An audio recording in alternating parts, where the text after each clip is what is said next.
Ladies and gentlemen, on this beautiful April 25th, this is the most Rose of Heels telling you everything's gonna be alright. Because Joe Biden is running again for the United States presidency. Let's start the show.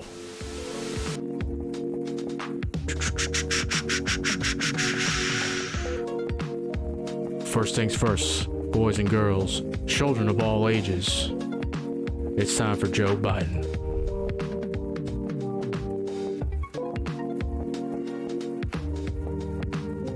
Okay, there we go. I was wondering why it was deactivated for a second. Okay. Oh yeah, one of my fans of my computer busted, and now it was the one, you could probably hear it in like past videos, to be honest with you, because I could hear it even with the headphones on, the music playing. And it was loud, to say the least. Main event's gonna be this House Rules Committee, 4 p.m. Eastern, 11:34. We're gonna be watching this. This should be a barn burner because they're talking about the debt ceiling. But until then, President Biden announced he is running for a second term, calling on his supporters to help him finish the job. The White House released a 3-minute we're gonna video finish the on fight like YouTube Shepard and did. other social media platforms.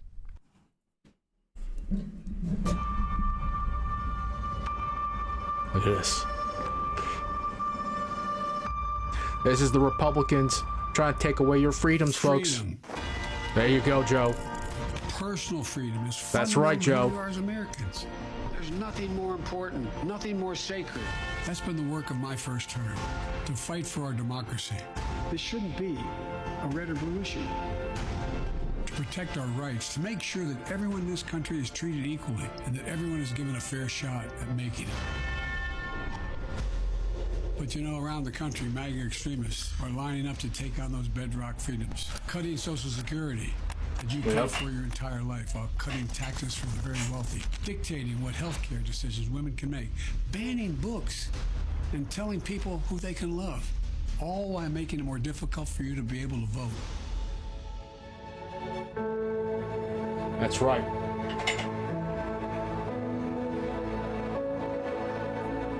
When I ran for president 4 years ago, I said we're in a battle for the soul of America, and we still are. That's the right, question we're Joe. facing is whether in the years ahead, Look at we that. have more freedom or less freedom, Gripping. more rights or This is fewer. gripping. I know what I want the answer to be, and I think you do too. This is not gripping. a time to be complacent. That's why I'm running for re-election, That's right, baby. because I know America. I know we're good and decent people. I know we're still a country that believes in honesty and respect and treating each other with dignity. That we're a nation where we give hate no safe harbor. We believe that everyone is equal, that everyone should be given a fair shot to succeed. That's in this right. country. The bedrock of democracy. Every generation of Americans has faced a moment when they have to defend democracy. Stand up for our personal freedom. Stand up for the right to vote and our civil rights.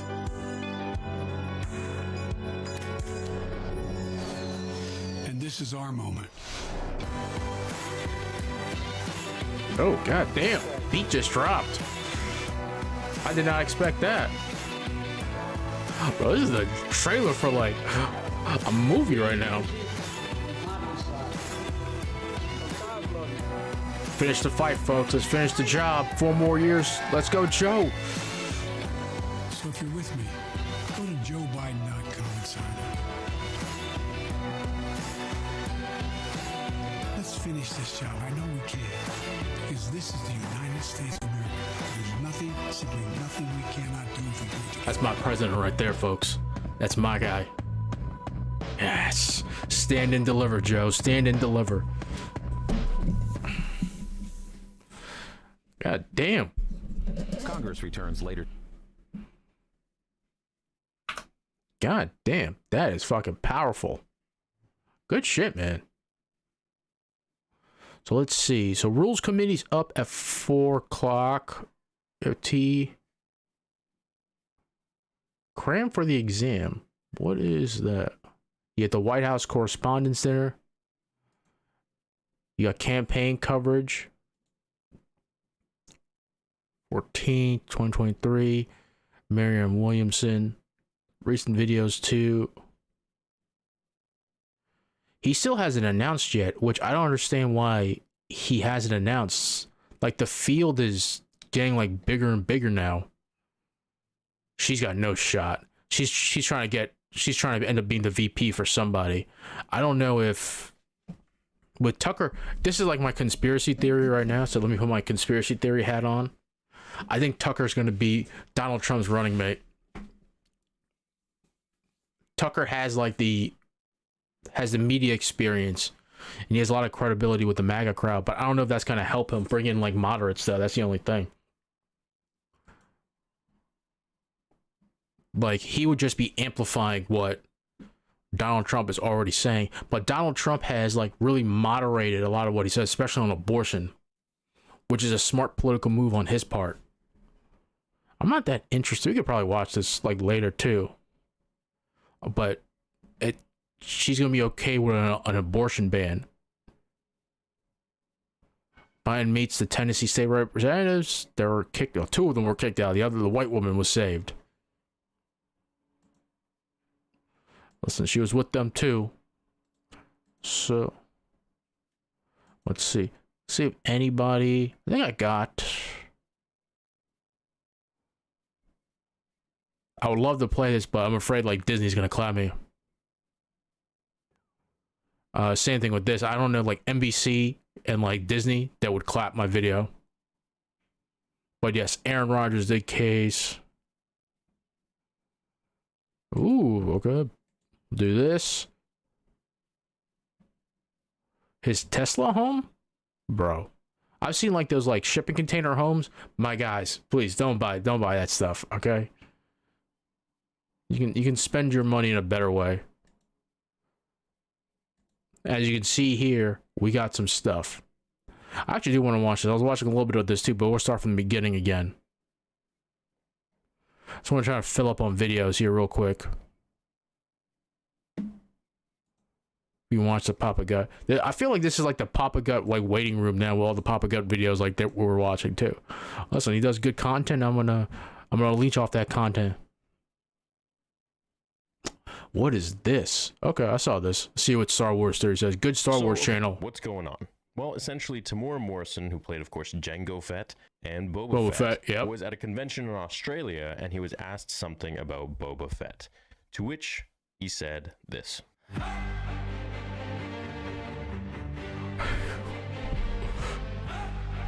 Today was another interesting day on Twitter and the internet where I learned that Tamora Morrison has come out and actually spoke his mind in regards to what happened to Boba Fett in his own show, in the Book of Boba Fett. Didn't like it. As well as in The Mandalorian Season 3, which he was supposedly supposed to be in. Let's go ahead and read the articles that are weighing in on this and covering it right now.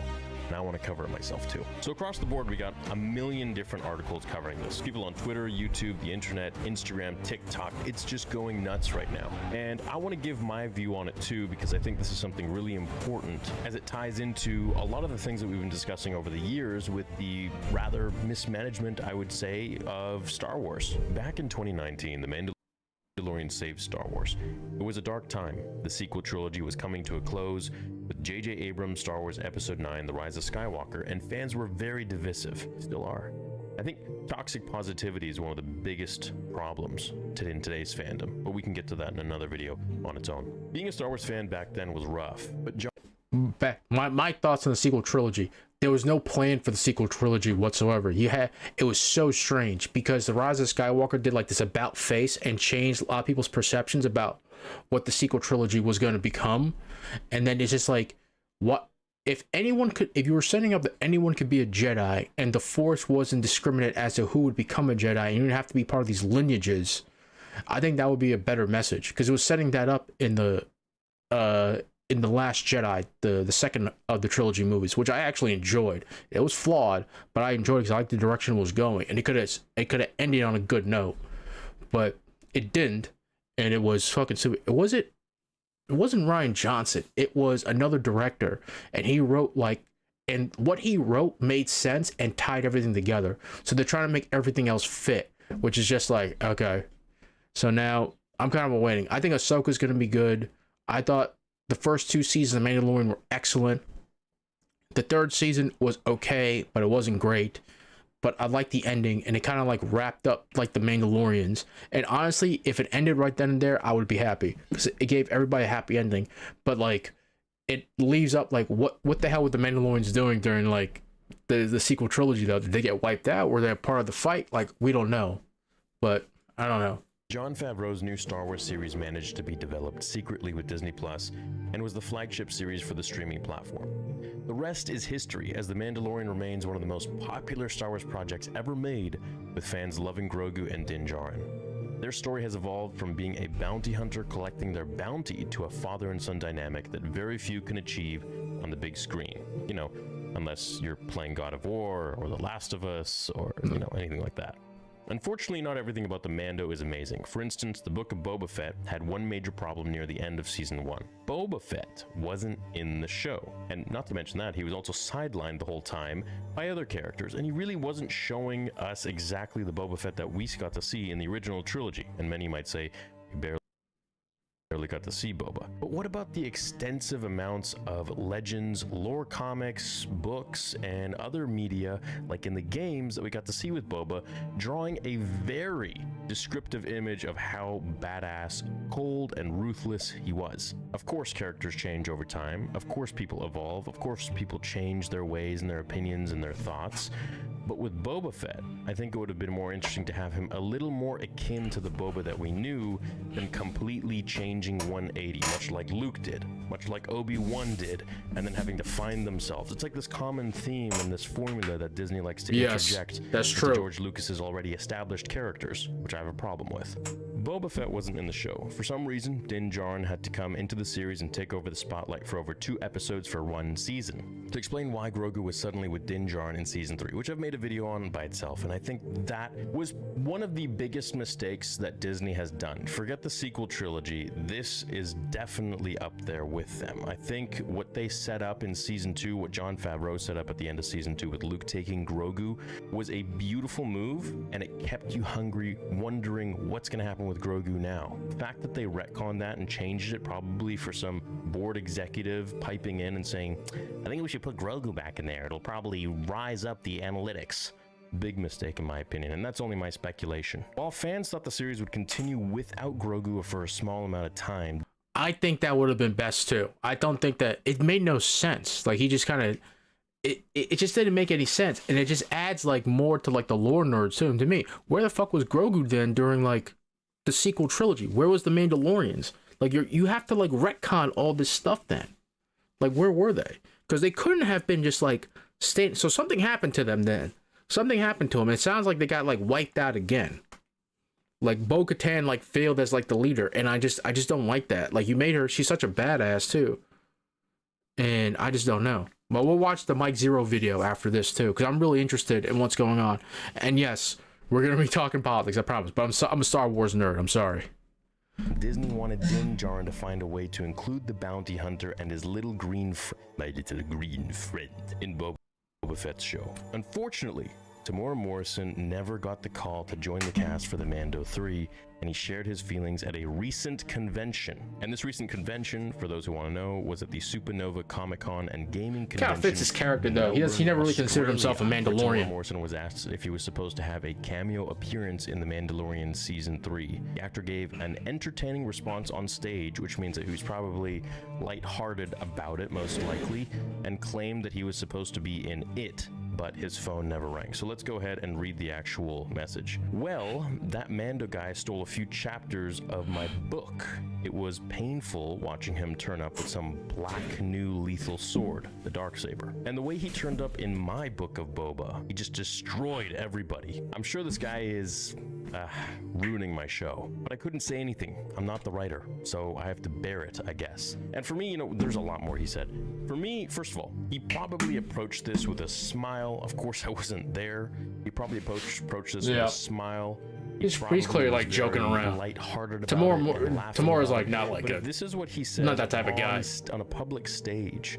Imagine what he's saying with his true emotions, in my opinion, behind the scenes, where he doesn't really have to put on such a happy face like everything is okay, and taking care of Disney in this sense. I would imagine that he would have been very pissed off, with his closest. For those of you who are in the know, but those of you who aren't, especially, I want you to know Kathleen Kennedy's on the way out.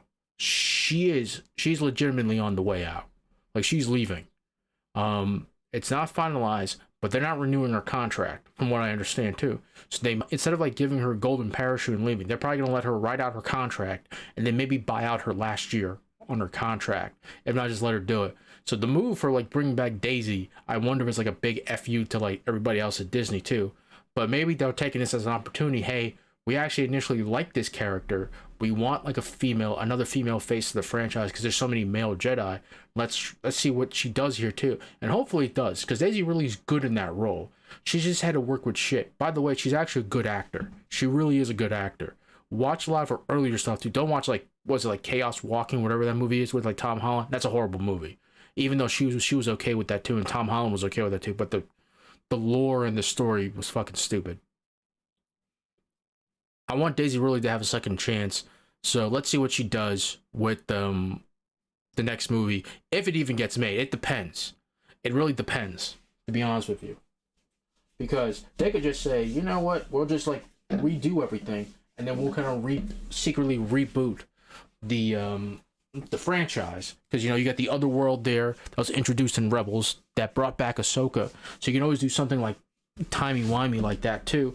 Or you can pull Daisy Ridley out and then she gets to basically start over with all the knowledge that she has, and stops and creates like a new timeline, right? So we'll see what happens.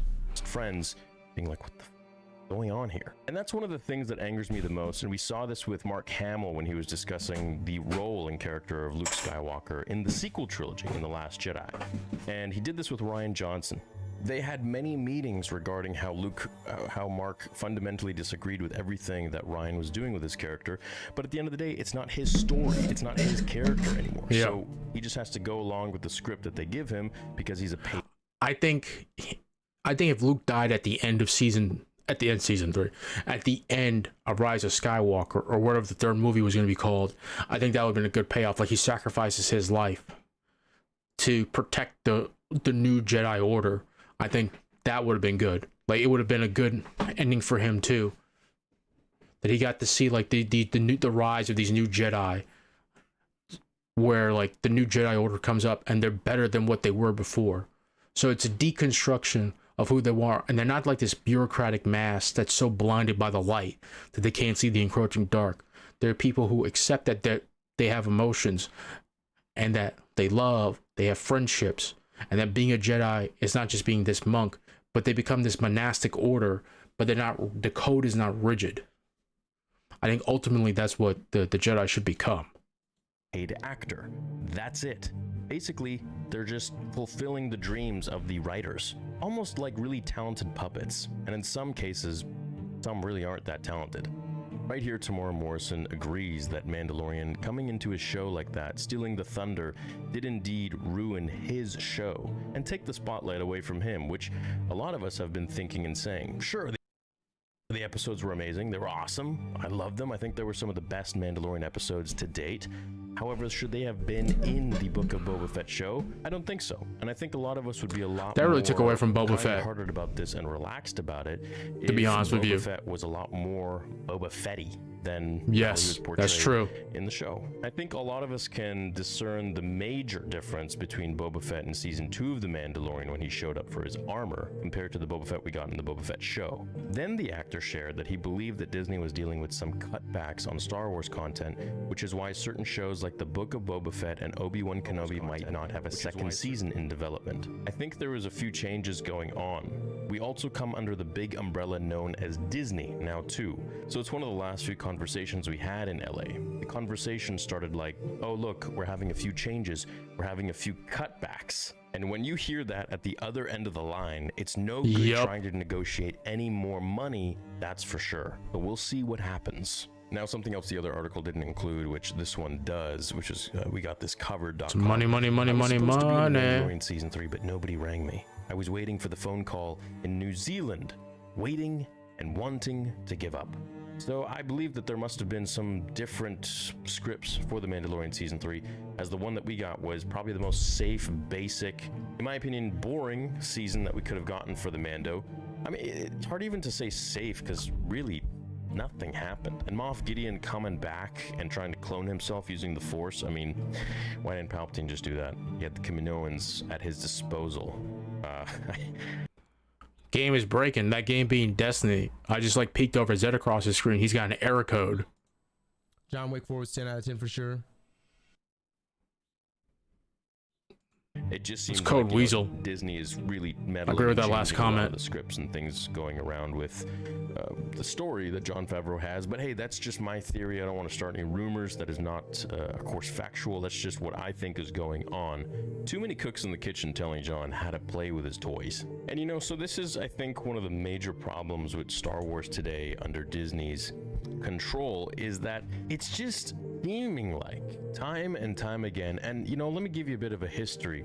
You know, when the sequel trilogy came out, I was still extremely hopeful. I was really hopeful that this is the George Lucasfilm that I always knew and loved, the one that I wanted to work for as a little kid, and they always have Star Wars' best intentions in mind.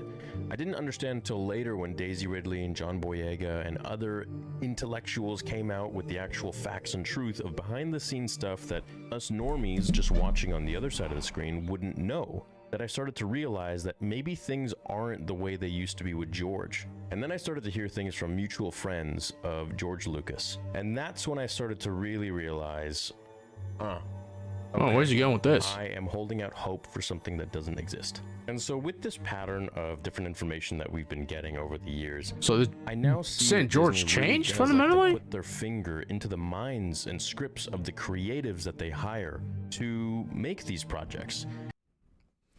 And a lot here's the of thing. We know how, like, so far, like, it ends right now, right, with the sequel trilogy. We know how it ends, so they're trying to fill in the gaps to make the sequels more palatable. But the problem is, you have to do some things with the characters that people may not like. So are you willing to spurn the characters right now? To spurn what you have with the audience right now with these properties that people enjoy? Like Andor was really good. The Mandalorian's still good. Good. I think Ahsoka's gonna be really good. Obi-Wan Kenobi, they did not need to bring in Leia. The show should have ended with him going to rescue Leia. The show should have been, here's Obi-Wan Kenobi reconnecting with the Force and getting, essentially, Stella got your groove back. He gets his groove back, and then the show ends with him finally confronting Darth Vader and then realizing he cannot save Anakin Skywalker. And the whole time, the show is Obi-Wan's getting his groove back, Darth Vader just being a badass and being like this wrecking ball of a Sith Lord.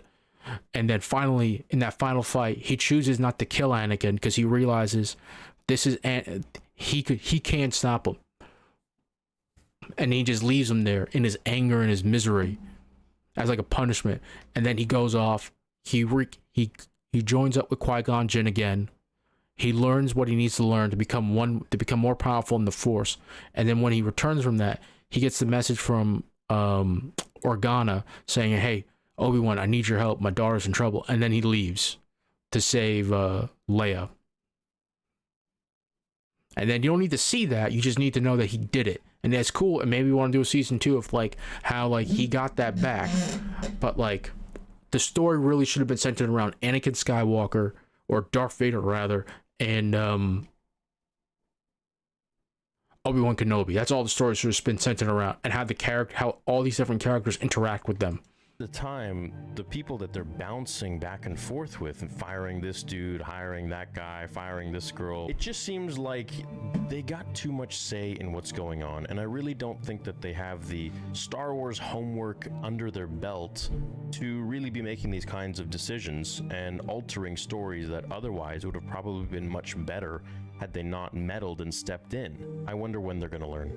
Anyways, I stand with Tamora Morrison, always have, always will, and I don't think this is a Tamora Morrison versus Disney kind of thing. Yeah. That being said, I stand with Tamora Morrison always, and whether he was extremely lighthearted about it or not on stage, you have to eventually look at things logistically and realistically and say, look, the actors themselves, who Tamora Morrison was trained by George Lucas on who Jango Fett was, on who Boba Fett was, and is now having a say in where he thinks his character should go, and is thinking that this is now straying far from the path of what once was and what it was supposed to be. I still say it didn't make any sense that, like, Boba Fett would, like, become, like, so merciful and good. It didn't fit his character. Like, it's just, like, it was like he had Stockholm Syndrome.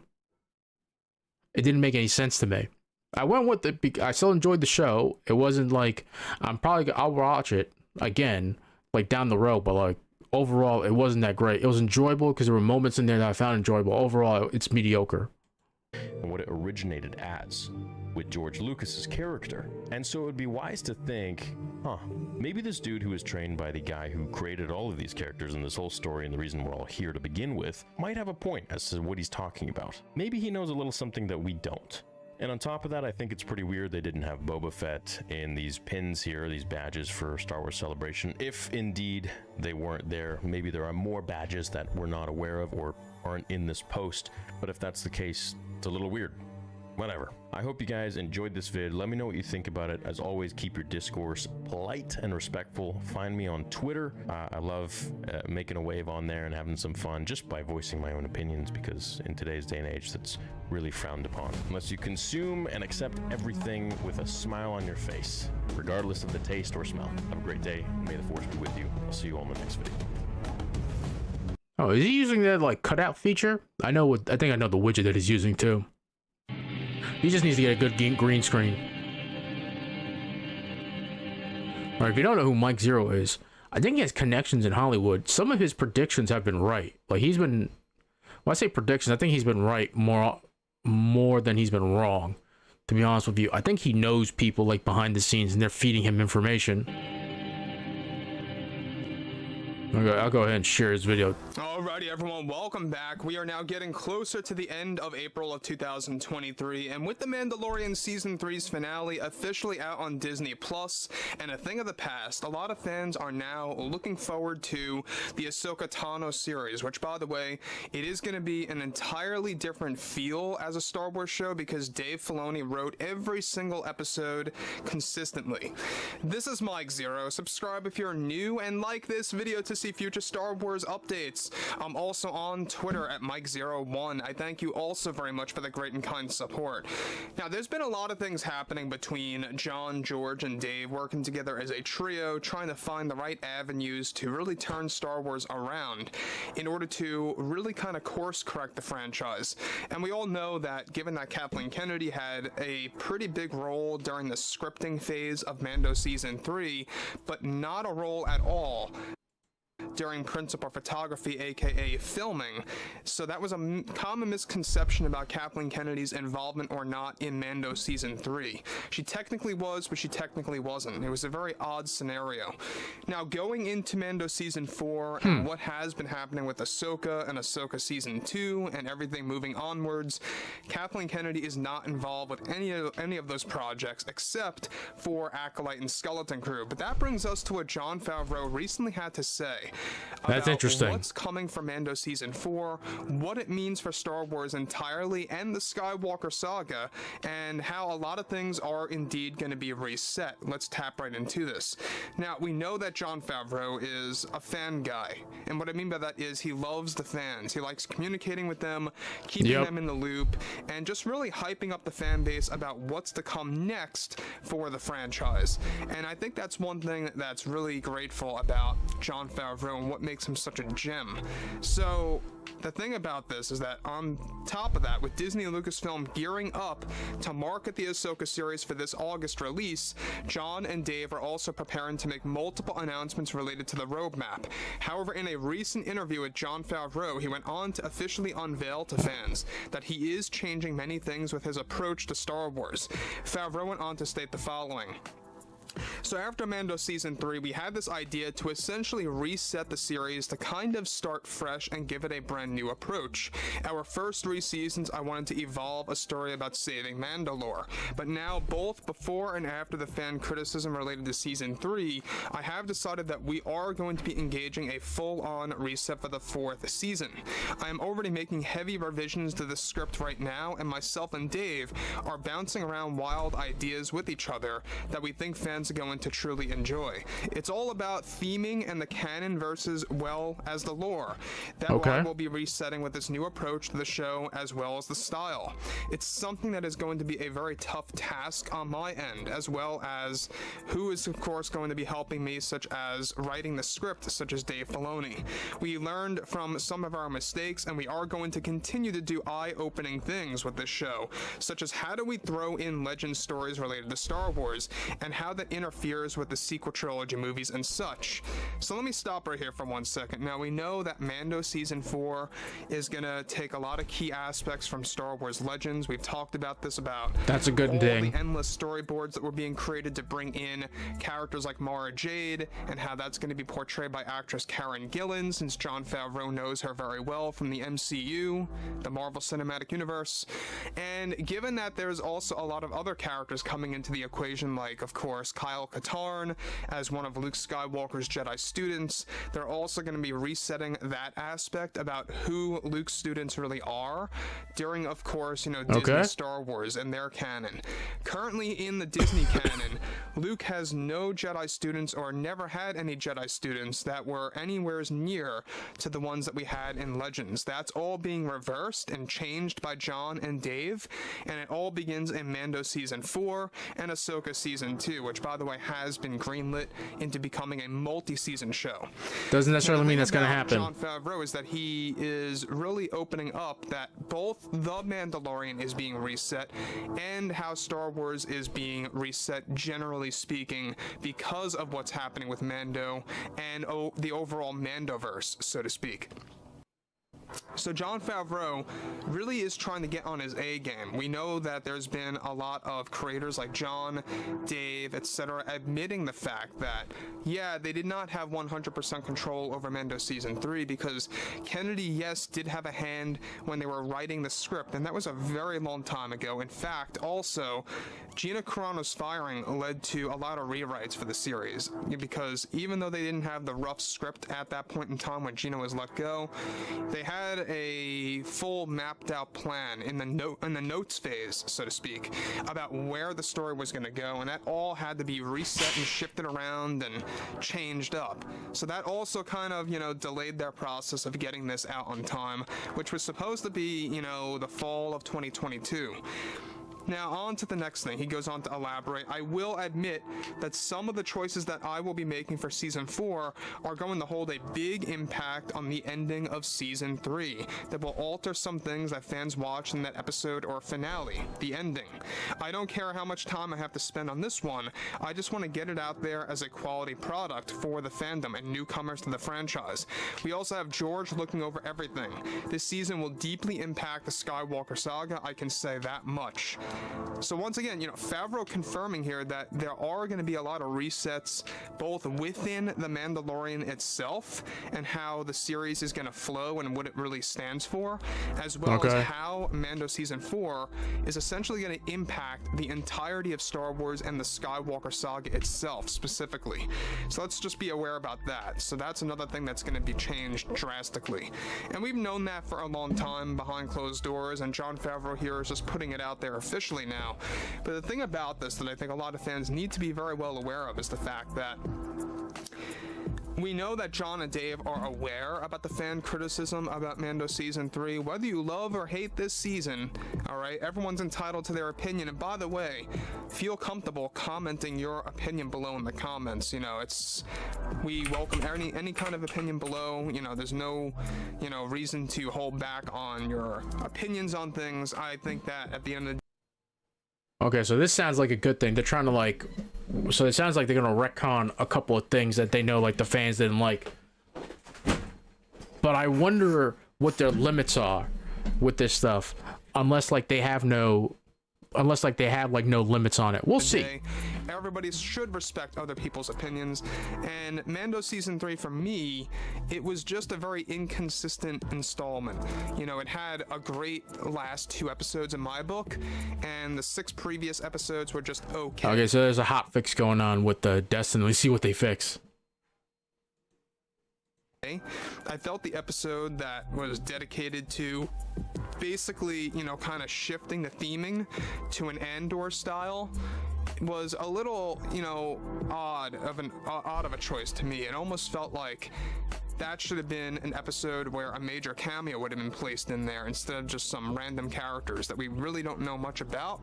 But that's just my take on things with that. The whole Jack Black and Lizzo thing, obviously I'm against that as well. We've talked about this endlessly. But Jon Favreau, I got no problem with the cameos. Their cameos were small. That was actually one of the better episodes, to be honest with you, with Mando Season 3. I got no problem with the cameos. Star Wars has always had cameos, which is fine. If Lizzo and Jack Black wanted to be in Star Wars and have that role, I got no problem with it. It wasn't a detriment to the show or anything like that too. It's just something fun. Oh, that's Lizzo and Jack Black. Putting it out there, really being honest this time around that, yeah, he's fully aware about everything of what's going on among the fans and how they feel, and regardless of how they feel, even before the criticism, he planned on making Mando 4 a way to reset the series and the entirety of Star Wars and the Skywalker saga itself. It's basically going to be a vessel to really ignite Star Wars Legends material, and it doesn't end there. It also starts with, of course, Star Wars Ahsoka. So anyways, guys, drop a comment below, fill me in below what you guys have to say about all of this, what you think about Jon Favreau, and if you guys did enjoy everything, fill me on what your thoughts are on the whole situation, and I'll catch you guys next time.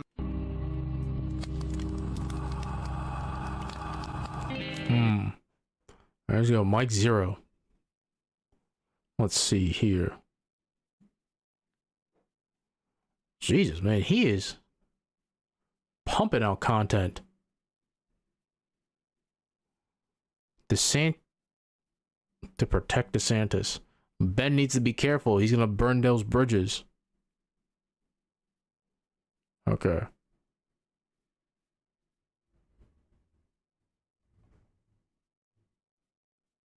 Yeah, we saw this already. Didn't Chud already have a video out this?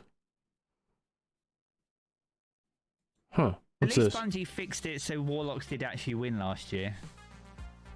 The Eagle or the Phoenix is now gold, not the Snake. It's gonna be Titans this year, motherfucker. I like Jar. Give him a like. Shadows in. So it looks like everybody's back into Destiny. We might just boot that up. Oh, let's see. What's the rotation? Thriller Dome is like out in like 50 minutes. So the reset's coming through. So do Guardians games preview. We'll go ahead and watch that. Houndish. What's up guys, Houndish here, and today we're back with some Destiny 2 updates. And in this one we have a preview of the Guardian Games event for 2023. And so the annual class-focused event will return on May 2nd, and as always, there'll be a bunch of rewards featured, as well as new objectives for the class competition. And so we'll cover the event card and new champion title for this year's event, as well as a new weapon and updates to the existing Guardian Games SMG. Plus we'll see new quests, a twist on supremacy, and of course cosmetic items. So we'll break them down in today's video. As always guys, if you do enjoy this one, be sure to drop a comment below to help us out, but otherwise let's get into it. And so starting out once again, Guardian Games is set to return to the game on May 2nd. And as always there will be a class scoring element, so as a community we'll be playing on our selected characters to see which Guardian class can score the most points throughout the duration of the event. And as always, one of the interesting elements Do this for Guardian Lance Games Reddick, will be the new Titans. armor. So Destiny Bulletin shared an image of the armor right here, and this will be the new ornament set. So we've got the Hunter on the left, the Warlock on the right, and the Titan in the middle. I like Those are it. also, of course, the class colors for the game. And of course, the armor looks a little bit like SRL type stuff from back in Destiny 1. I believe that will be purchased through Eververse. But another element for the event, of course, will be new weapons. And there will be a new featured legendary weapon this time around, which is a new Strand Scout Rifle. So this is called the Tarak Sipos, and it is a lightweight frame scout rifle with some pretty decent perk combinations. So for main traits in the first slot, it's able to get No Distractions, Outlaw, Zen Moment, 4th times the Charm, Moving Target, and then Offhand Strike or Gut Shot Straight. With the second slot These able two. to roll Keep Away, Kill Clip, Encore, Focused Fury, Cascade Point, Hatchling, or Explosive Payload. So there are a couple of decent perk options there, and we tend to see with these events that the weapons drop pretty regularly, so getting good rolls and things like that is a little bit easier I'm than excited. some other content in the game. I still haven't completed those Vexcalibur missions for all my classes too. As always though, there will be origin traits for the weapon, so the Guardian Games origin trait is Classy Contender, and final blows with the weapon grant class ability energy. But since this is an Omolon Scout Rifle, it's also able to get Omolon Fluid Dynamics. So let us Two know good which roles perks. you'll be going after on the Scout Rifle right there. But of course there is also the title, and this is the Guardian Games SMG. Yep. And this is an aggressive frame Void SMG, and Bungie have Remember, Aggressive Frames got a nerf this season.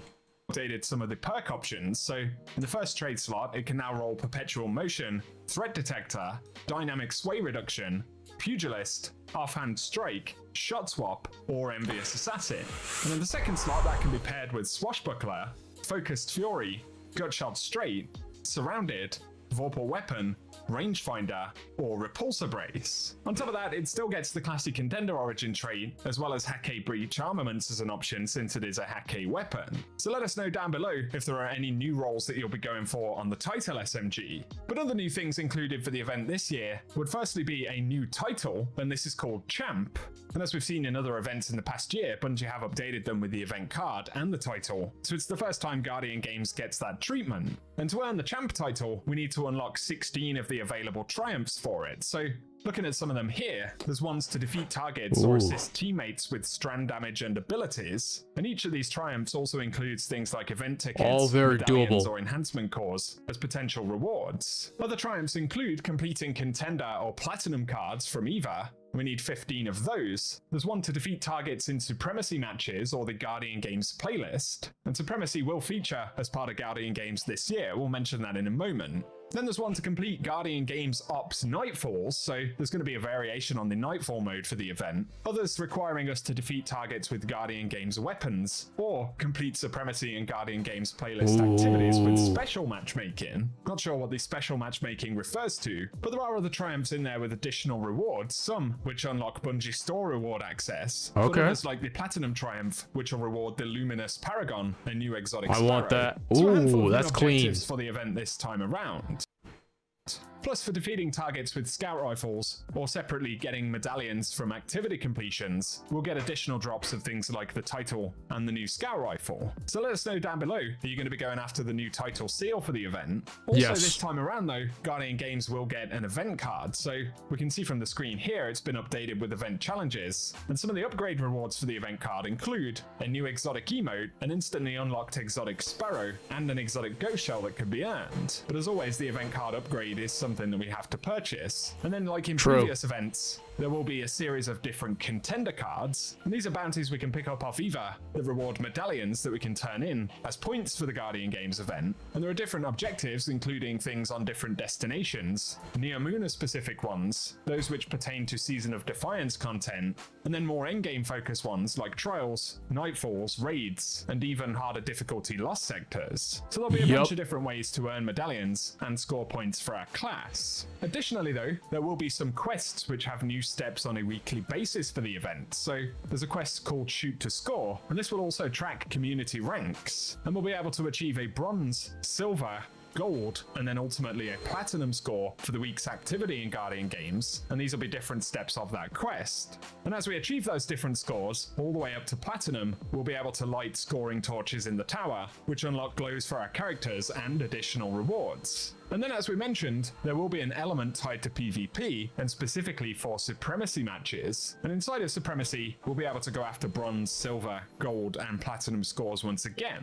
So there is essentially a link to the Houndish video here, option, or even both, depending on how you want to play the game. So that's a cool element. And by lighting the torches and completing the objectives each week, we'll be able to unlock associated rewards. So, for example, there'll be an exotic platinum rewards bundle that we can pick up on a weekly basis, as well as others for the different tiers. And Evil Levante will also have specific bounties for the event, some of which are weekly bounties that reward Bright Dust, as well as bundles of currencies and things like that. And the one positive about events like Guardian Games is you can kind of take as much of it as you like. So if you're only interested in hunting for weapons, you can treat the objectives just like bounties and do them as you do other activities in the game. Or of course you can go pretty hard on earning the new title, the cosmetic items, and as always there will be purchasable additional options, most notably for cosmetic rewards that come from things like the event card. The only other mention right here for folks who haven't already earned it, but as far as I know, access to the Heir Apparent exotic machine gun will still be available during this year's event. And it looks like the objectives for these have been updated slightly in the database, so much like before, it looks like there will be a quest to acquire the machine gun that simply requires us to earn a medallion by completing activities, and then to defeat targets with machine guns. But also,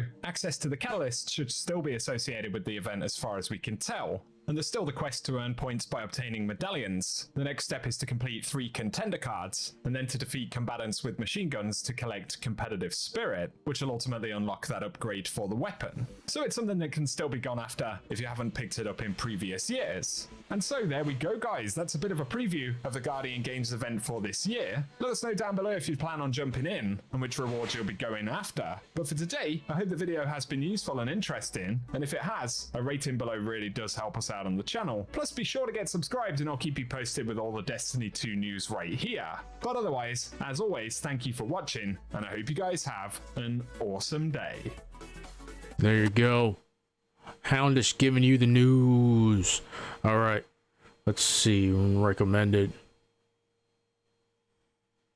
Oh my god, the fucking insanity. Elon's fucking Tesla house. They're live right now. They have a. I think I have the video here, right? Of them talking about Tucker Carlson getting fired. All right, let's start here. Okay, guys. Apparently, our best friend Tucker Carlson was fired, but there's a whole lawsuit going on, and Legal Eagle covered it. So I'm curious about it. But what I will say is, I'm also like kind of curious to see where Matt Walsh for that to see where It's a little Destiny. Tucker Carlson goes, because in all honesty, if you watch Tucker Carlson outside of Fox News, he's actually like an intelligent person. I've seen him at like different conservative conventions talking about, I don't know, just being a human and how we should support other people, and about how technology is displacing jobs and driving down wages. It's very clear to me that he's intelligent, but he just pretends to not be. Like, I guess for Fox News, the only conclusion I could draw is that he like panders to the viewers. He does. So maybe we'll see him turn into a regular person. No, he's not. That would be cool.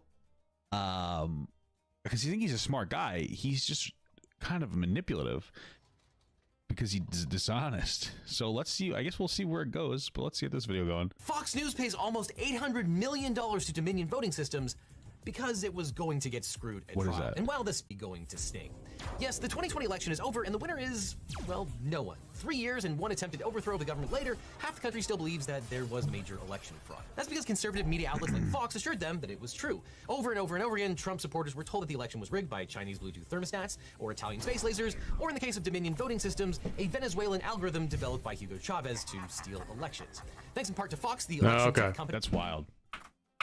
It's a little interesting, though, if you think about it. I mean, to me, it's a little bit interesting if you think about it. I mean, there's because a we had like, Destiny this whole 2 issue for such a long update. time with ask for too much. You always ask for more. Too much, and then you hope to like settle in the middle or something. And it's the kind of settlement that really shows Okay, that there Fox it is. knew it was going to get screwed at trial. But to figure out how screwed they were, we have to go back to the start of this lawsuit. In its complaint, Dominion pointed to 20 specific segments on Fox which were defamatory and painted the network as desperate to claw back. Aren't guys like in now upstart though? conservative rivals, One American News and Newsmax. It started with Fox's election night call in Arizona for Joe Biden, which provoked an immediate backlash from the White House. Trump's failed son-in-law, Jared Kushner, called Fox CEO Rupert Murdoch directly, and Trump campaign employees began attacking the company online. Soon, Trump joined the onslaught, firing off a barrage of nasty tweets about Fox, as well as praise for Newsmax and OAN. The impact to Fox's ratings and its stock price was immediate, and it provoked a panic within the network's management. And so to win back its viewers, Fox went on the offensive, giving airtime to attorneys like Sidney Powell and Rudy Giuliani. We're gonna need more air quotes. More air quotes for these attorneys.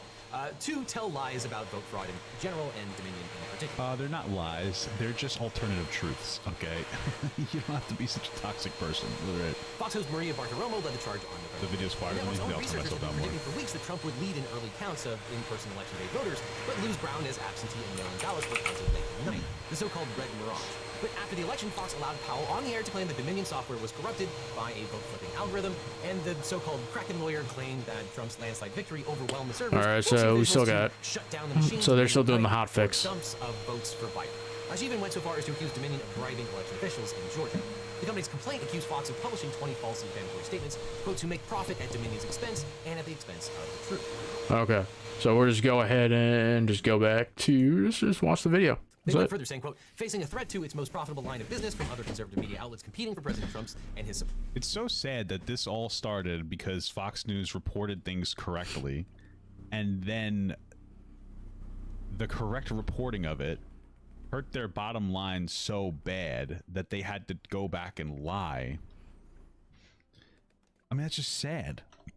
Because Trump is like a crybaby that said that everything was stolen from him when it wasn't. They were also afraid of that's losing clearly market not share from very, Newsmax and integral from a OAN. news perspective. Not that I was expecting too much from Fox. Reporters' attention, Fox knowingly lied about Dominion in order to keep, increase, and win back viewers, including its most important viewer, then President Trump. Now, in May of 2021, Fox filed a motion to dismiss, where the complaint depicted Fox as a greedy corporation making a calculated decision to air lies to gain market share. The network's response described it as a warrior for the First Amendment. Quote, the press must remain free to cover both sides, or there will be a free press no more. Fox argued that Dominion had failed to meet the legal bar for defamation of a public figure. Under the actual malice standard set up by the Supreme Court in the 1964 case of New York Times versus Sullivan, a plaintiff has to prove that the defendant either knew that the statement was false, or was so reckless in deciding to publish the information without investigating whether it was accurate that it literally did not care whether the statement was true. false. Now, Fox alleged that it had no knowledge that the claims about Dominion rigging the vote were false when it aired them. And it pointed to Trump's allegations about the widespread fraud and the recounts going on at the time in multiple states as proof that the stories about vote dumps and algorithms were inherently plausible. And it also... But why would they be inherently... I mean, obviously they weren't since they took the settlement, but why would they even argue that they were inherently plausible? Because a fucking... a deranged crybaby that lost the election couldn't cope with it said that he actually Well, that's the won, here's the and thing. That's the that'd issue. be They like have a to make that Flynn argument. Holmes If they're was making just that yelling argument, they would have to screaming prove that in about how court. the sky's made of spaghetti, and then somebody reported on it as if it was a fact. And they were like, yeah, but like we had some pretty credible evidence from the crazy guy who. And Dominion would ask them to bring that evidence forward. He's Italian, so he knows his spaghetti. Like, there's no. It's just like silly goose bullshit. We'll put forward two specific defenses that are often confused. One is the neutral reportage defense, in which media outlets are protected from libel charges when they accurately and objectively report newsworthy claims made by prominent groups against public figures as part of an ongoing controversy. And similarly, the fair report privilege protects journalists who accurately quote statements by public officials or public documents such as those filed in litigation. But the problem for Fox was that the state of New York doesn't recognize the neutral reporting privilege, and the court had already signaled that it did not find Sidney Powell's ranting to be a fair report of any official proceedings. And for boring legal reasons that I won't go into, it does matter what New York State allows, even though this lawsuit is handled in Delaware. So in December of 2021, Delaware Superior Court Judge Eric Davis denied Fox's motion to dismiss in a ruling which should have struck fear in the hearts of the network's lawyers. Now, it's important to note that courts are obligated to treat all reasonable allegations as true just for the purposes of the motion to dismiss. But here, the allegations boiled down to a sizzle reel of Fox clips, and there was no denying that those things actually happened. They didn't just steal the election from Donald Trump, they stole it from all of you. Oh, well, that doesn't sound like you're just reporting on something that someone else said. You're making a pretty bold claim that... Why did she get fired? Was it Judge Panini or whatever? Panini? I forget her name. Oh, my God. There was a fraud in their inducement of all things. And she has to like know better too. She was a fucking judge. Have alleged under oath that ballots were improperly backdated and counted without matching signatures. One poll watcher alleges that 40,000 late unsealed absentee ballots were counted orally, and all of them went for Democrats. They count them We have anally, evidence right? of how they flipped the votes, how it was designed to flip the votes. And while truth is an absolute defense to defamation, there's never been a shred of evidence to back up Trump's fraud claims. AP reporters went looking for cases of voter fraud in 6 states that Trump has challenged, and they found fewer than 475 potential instances out of more than 25 million votes cast, a number that would not have come close to changing the outcome. Now, being Wow. Yeah, I mean, we've been saying this forever, is that you're going to find some level of voter fraud. Yeah. Right? Mostly done by Realistically Republicans, speaking, by the way. You're just going to find a level of voter fraud anywhere, on both sides. Because some people are just going to like do things wrong, whether it's malicious or not, but it's not going to have any significant impact to any like real reasonable point that's going to sway the election. So that's pretty normal. From Delaware, Judge Davis said he wasn't willing to rule as a matter of New York law whether the neutral reporting defense would be allowed. But he did note that, quote, Fox's reporting must have been neutral, not a personal attack on Dominion to succeed in his defense. And, quote, Dominion's well-pleaded allegations support the reasonable inference that Fox's reporting was not accurate or dispatched. And as for the fair report privilege, the court noted that the complaint supported, quote, the reasonable inference that Fox's reporting, one, was not fair or true, and two, did not concern the proceeding. But worst for Fox was Judge Davis's finding that the complaint made a color of the case that, quote, Fox either one, knew its statements about Dominion's role in election fraud were false, or two, had a high degree of awareness that the statements were false, i.e. that they had satisfied the actual legal standard, which is pretty hard to do. The court pointed to, quote, countervailing evidence of election fraud from the Department of Justice, election experts, and even multiple Fox reporters who accurately debunked the fraud claims on air. Joe Biden will be inaugurated on January 20th. To say this constitutes living in reality. And if I offer false reality, if I told you there was an excellent, phenomenal chance that the Supreme Court was going to step in and deliver a victory to President Trump, I'd be lying to you. Moreover, Dominion plastered Fox. Damn, that's more England than her name? Listen. They should have gotten everybody together to lie. You should have got everybody together to lie at the very least, but hey, God bless her for telling... God bless her for doing the bare minimum, right? Because that's what it is. I mean, like, okay, cool, she told the truth. It's not really like Told the bare minimum the truth, ladies and gentlemen. She did a positive thing, but like, holy fuck, it's crazy how the bare minimum is something that like I'm applauding right now, at least. You know what I mean? Not wild. upwards of 3,300 emails explaining that the vote rigging claims about its machines were lies. Judge Davis wrote, quote, "The fact that despite this evidence, Fox continues to publish its allegations against Dominion suggests that Fox knew the allegations were probably false." And so with the motion to dismiss denied, the case continued, and the party spent over a year conducting discovery. And Dominion's lawyers spent hundreds of hours deposing every host, producer, and executive at Fox. That's one of the reasons these kind of lawsuits settle early, is because you don't want to get into this kind of extensive discovery.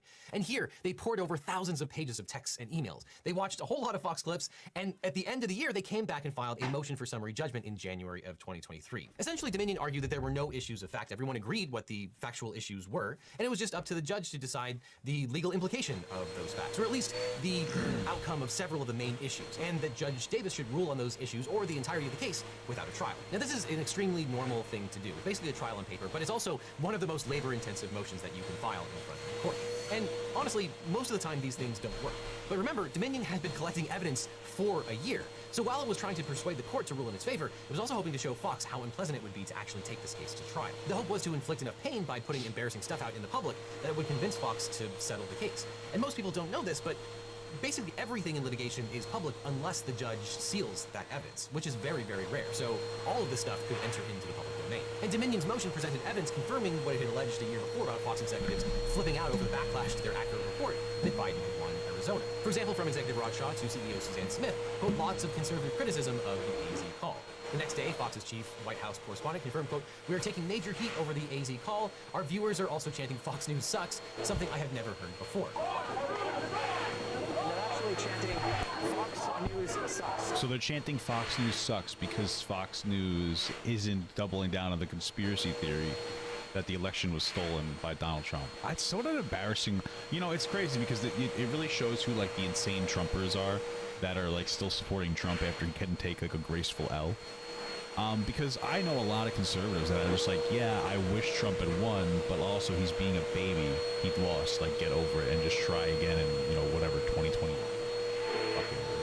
24, 8, yeah, 2024. I don't know what year it is anymore. So on the one hand, I think it's really fractured the Republican Party in a good way, because it's kind of fractured like the more reasonable people who voted Trump, because there are reasonable people who voted Trump, right? You can cry about it all you want, but it's a reality.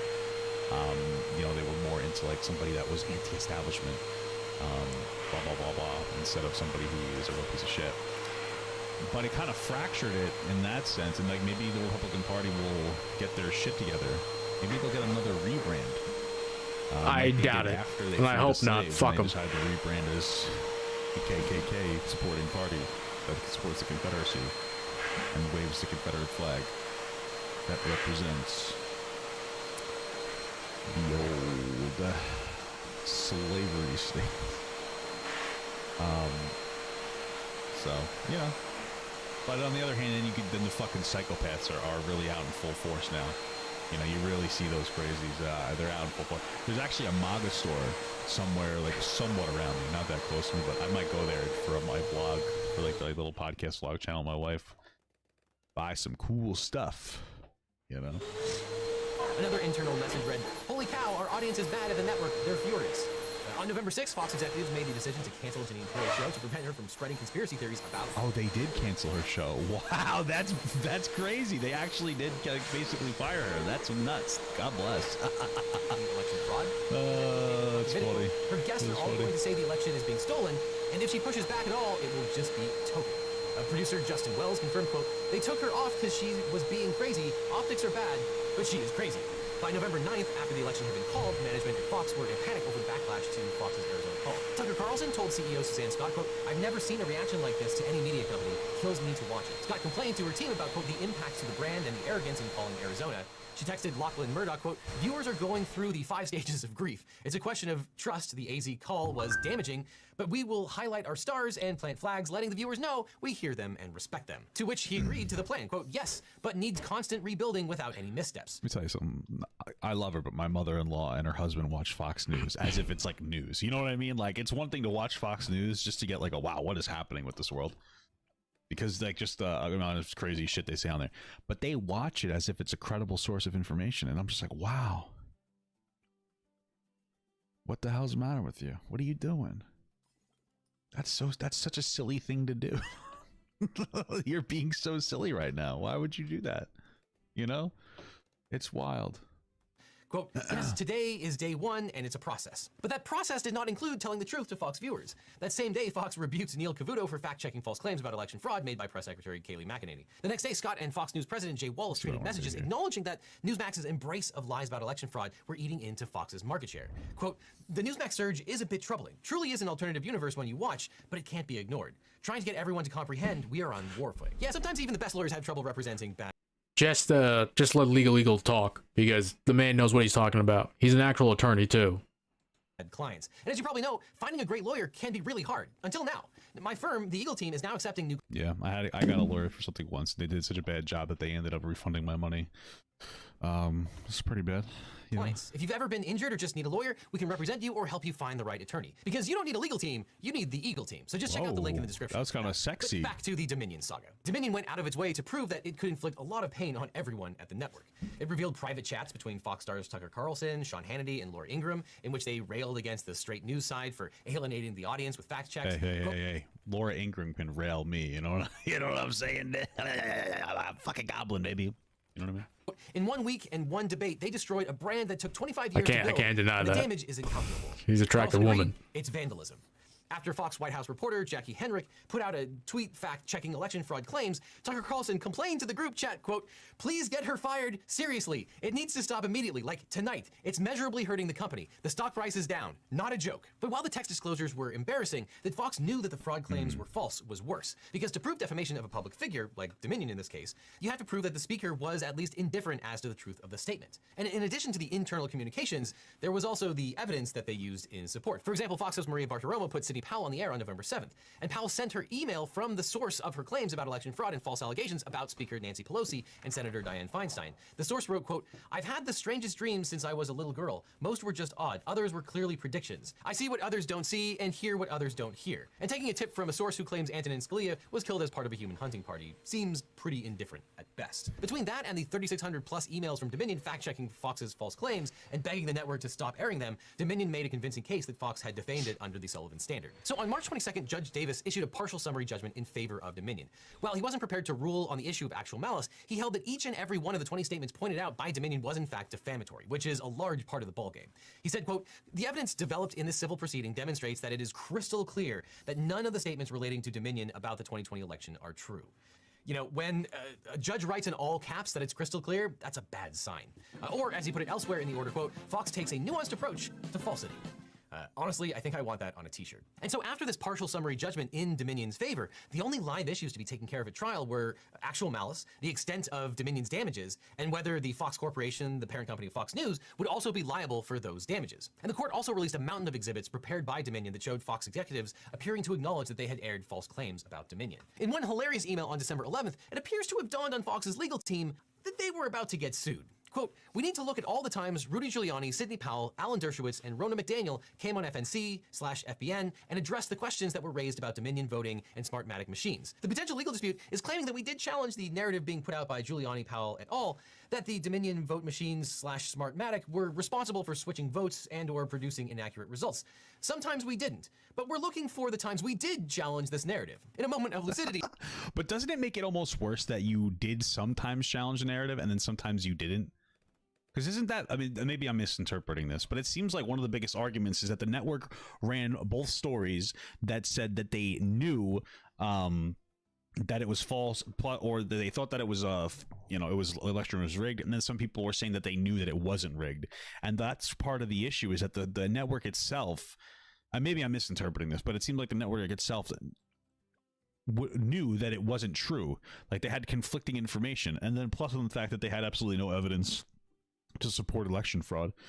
So does it even necessarily help if there are times where you did challenge it? Because then that just shows that, like, if there are times where you are challenging it and then there are times where you're not challenging it, it just, to me, comes off like you knew better, but you still decided to be a dumb little asshole, a little piss baby, you know? But, you know, maybe I'm just, I have such a giga brain. I'm just too smart for my own good, you know? The frantic executive added, quote, "It won't be shows like Dobbs, Hannity, etc. We need to specifically look at straighter news shows." There was also a slide deck. You mean real news shows? Hannity is like the literal worst. He's dog shit garbage. What are you talking about? With image after image of executives saying things like, quote, "I watched Lou Dobbs closely for 2 weeks during the conventions. The North Koreans do a more nuanced show." Damn! Oof. Damn. The unkindest cuts come from the inside, I guess. Or Hey, Suzanne's smoking that North Korea pack. Huh? Did I get that right? Am I invited? Carly Ray super chatted $1. Thank you so much. I appreciate that, Carly Ray. Am I one of the cool guys? Am I invited to the barbecue? The cookout? Huh? What is going I'm on, one of the Papa? kids, you know? I'm one of the kids. angrily emailing her team fact checks by Fox host, quote, "This has to stop now. This is bad business. The audience is just furious and we are feeding them material." But still, Fox didn't what's up? settle. So Dominion applied more pressure in the lead up to the April 17th trial date. Although Fox definitely helped. On April... Papa, Tucker Carlson got fired today. That's what we're watching. We're watching basically the reason why Fox fired Tucker Carlson. Thank you for the 4-month small gut. 11th, it emerged in a hearing that Fox's lawyers had obfuscated Rupert Murdoch's role at Fox News. While the Murdoch family patriarch is the CEO of Fox Corporation, it was only last week that it emerged that he also holds a position at Fox News. This was significant because of the issues of actual malice and the potential liability of the parent company, and Judge Davis was not amused. He said, quote, "You have a credibility problem. I need to feel comfortable that dude. when you represent something, to me, it's the truth." And this was not true. Then Marie Bartiromo's former producer, Abby Grossberg, who was suing the There you go. network More for people employee liking that discrimination, TikTok of released Tucker audio tapes, Carlson. which she claims to have turned over to Fox's lawyers. Here's Bartiromo talking to Rudy Giuliani, who admits that he doesn't have proof of the claims he's making on air. Whatever you can tell us in terms of evidence would be really helpful. Okay, great. Do you want to just make sure that I get tell you exactly what we have. Perfect. And what about this software, this Dominion software? That's a little harder troubling to tell you. Right, it's being analyzed right now. I mean, there are a couple of races that have been reversed because the Democrat was triple counted, two already in Michigan. Now, whether that applies for the whole state or not, I can't tell you yet. This Dominion software, does Nancy Pelosi have an interest in it? Like, real question, did they actually have like 1 or 2 instances of triple counting a Democratic vote, or is that a complete fabrication? Because I could see like something small accidentally happening, but I wouldn't see it being swayed one way or the other. Like, oh, today it was a Democrat, tomorrow it was a Republican triple counted. But did that even happen, or were they just lying? And like, why? What's about this obsession of like lying? I mean, they must, dude. I feel like it does Donald Trump complaining so much that they wanted to come up with this like fucking psychotic narrative. Do you think that Trump actually believes it though? Because that would be something special, huh? Yeah, that would be something special. I can't prove that. Oh, this is some wild ass shit. Court, Judge Davis ordered Fox's lawyers to preserve their communications regarding the Discovery failures and appoint a special master to look into what happened. Just more pain. So on Sunday, April 16th, the court announced that the trial would be by a day. Then on Tuesday afternoon, when opening arguments were scheduled to begin, they didn't. At 4 p.m., Judge Davis announced the parties had settled the case and dismissed the jury. On the courthouse steps, Dominion's lawyer, Justin Nelson, announced the $787.5 million settlement, roughly half of the $1.6 billion that Dominion had originally sought. Fox put out a tepid statement acknowledging, quote, the court's ruling finding certain claims about Dominion to be false and touting its, quote, continued commitment to the highest journalistic standards. It did not admit wrongdoing, and so far, no one at the network appears to have gotten fired. You're fired. So who won this case? Well, definitely not Fox, despite the fact that the settlement doesn't require them to publicly admit wrongdoing on air or change its behavior in any way. $787 million is a huge figure, even for a company as rich as Fox. Is that why they settled, so that they wouldn't have to like actually take accountability in the future? It's like, I will settle for almost $1 billion if it means that we don't have to claim any level of accountability moving forward. That's interesting. And for Dominion, which was valued at about $80 million in 2018 and might possibly be around $220 million in 2022 for the entire company, it's an astronomical payout. And yes, it could have gotten more if it had taken the case to the jury, or it might have gotten nothing. And even if it had won the trial, that might have gotten reversed on appeal. So you know how juries are. You never know. And on top of that, in any event, any decision would have been tied up in appeals for years, whether they ultimately won the appeal or not. With the settlement, Dominion gets the cash today. And if you're hoping for a corporation to save American democracy by taking out another corporation, well, you're going to be waiting a very long time. And while the public didn't get to spend 6 weeks watching Dominion's lawyers tear apart the Murdochs and hosts like Bartiromo and Carlson on the witness stand, which admittedly would have been very entertaining, we still got a pretty good look inside the company. And those statements were found as a matter of law to be false. And in the meantime, Dominion's competitor, Smartmatic, is also suing Fox for $2.7 billion and promises to pick up where this lawsuit left off. And Dominion still has multiple pending lawsuits against figures like MyPillow guy Mike Lindell and the fucking MyPillow guy. I heard that he slashed his prices because he needed money for his lawsuit or whatever the fuck was going on. Bro, these conservatives are wild. And it's even more wild that like 2 years ago, we were taking these people so seriously. It's almost like an insane haze was over us. Like we couldn't possibly come to believe that some people were just fucking psychotic and lying constantly. Like we're like, no, they must have a good, and there's some reasonable shit, but I feel like we're at a point now. It's like, we do not care. Like, everything's really crumbled. Everything's really gone down an interesting pathway.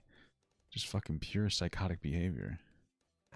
So don't worry, it's still going to be 2020 for a very long time. But if you have a mustache like Mike Lindell, you should probably shave it off, which you can do with today's sponsor, Henson Shaving.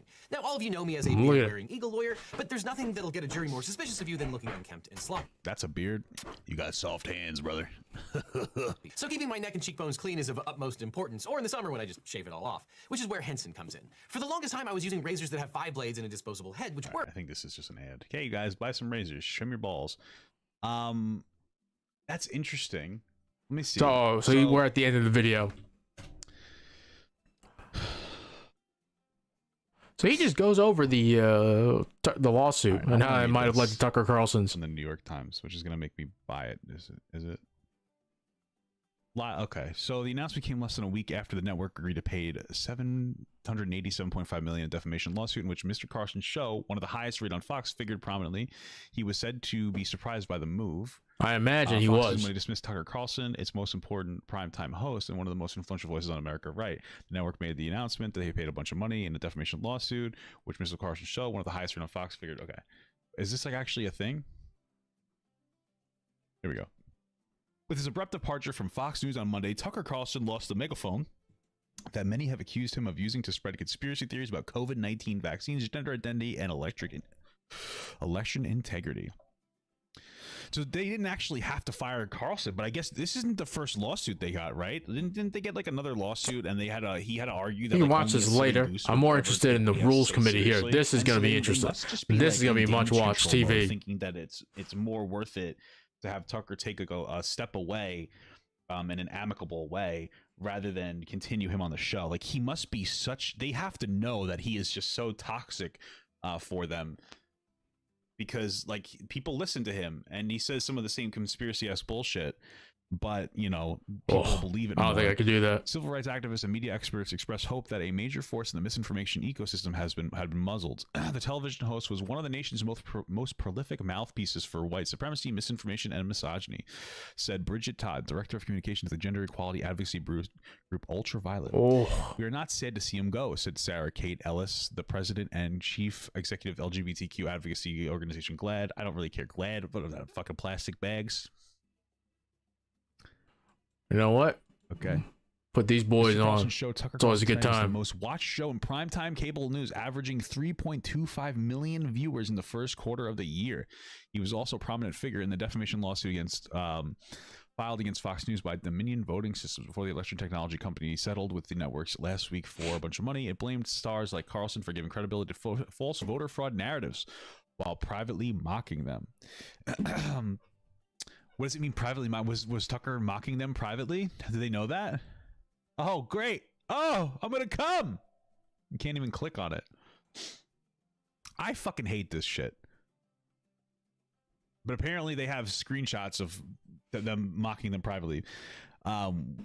Which is very funny if it's true, but we got to lock everything behind a paywall. Yet even as Mr. Carlson's ability to spread misinformation is likely to be greatly diminished without Fox News, the conspiracy theories he championed will continue to be shared, said Howard. Okay, frankly, I don't know that I care enough to read through all this stuff. It seems pretty clear that they're in some kind of damage control. Tucker, I believe, has been sued before, and his whole excuse is like, you have to be a silly goose to believe anything that I have to say.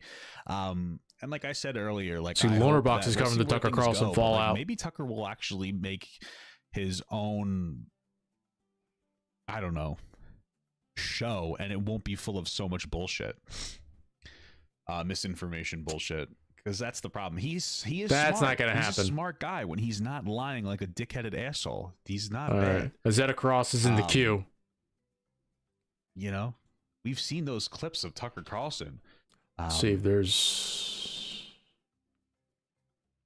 You know, the TikTok was going around just like a week ago about how it was part of this greater conversation here where he talks to Ben Shapiro from like a year ago. And of course, like so much they say, it's not only untrue, it's the opposite of what is true.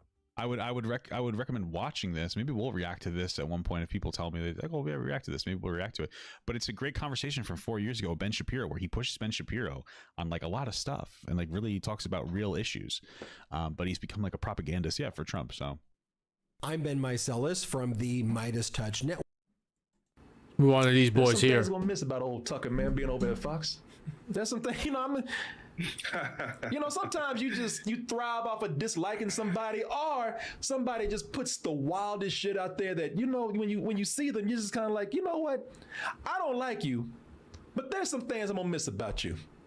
So what we're gonna do is we're gonna look at the good things that are a result of Tucker Carlson having to leave Fox.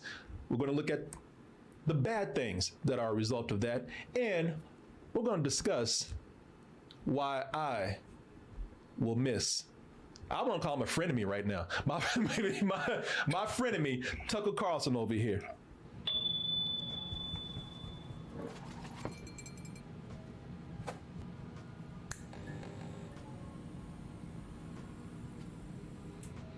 Today, these guys always have some great commentary. Kinda. You just had two big people, two big anchors on the same day that were let go. First, Don Lemon. Don Lemon was let go over at CNN. Apparently, this happened because of his treatment towards women. Not that I don't think he was sexually assaulting or harassing women. I think it's because he just had kind of an aggressive nature towards them. Really? A lack of respect or something. I don't know. He was there for 17 years though. Yeah, so there's something behind the scenes then. Yeah. Probably was. Yeah, apparently he was kind of disrespectful. Now I'm just telling you what I heard right here. I mean, they try to have people come and write about it, but a lot of people don't know too much. I'm looking at this on USA Today, and they even have right here, why was Don Lemon fired? Maybe that's why I need a cup of Don Lemon, man. Help clear my throat. I'm sure he won't be angry about anything. Yeah, he does need a job right now.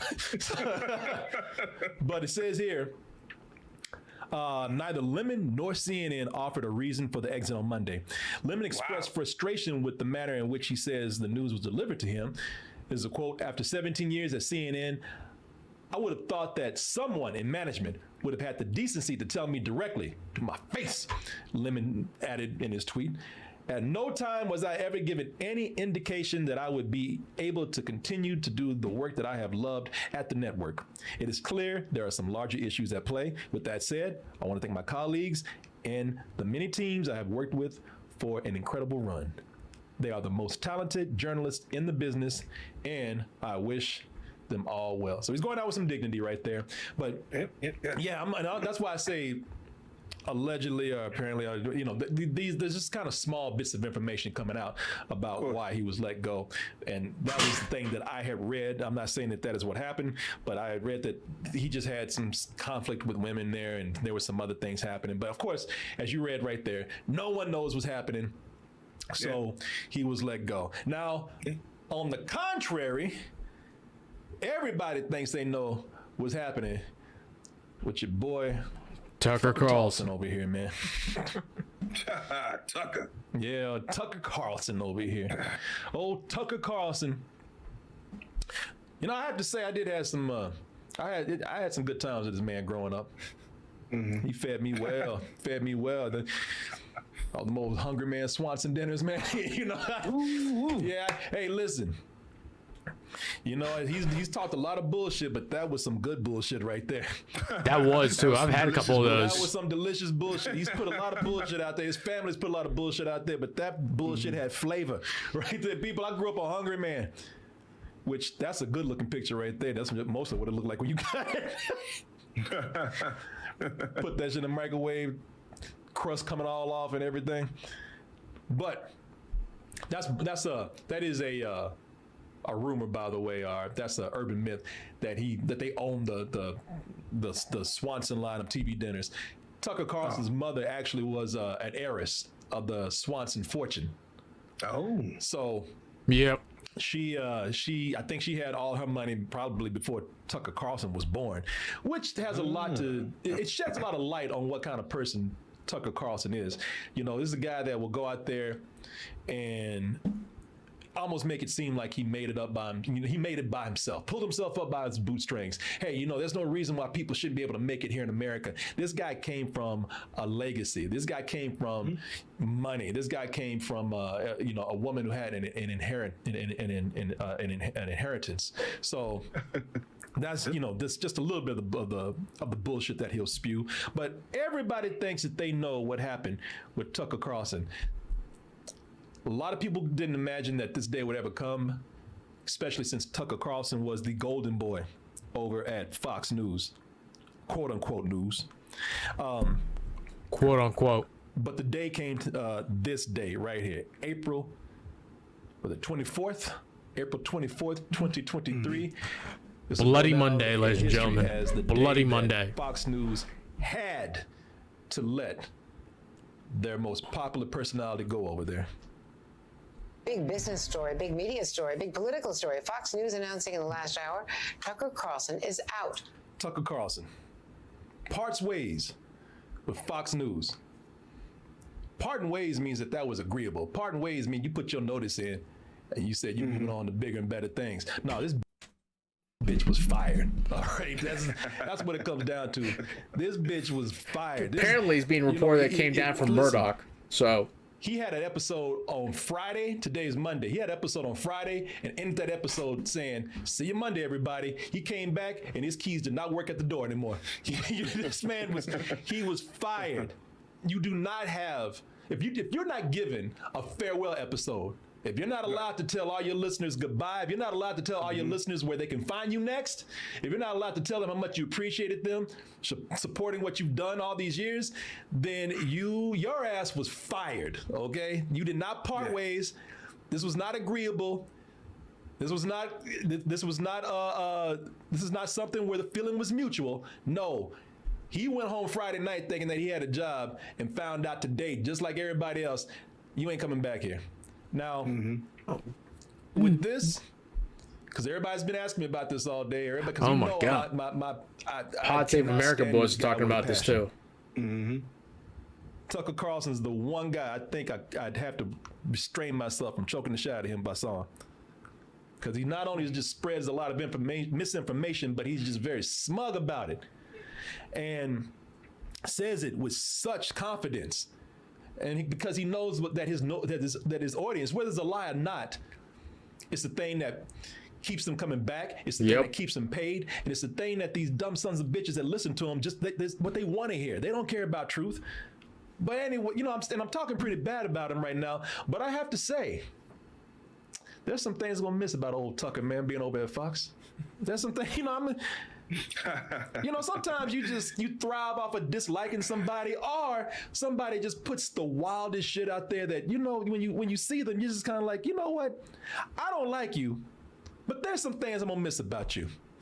So what we're gonna do is we're gonna look at the good things that are a result of Tucker Carlson having to leave Fox. We're gonna look at the bad things that are a result of that, and we're going to discuss why And with that, ladies and gentlemen, I want to take a short break. I need to eat something, but I'll be right back. I'll leave you with some cool tunes. Be right back, folks.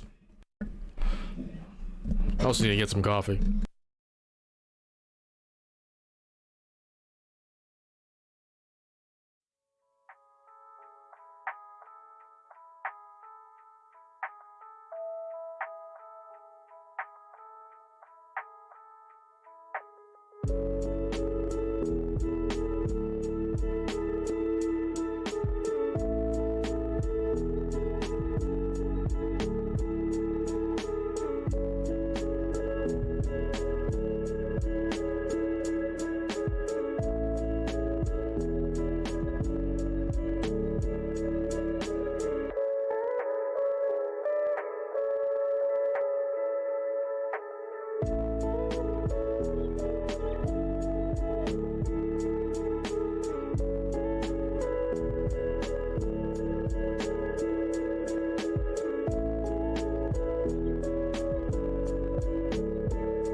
you see. One thing's for sure, I am helplessly in love. Can't lie about that. But what's the point if I can't give enough? Are you happy? Or are you saying you are for me? Don't need to be that way. If you trust me, I'll let you see. One thing's for sure, I'm helplessly in love. Can't lie about that. But what's the point if I can't give enough? Are you happy? Or are you saying you are for me? Don't need to be that way. If you trust me, I'll let you see.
I'm helplessly in love.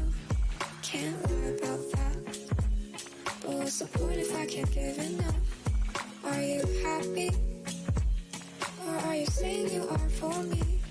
Don't need to be that way. If you trust me, I'll let you see. One thing's for sure, I'm helplessly in love. Can't lie about that.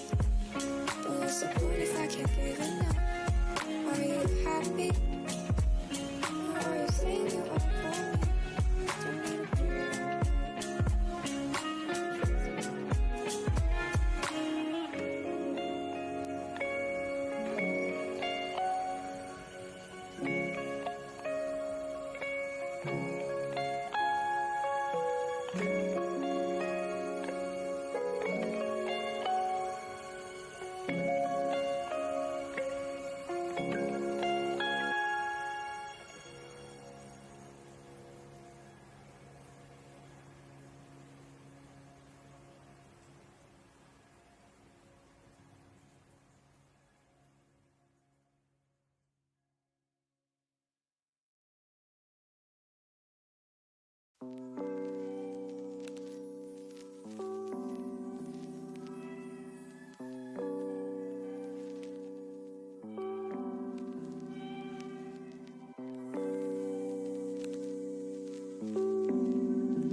Okay, people, we're back. Sorry about the long wait. Took a little bit longer to cook that chicken. And no, I did not overcook it. I cooked it just right.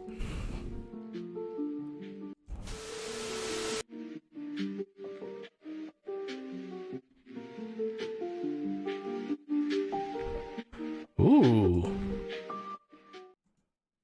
Put some quiver on for later. I will miss. I want to call him a frenemy right now. My frenemy, Tucker Carlson over here. This will be a message to all news outlets. You know, this will be something that hopefully will hold all news outlets accountable out there who want to call themselves a news source. Mm-hmm. You know, it will hold them up to a high standard to make them have some journalistic integrity. And if nothing else, stop lying. You know, if you no, calling yourself an editorial piece or entertainment, that does not allow you to hide behind that and spread misinformation, libel, and just flat out lies about anything you want. You cannot just make up things and talk about, well, you know, he's right. It was just an entertainment show, or well, it was just an opinion, or even the old standby, well, free speech. No, you cannot hide behind that. And Tucker Carlson's lies are numerous. We don't even have time to go through that. I can only talk about some of the more recent ones. Now, the thing that's happening with him is that he lied so much, and I said this a week ago. When this whole, I don't know if you heard about this, Oz, but the thing that's happened with Fox News right now is that they're being sued by Dominion Voting Systems because Fox continuously said that their voting machines were faulty. And then they fed into this conspiracy that, you know, that Biden did not get the votes that he should have got, and that is why he became president. This was not democracy. This was bullshit. This was pretty much voter fraud because Dominion, they allowed it because of their machines, and they probably wanted it that way. So Dominion came in, like anybody else who's having lies spread about them, came in and said, okay, cool, keep talking. All right, you done? Sue your ass. $787 million. And a lot of that came from Tucker Carlson spewing those lies out there, man. So you goddamn right Fox came in and said, you cost us near damn near $1 billion. $1 billion. Damn near $1 billion. Yeah, you've got to go, man. And it's funny because. But here's the thing too. They allowed it to happen. They all of them knew. Ooh, Iron Banner. Tucker Carlson had said so many terrible things. This man has had so many sponsors drop him or not associate with him anymore. And yet Fox let him stay. Now, when this whole thing with Dominion came through, I said last week to Martin, you can see the show, I said, that's cool that they're getting sued by this company, you know, to hold them accountable because money, morals don't matter. You want to make somebody change? You want to make somebody do the right thing? With their money. Morals got nothing to do with business, y'all. Things are decided on money. And by the way, it's just not Fox. It's not Fox News either. It's everybody. Hollywood thrives on that. Corporations thrive on that. That shit goes beyond all kind of political spectrums and beliefs and moralities, man, or lack of. Don't think I'm just picking on Fox. Everything runs by money. Somebody's money, ooh, they'll do the right thing in a minute. Oh yeah. Shit, man. Any type of child abuse, rape, whatever. No, we're losing money from that. Oh yeah. No. There's no way we can stand for any of that. We're letting that go. This person's out of here. Yep. As soon as the money gets involved, action takes place. You want the time. Catholic Church to stop raping people? Find a way to get their money. They'll do that. True. You want Hollywood to stop abusing women and be fair and be more diverse? Find a way for them to make money to make it happen. That's what it all rolls on. And so, Money, the great mover. Obviously, these election lies are the things that he told that came to bite him and Fox in the ass. So we're talking about the good things that have come from this. So that's the one thing that people have to start telling the truth, or they're going to have to pay. And this will be an example of that. This will be an example that is going to stick with people's heads for a while. Whether you're on Fox, NBC, MSNBC, CBN, or CBS, TNT, whatever the letters you want to choose. But just to give you an example of some of the things that he said here. Some of the more recent lies that he has told. He's told a lot of them. The whole thing with the insurrection, the January 6th riot on the Capitol. Mm-hmm. He's told so many lies about that. Like no one was carrying firearms, even though people were. They didn't have firearms. They had knives, and they had varieties of firearms over there. He spread information that federal agents incited this. He said that, no, this was not connected to white supremacy at all. People were not dumb, all right? Either you want to believe this, or you're too lazy to look up for yourself, or you know better. All that stuff was proven. That shit was proven just by the footage we saw on TV. Don't believe your eyes, Corey. Yeah, don't believe nothing, all right? Don't believe your ears, eyes, or anything, and especially don't believe what the liberal media is telling you. No, it's stupid, man. Let old Tucker tell you what you need to know. Yeah. The biggest one that he told, and again, we saw them attacking the police. We saw them attacking the police. We saw them yelling racial slurs at the police. And he said, no, that's not what happened. Now, we don't really know what happened, but I know by the footage that we have that the police were escorting some of these fine patriots around the Capitol. We're going to get inside with footage that shows you what was actually happening inside the Capitol. Instead, it shows police escorting protesters to the building, including the now infamous QAnon shaman. Subscribe to the Fox News YouTube channel to... Shut up. No, that did not happen, y'all. And we know that. We see that. But this man would, that station... Not just Tucker, but that station has a dedicated following of people who are cult-like, and they just want to. It's not that they want to know the truth; they want to hear the information they want to hear. But Tucker Carlson was the one who really took the most advantage of that, man.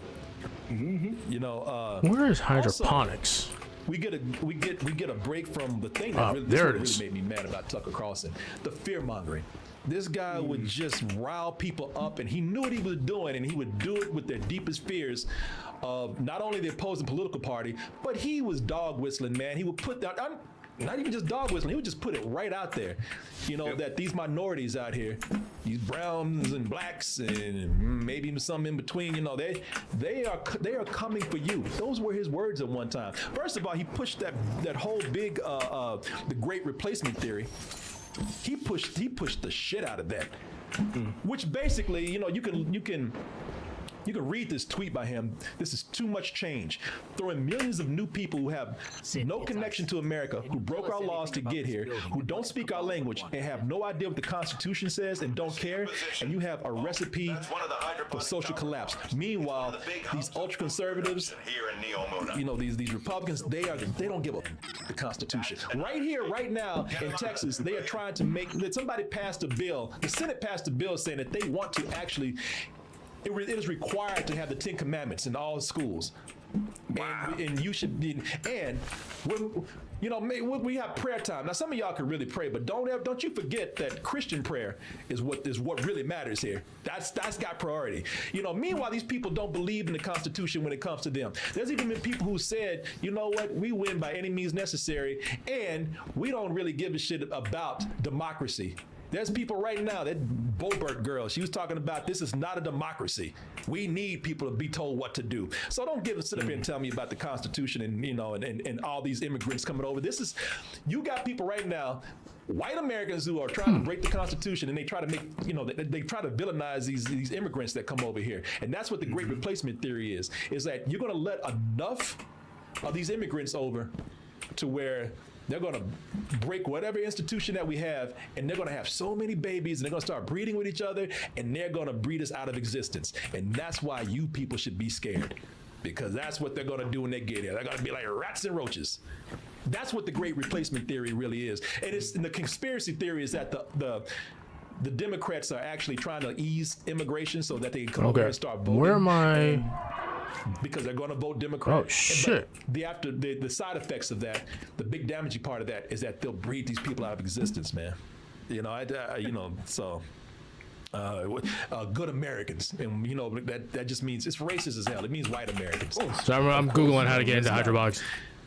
Stop beating behind the bush. He's, you know, don't get him started on Black Lives Matter. Now, whatever you think about Black Lives Matter, whether you believe that they're a mob, you know, they're violent, whatever, you know, which is, a lot of that shit's not true, man. All right. I'm just going to tell you right now. But whether you believe it or not, it's funny that he goes in on them and talks about watching profane here. And talks about, and then comes forward and says, hey, you know what? And this again, fear mongering. And when they're done looting their neighborhoods and they're done tearing up their shit, they're going to come for you. This may be a lot of things, this moment we're living through, but it is definitely not about Black lives. And remember that when they come for you, and at this rate, they will. You know, come on. I mean, again, when they come for you, when they come for you, he's not even dog whistling anymore. He's not even trying to hide it. He's straight up playing on people's fear. Now, whether you believe Black Lives Matter is a violent mob or not, there's still a double standard there, because he loves defending. He did at one time defended the insurrection.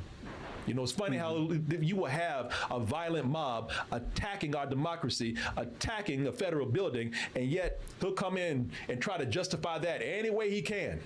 But when it comes to, you know, all these coloreds out here, no, that's when it's wrong and dangerous. So, you know, that anybody else at any time years ago, decades ago, if they had been spreading this kind of misinformation, you know, on a forum like this, it's literally right there.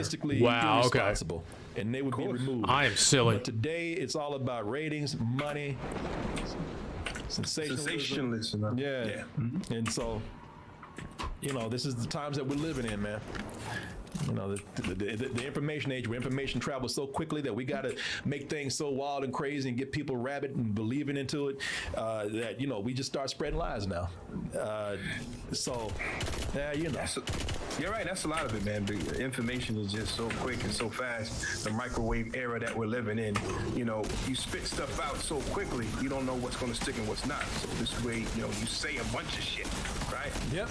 And see what sticks, you know, and unfortunately, a lot of what asshole Carson was saying, a lot of shit was sticking for people that he was speaking to, directly to, you know, and, you know, they were marching to his drum, marching to his beat, you know, and that kept them around for a long time until, you know, the money got messed with and they couldn't deal with it no more. Yeah. You know, but again, there's a positive to this. We see that there are still consequences. You cannot go out there and just start spreading these lies and everything. And it just proves that you're going to do it, and you're going to have so much arrogance about it that at one point you're going to think you're untouchable until somebody, touches you. You know, so you know, it's. But what's that? But unfortunately, it took, you know, it seems as though it took that lawsuit or whatever settlement they did out of court for them to look into this and be like, well, shit, we rode this out as long as we could. Now it's time for you to go. You know, because of that, it seems as though that's why only reason why we're getting this now from this interview. Yeah, that he has to leave. But keep in mind that that's not any moral thing that he left for. It's because he cost them money. And that's what I'm saying. That's why it's unfortunate that we had to come to this. It wasn't like out of the goodness of their heart, or one day they woke up and said, wait a minute, Tucker Carlson's up. No, their money, which is why they were forced to do this. And that's the sad part. And if you think anything otherwise, you are mistaken, my friend, because Rupert Murdoch is ruthless with that. Anytime something is threatening the network or his money, you are gone. So here's the real reason why I'll be upset about Tucker Carlson leaving. Here's some bad things with Tucker Carlson leaving. And one of those bad things is I think I really will miss him. There's a part of him that just. The thing with Tucker Carlson got a freaky side, man. Freak. He's kind of freaky, man. He's and it would come out in little spurts here and there. Like him wanting to, man. Mad because he can't get a hard on over some M&Ms with sexy legs. It's that whole thing with the green M&M. Everybody forgets about this little chocolate fantasy over here, the brown M&M. M&Ms will not be satisfied until every last cartoon character is deeply unappealing and totally androgynous. And I can't jack off to them anymore. Tucker Carlson always rooted for Tucker Carlson because I always thought the reason why because he used to wear a bow tie back in the day, and he was very straight-laced, and all of us used to say, like, you know what, the reason why this man is so ultra-conservative and straight-laced and wearing these bow ties and shit is because this man is a freak. This man, he is sexually repressed. He wants candy. Now, I ain't gonna lie, I find that, I do too. I find that attractive too, but I can admit it. But he tries to make it seem like, oh, this is some woke shit. No, you just mad because you can't get a hard on anymore. That is his black woman fantasy right there, the brown M&M. He's probably more hard on for that because he's probably feeling guilty about getting a hard on over a real black woman. So the candy's a little bit more safe. I was hoping to see the day that Tucker Carlson would come out on Fox News. Wow. I was hoping he would be behind the desk and say, folks, I like man, and I can't stand it anymore. And listen, call it a pipe dream, but we all know that Tucker was crying out for help, man. There's a little gay Tucker. Yeah, he was. Yeah, man, Tucker Carlson was low-key crying out for some gay release.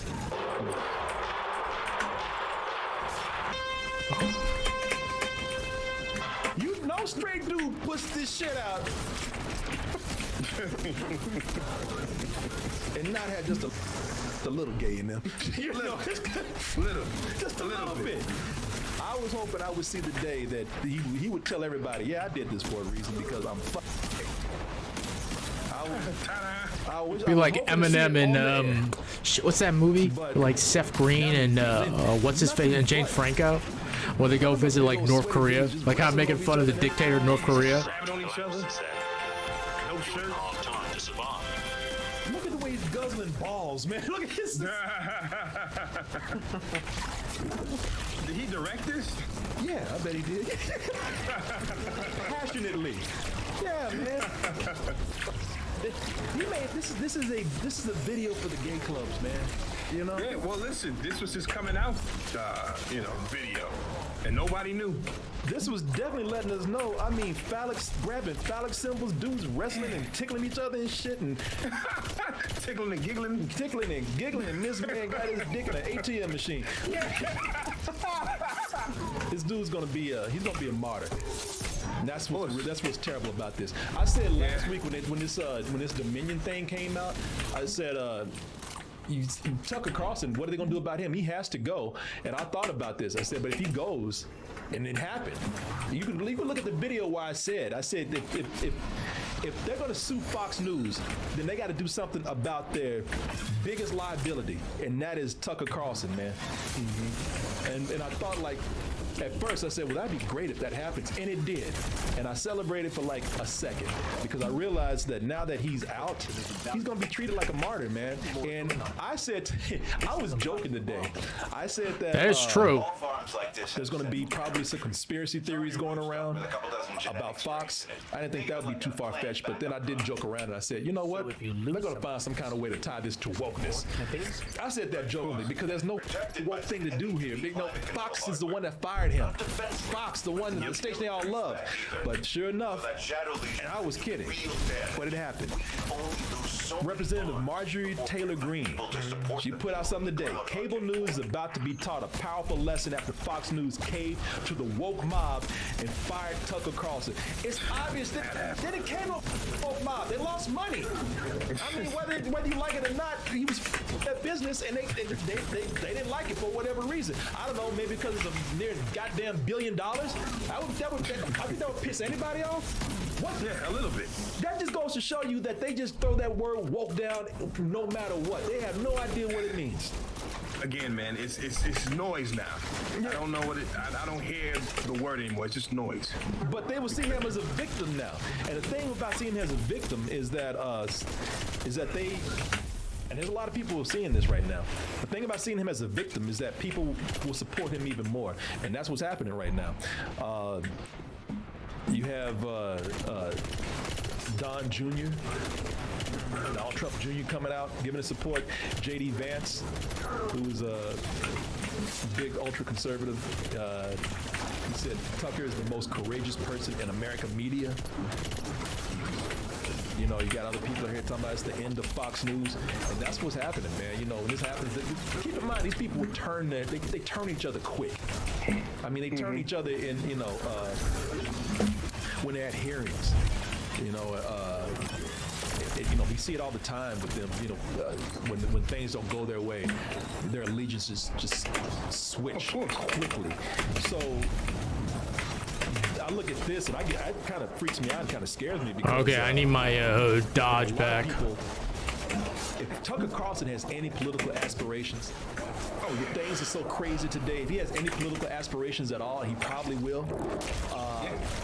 People would just support him more because they're going to feel like he was a victim of being fired at Fox News, and because he held on to his truth, and because he was telling it like it is, you know, they let him go. Because he told it too much like it is. He spoke too much truth, even though they were all lies. They want to shut him down. Yeah. And let's keep in mind that he's not disappearing.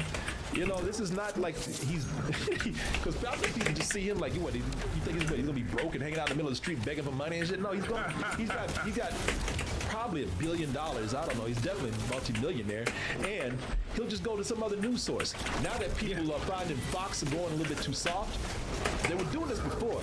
Now that they fired Tucker Carlson, people are going in droves over to a place called Newsmax. And Newsmax, I would not be surprised if, I don't know if this will happen or not, but I wouldn't be surprised if Newsmax tries to reach a deal with Tucker Carlson. And keep in mind that I think Tucker Carlson and a few others at Fox laughed at Newsmax, and now Newsmax is actually kind of gaining on Fox. Since Fox is, you know, because Newsmax would, I mean, you think Fox is bad, Newsmax don't give up. They will they will pull news out their ass every day. I think actually some people in Newsmax are actual like true believers. You will not be held back anymore. You will be able to probably be Uber Tucker now. This dude will be a beast after this. You can finally achieve his final form. Yeah. Wasn't he didn't he have like a discussion with Jon Stewart back in the day and that got his show canceled? I remember that, right? Yeah, because I think he was on CNN at the time. Yeah, and even Jon Stewart made fun of his sports. No, Jon Stewart told him, he said that, you know, kind of what I'm saying right now. He said, just just be a decent person. Because he was gone, and later on he came back to Fox News. So yeah, Crossfire was what it was. Yeah, The show there was you called go. Crossfire, and he was just saying, you know, just be a decent person and report things like they should, and stop, you know, and just stop telling lies, you know. And he was talking to two guys. He said, you know, you guys just stop fighting each other and just try to do something, you know, that's good for the people. And yeah, I think after that he got made fun of, and everybody laughed at Tucker Carlson. And they canceled that show. And they canceled that show. And Yeah. he got brought back. He told him, he said, you're in your 30s and you wear a bow tie. Yeah, I remember that. That's why he wears ties now. He said, stop being, you know, just don't be an asshole. That's what he told him. Which is, you know, that's a good thought, but that doesn't make money. You know, being an asshole today makes money, man. And it makes money in all forms. Whether you are telling lies on Fox News, you're telling lies on another station, you're out there doing pranks on YouTube. You know, you're doing the most mundane shit on TikTok. You know, but a lot of people are doing just stupid shit that just. It's just not decent, you know. It's just whether you're pranking people without them knowing, you know, you're spreading lies on people, you're fighting people and putting it up online. I mean, we're just an society right now, and we're all doing it because we want attention and we want money. You're doing theater when you should be doing debate. When you have people on for just knee-jerk reactionary talk. Wait, I thought you were going to be funny. Come on, be funny. No, I'm not going to be your monkey. Absolutely learned nothing from this, and I tell you why. Because the money's too good. Lies sell better than the truth. You know, the lies with Tucker Carlson, it didn't make financial sense for him to take Jon Stewart's advice and be a decent journalist, somebody who can actually, you know, with his influence, help. He already had a crowd that was following him. You know, he already had that. He already had that conservative crowd that was following him that wanted to hear the bullshit that he was spewing. Why would you change from that if you're making money? You know, I mean, I'm saying that that's kind of a rhetorical question. I mean, I'm almost saying like, I don't even know if I could do it. If I was offering that, you know, if somebody's giving that much money, why would I change? You know, why all of a sudden would I try to be, you know, a decent person because somebody told me to, and then all of a sudden lose everything that I built up, even if it was based on a house of lies, you know? I don't know. Yeah, why fix what's nothing's broke, you know? You know what I mean? He's able to, you know, to appeal to his fans, you know, and that's all he needs, that base. Yeah, I mean, if that base is willing to follow him. I had another mouse, bringing the ratings forward. and I thought I put it in here, but I guess not. That was the clip. It doesn't go any further. Yeah. I know people are concerned about him trying to run for president next, like you can find that whole segment though online somewhere. You just have to dig a little bit. But you know, if it is, this is the time to, you know, start using whatever ammo he has now. Whatever it's literally outside the case. He's getting now from, you know, these people. This is his time to strike, right? Yeah, listen, you got to make a business move for whatever suits your best interest and the business's best interest. And that's what happened here. This was not political. You know, they messed with Rupert Murdoch's money. And that is what happened. So this was going to have to happen either way. And it was bound to happen with something. Like I said last week, he's a liability. He was going to do something over there at that station. So this is what happened. It's not a political thing at all, but it will turn into a political thing at this point now that people feel like they have to support him even more. You know, he's a victim to some people now, even though he's not. The major news outlets are going to have to watch what they do with their reporting. As far as this guy, if you think he's getting some comeuppance, you think this is punishment for him? No, it never is for people like this.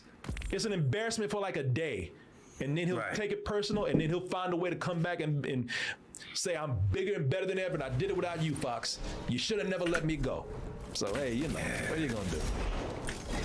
Yeah. Somebody, a victim who sleeps on a lot of money. Yeah. Yeah, you know, hey, he has that much popularity and that much money. Those two combinations could be very bad. Yeah, that's it, man.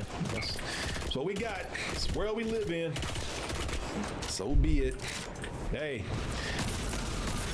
I don't know, man. I got to outlive. Maybe I should just start spewing bullshit. Oh yeah, I already do. It doesn't pay us much. I got to find some better bullshit. Say welcome to Monday, baby. Yeah.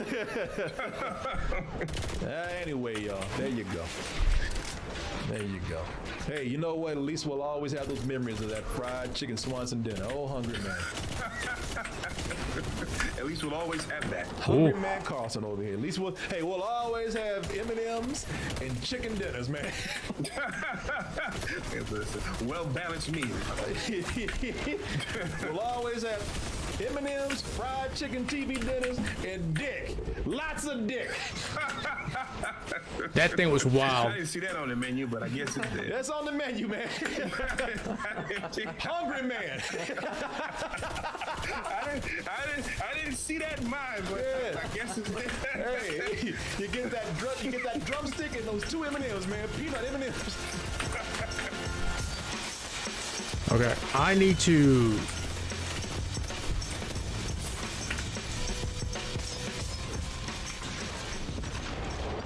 Here's another thing too. I need to open settings. Oh, I think it's this. It's my main volume on my knob, because I can't hear it.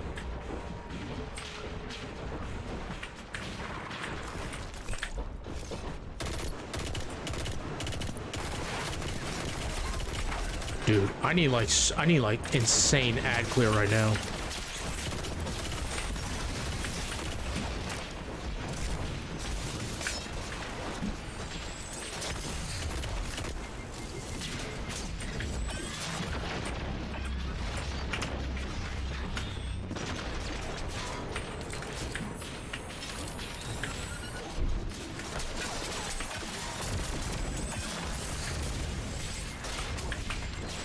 Who is... Fuck me, dude.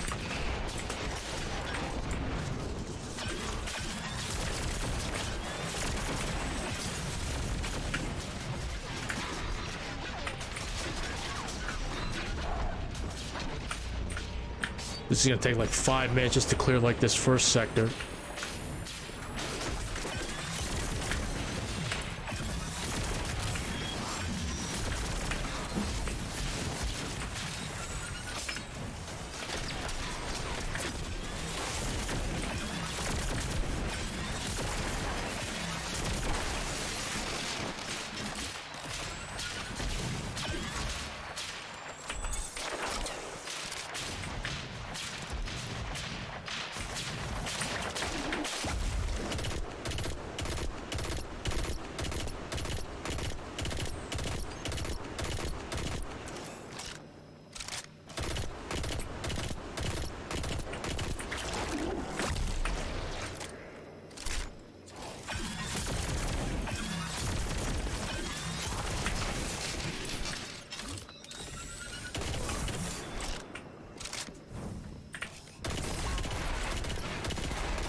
So it's for the void shields.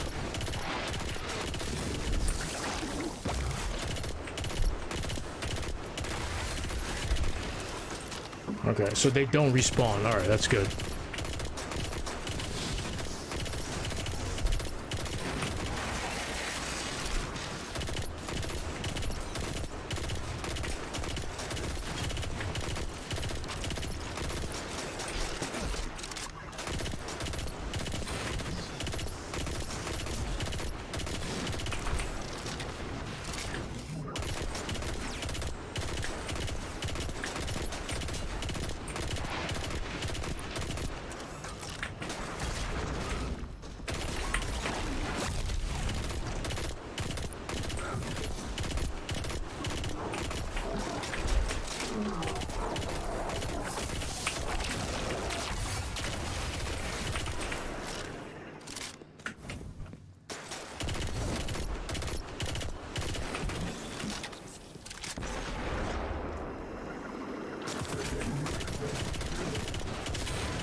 Stick your head out.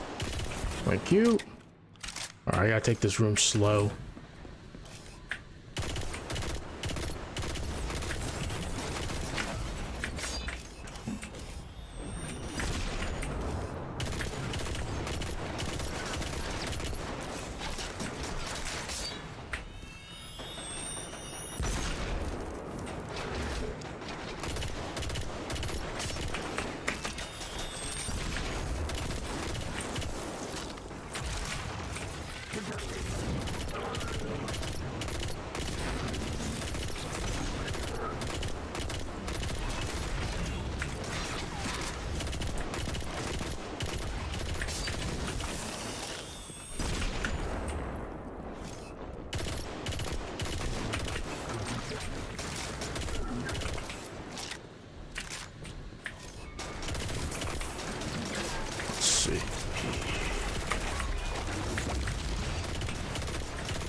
And clear like this.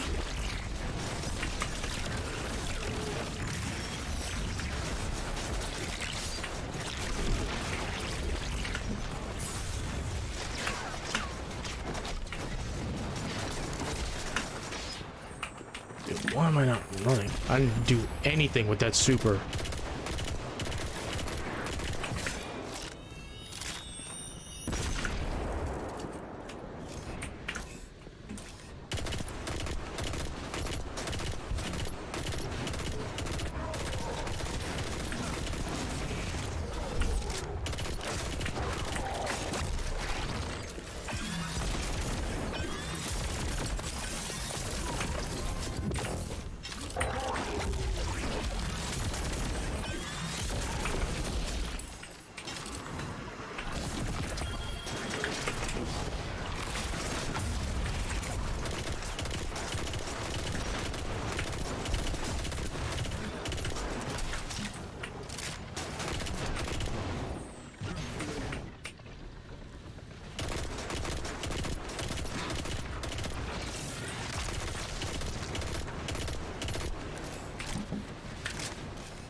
Damn, they have so much cover.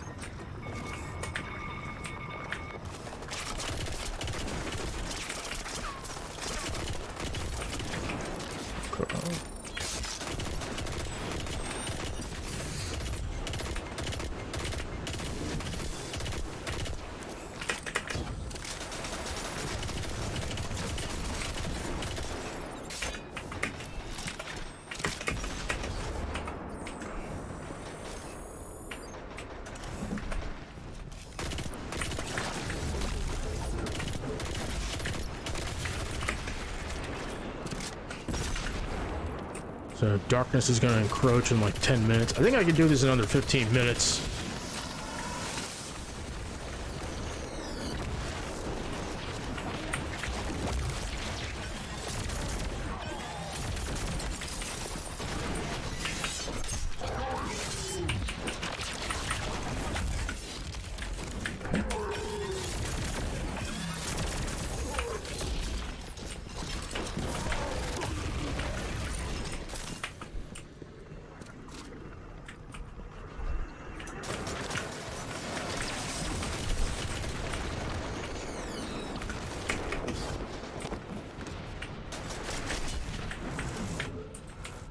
Five minutes. Wow, okay.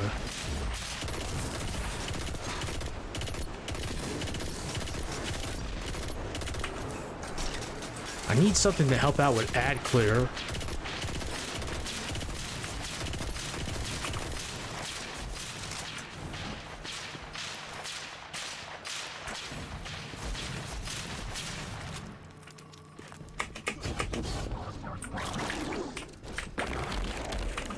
Jesus Christ. Where are you?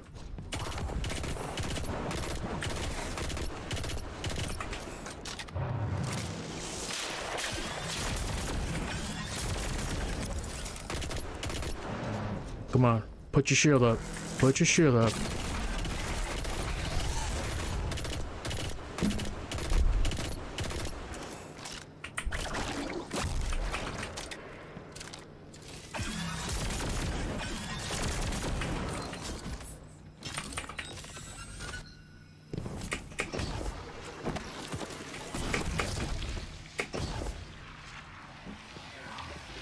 Alright, this room's gonna be a pain in the ass.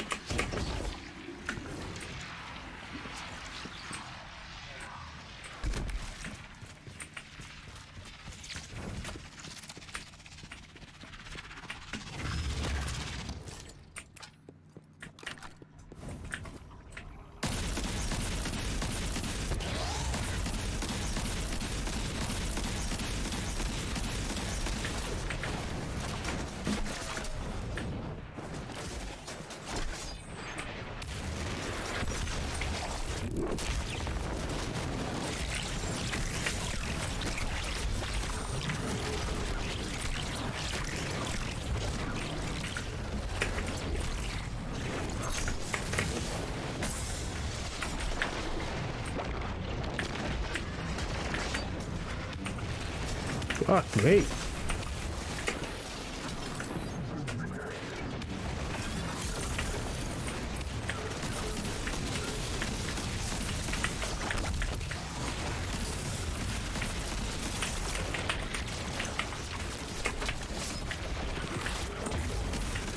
Alright, let me get rid of the fucking champions.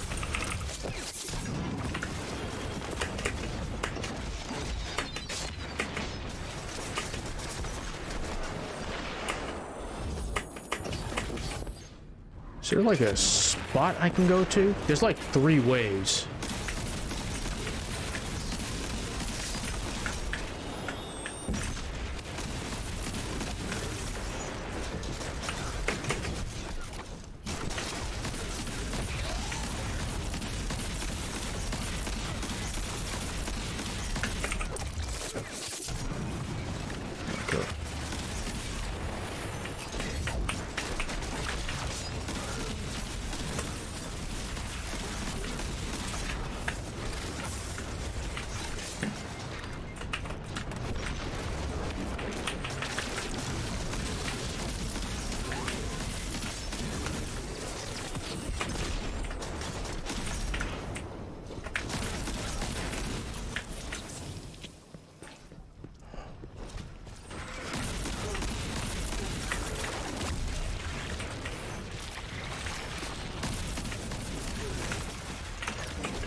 Alright, dogs are gonna come out.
Oh.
the fuck is it? It's not bad. It's actually giving exactly what I want. A little bit more resilience though. The dragon chest. Is that like a PV?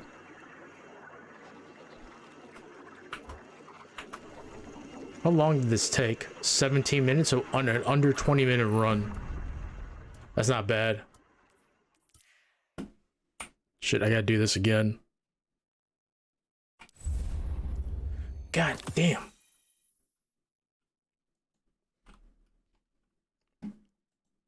Carlson's fired. Those boys over at there. Welcome to Pod Save America. I'm John Favreau. I'm John Lovett. I'm Tommy Vitor. On today's show, Joe Biden is officially running for re-election. The Republican primary is still Trump's to lose. The Supreme Court protects access to abortion medication for now. Fox News fires Tucker Carlson. And Bud Light succumbs to cancel culture. Then the Atlantic's Mark Leibovich stops by to chat about his weird breakfast with Chris Christie and the Republican primary. And later, we get back into the prediction business just in time for Joe Biden's announcement video. All right, let's get to the news. We are recording this late afternoon on Monday. By the time you all hear it, Joe Biden will have almost certainly released a video announcing that he's officially running for re-election in 2024. There are multiple reports that White House senior official Julie Chavez Rodriguez will be his campaign manager, and he's set to meet with donors in D.C. this Friday to start raising money for what's estimated to be a $2 billion race. So much money. That is ridiculous. Biden's approval is still stuck in the low 40s, and most voters don't want him to run again, including about half of all Democratic voters. But because of his significant accomplishments and his party's history-defying midterm performance, only Marianne Williamson and anti-vax conspiracy theorist Robert Kennedy Jr. have stepped up to challenge him, and the DNC has no plans to hold any primary debates. Tommy, we were in the White House when Obama ran for re-election. What are the mechanics of how that works? Who's in charge? Where's the campaign? How does the president and the staff split their time? Who's the big boss? So it seems like Joe Biden's probably making this announcement tomorrow via a video so he can create a campaign fund and start raising money. Because as you pointed out, he's got to raise $1 billion. That's so much money. I think they said $2 billion, and that would total. That would count outside super PAC spending. And this is just for the Biden. Yeah, but this allows you to start an organization, hire people, start getting staff in place. You mentioned that they named Julie Chavez Rodriguez to be the campaign manager. She's currently the director of the White House Office of Intergovernmental Affairs, so I assume she moves out of that position into the campaign. It's likely that decisions will be made by a broader circle of people that includes White House staff like Anita Dunn, Mike Donilon, Bruce Reed, Steve Ricchetti, Jeff Zients, Chief of Staff, Jenna Malley Dillon, his deputy. Some White House staffers can coordinate with the campaign, others cannot, so it'll be that kind of group. And they will decide how Biden splits his time between these official events at the White House proper or campaign events out in the states. To some extent, I guess everything you do is a president is campaigning. It's helping your re-election, but campaign staff set up the big rallies. You have campaigns have to reimburse the government, for example, for the price of Air Force One rides to campaign events, so it gets a little complicated. But it seems like that's what he's doing here. Yeah, I think the way they do it is the staff that is most directly connected to like Biden's personal actions, so like scheduler, speechwriter, people like that, like they can be both campaign and White House because it would be hard to split those people in half. Yeah, then you get we need some them for both. Like you know? I think Ben Rhodes could coordinate with the campaign, so there's like some policy person you get on certain areas, foreign policy. But it sounds like they might put the campaign office in Delaware. Yeah, for tax purposes.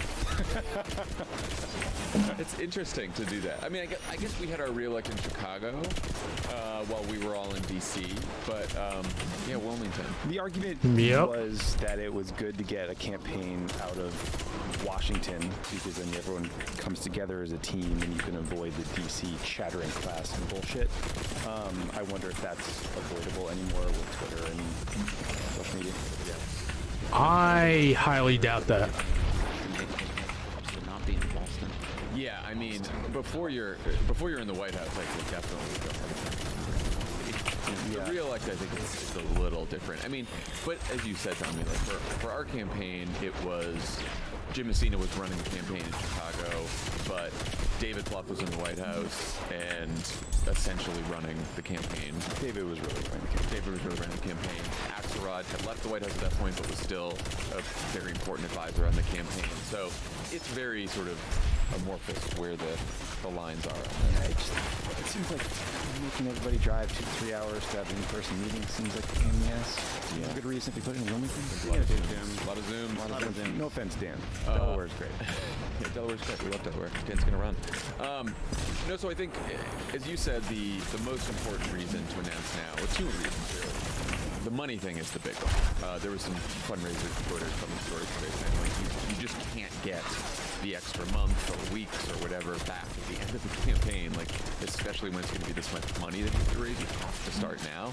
And also doing this puts to bed all of the stories about like will he or won't he, and why is he taking so long, and all that. Had Sam and Diane re-elected. I assume, I mean, it just seems as though temperamentally Joe Biden wants to be president if possible, and this is wrong. He loves to chew on decisions. Yes, but I think he also likes I think he likes the imprimatur of being president without all the politics around with it. He can go and do the infrastructure events under a purely official label, and now he's a candidate. Yeah, and all of that. That is historically the incredibly silly distinction that I think politicians think about when they wait to announce their re-election. Yeah, and he hasn't been holding back on the trail when he's doing those events. I'm talking about the mega MAGA trickle down Republican people. Right. Right? Yeah. Mega MAGA trickle down. He is not. Sounds like a lottery. Sounds like you can win big on this Sunday's Mega MAGA trickle down. I like with that. the Powerball. New Jersey didn't feel that. So we've talked a lot about Biden's challenges, and there's obviously a lot of factors he can't do much about, most notably his age and the economy. What can he do to improve his chances? Any advice on what kind of campaign he should run? Love it. Well, you live in LA. You can do a lot about your age. And I think he has. Yeah. But I don't know if this is advice. It's like how I'm like.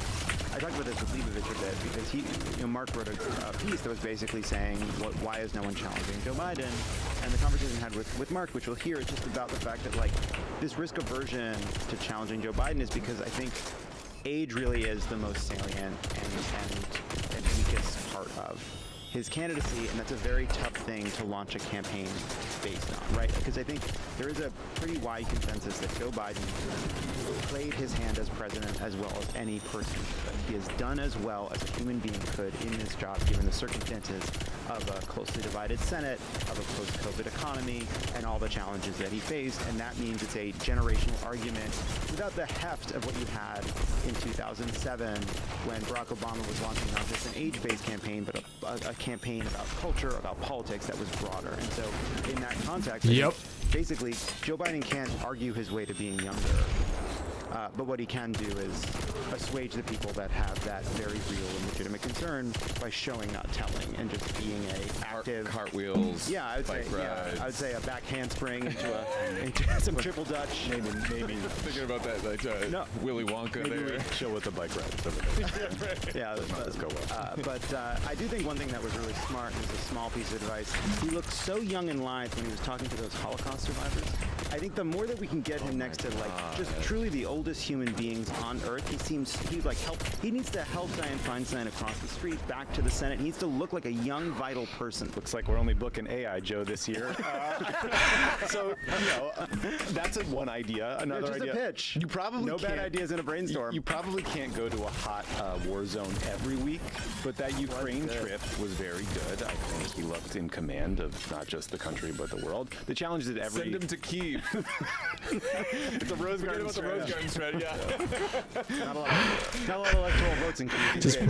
The problem is that every stutter or verbal slip is going to get edited down to some attack video and used against him. But I think the only way you defeat that is with volume. It's got to be out. I could not agree more. Like, I would take the occasional, maybe more than occasional, Biden gaffe over the stilted teleprompter reading, where then when he sounds older and mumbled, it's because he is, I think, reading from the prompter, but he also, as he's been through his entire career, wants to ad-lib, wants to say stuff.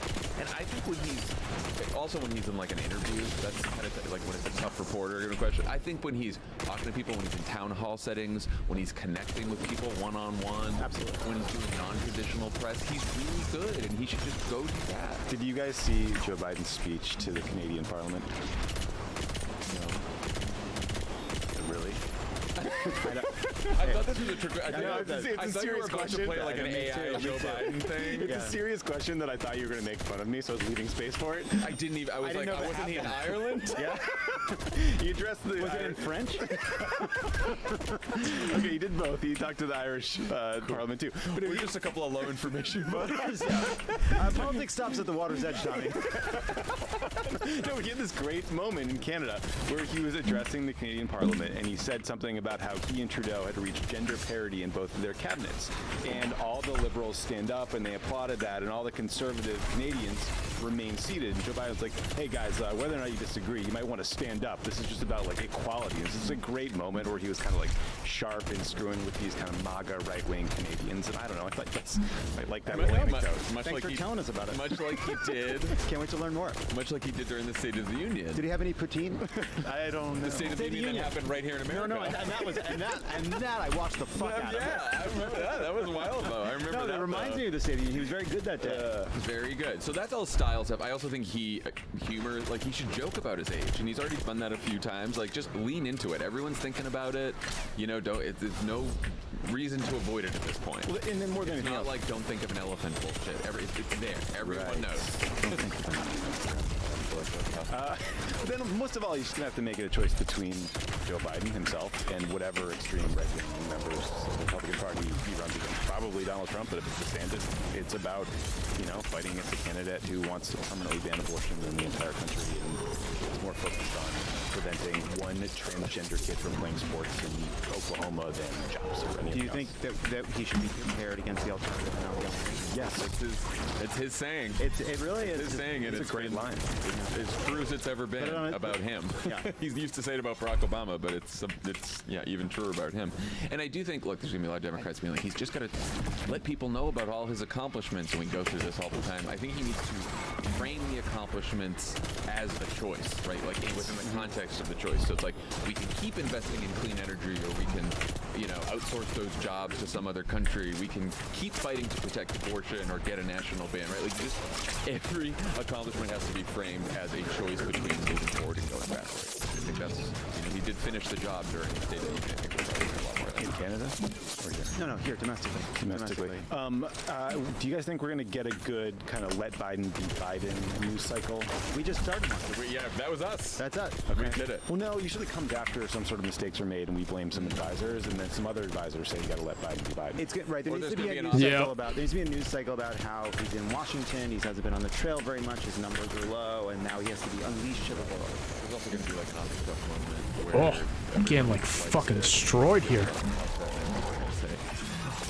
That Biden, and then all the advisors meeting. Remember when we did X? We just need to do that more. Yeah, they always have to communicate that better. Barack Obama loved hearing that. It's something that Joe Biden will be saying on the campaign trail every day for 6 months. Will break through, and then everyone on Twitter will be like, "Where has this Joe Biden been?"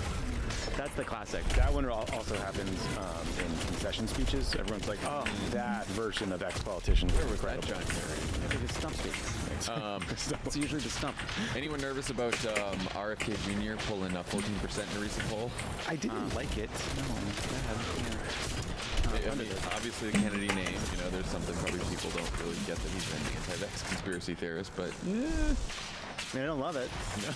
I mean, this is what I think for Biden too, and we're about to talk about. And Kennedys don't often. This RFK isn't one to embrace a boost. You know what I mean? I get it. You get it. It took me like a 5 count to get it. Sure. But yes. I do think that the better Trump does, the better it is for Biden and the case that Biden's making. And, I remember in one of our interviews with Ron Klain, he was like, I know the Republican Party thinks it's going to be someone other than Trump. Like, they're delusional, basically. Mm-hmm. And as Biden can tell people, look, this is going to be a choice between me and Donald Trump, then the better it is to like push the RFK stuff aside, It inoculates him. push the third party no labels bullshit aside, right? Like there are no other options here. Obviously voters are grumpy. A lot of people don't want a Trump Biden rematch, but if that's what it is, you have to decide between both of them. There you go. That's probably Biden's. That's easy, you know. And it was the case in 2020. It helped him win. Tommy's got a joke face on. No, I was waiting for you to have another one. Now, over in the Republican primary, it's still Donald Trump's nomination to lose the new. All right, I got like 5 lives. Says the same thing as all the other polls. Trump holds a double-digit lead over Ron DeSantis, 46 to 31%. Though there's some evidence that the indictment bump is fading. That's right. That is a phrase. The indictment bump. What a society we've built. Tiny Let's D start over. Tiny D also still has higher favorability ratings than Trump, which is interesting. Putting Fingers was just asked about his poll numbers. Here's what he said. I'm not a candidate, so we'll see if and when that changes. Now, we have to show the video.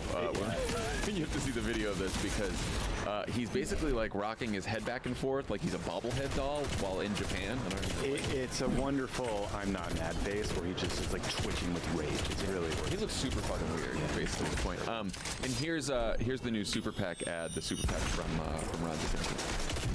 Steel isn't forged overnight. But after all the mining, blasting, and casting and stuff, it's strong. It lasts. As governor, DeSantis stood up to Dr. Fauci, and others stood aside, banned CRT, and got the smut out of schools. Refused to let woke Disney push us around, and put media elites in their place. Ron DeSantis never backs down, because his backbone wasn't forged overnight. Ugh. It's just a truck ad. It's a truck ad with a political script. It made me laugh to think about like he had stand up to Dr. Fauci. like 4'11" doctor. Yeah, senior citizen pediatrician. Oh my God, he came up. An internet brain. Do you have? I cannot believe it. This is so stupid, dude. This is going. My hand hurts. Like the mouse is like so awkward now. I don't know why. It's like, and all the music and all of it. It's like, it's like I hate this. But then it's gonna be 2 weeks or like 4 or 5 days until we get back, and so I can get Gear Falcon. So I might as well just like grit my teeth and get this done now. It's like a little canopy. You know, nice little Ron. Granted, this is his Super PAC, so it's not like Ron DeSantis' campaign, but it still kind of sucks. What do you do to turn this thing around if you're Ron DeSantis? Anyone have advice for the DeSantis? Now we're doing advice for DeSantis. Sure. I mean, say you were on the DeSantis campaign. Here's what I'm still waiting for, just as a fan of Republicans ripping each other to shreds, and it's full-throated, well-made cases against each other. I want to see a speech with a beginning and a middle and end that walks through the case against Donald Trump. Like, I think part of the issue here, again, like Leibovitz wrote a piece about in November about how people aren't going to like Ron DeSantis once they get to know him. So far, bearing out. But I do think he's in this kind of liminal space where, like, he's hinted at an argument against Donald Trump and talked about his strengths as a candidate, but it's just a lot of kind of empty swipe space to be filled in with all of this sort of machination process stuff. And it's like, make a fucking case, or don't, or go back to Disney World, whatever. But just you got to do something. Yeah, this was a boxing match. We just watched the first round, and Ron DeSantis has kept his arms by his side the whole time, and Donald Trump is pummeling him in the face, and he's not defending himself, he's not fighting back, he's not doing anything. It's early, now it's the second round, but he should throw a punch. Stop looking like a wimp. He looks like a wimp. He's not making an argument against Trump. Where he is, it's these oblique things on policy like guns and abortion rights. Call him a loser. You lost to Joe Biden. You listen to Dr. Fauci, like the Fauci thing in that ad is an attempt to say, oh, when Florida, when Fauci tried to lock down Florida, Ron wouldn't let him, that Joe Biden listened to Dr. Fauci. Ron DeSantis should be the one out there saying that. He wants to make that, but it's not getting hurt. Hard to throw a punch when your hand's stuck in the pudding. Yeah. True. I hadn't thought about that. That's a really good point. It's hard to eat pudding with a glove on. Donald Trump is, we love Donald Trump's policies. He's an undisciplined, loose cannon who costs the Republican Party control of the White House and Congress. That's it. You can't win another general election. You want Joe Biden for 4 more years? Enjoy Johnson. Well, yeah, you have Chris Christie kind of he's starting to make some version of this argument. He's not going that hard. He's hinting at it here and there. Everybody's dancing around it. DeSantis and Chris Christie are the closest to actually making an argument. I think Christie's just making it. What is he not saying? He's like, well, I mean, I think he's like calling him a loser. He's calling him a loser, but he's not like, he's dancing around it when he talks to Mark Leibovich, doesn't want to lean into having the fight. He's sort of saying it a bit here and there on the road. Just a pissy asshole. He's just doing the Acela corridor. That's the problem with Christie. He's just like doing a little Chris Christie rehab in room story. Right.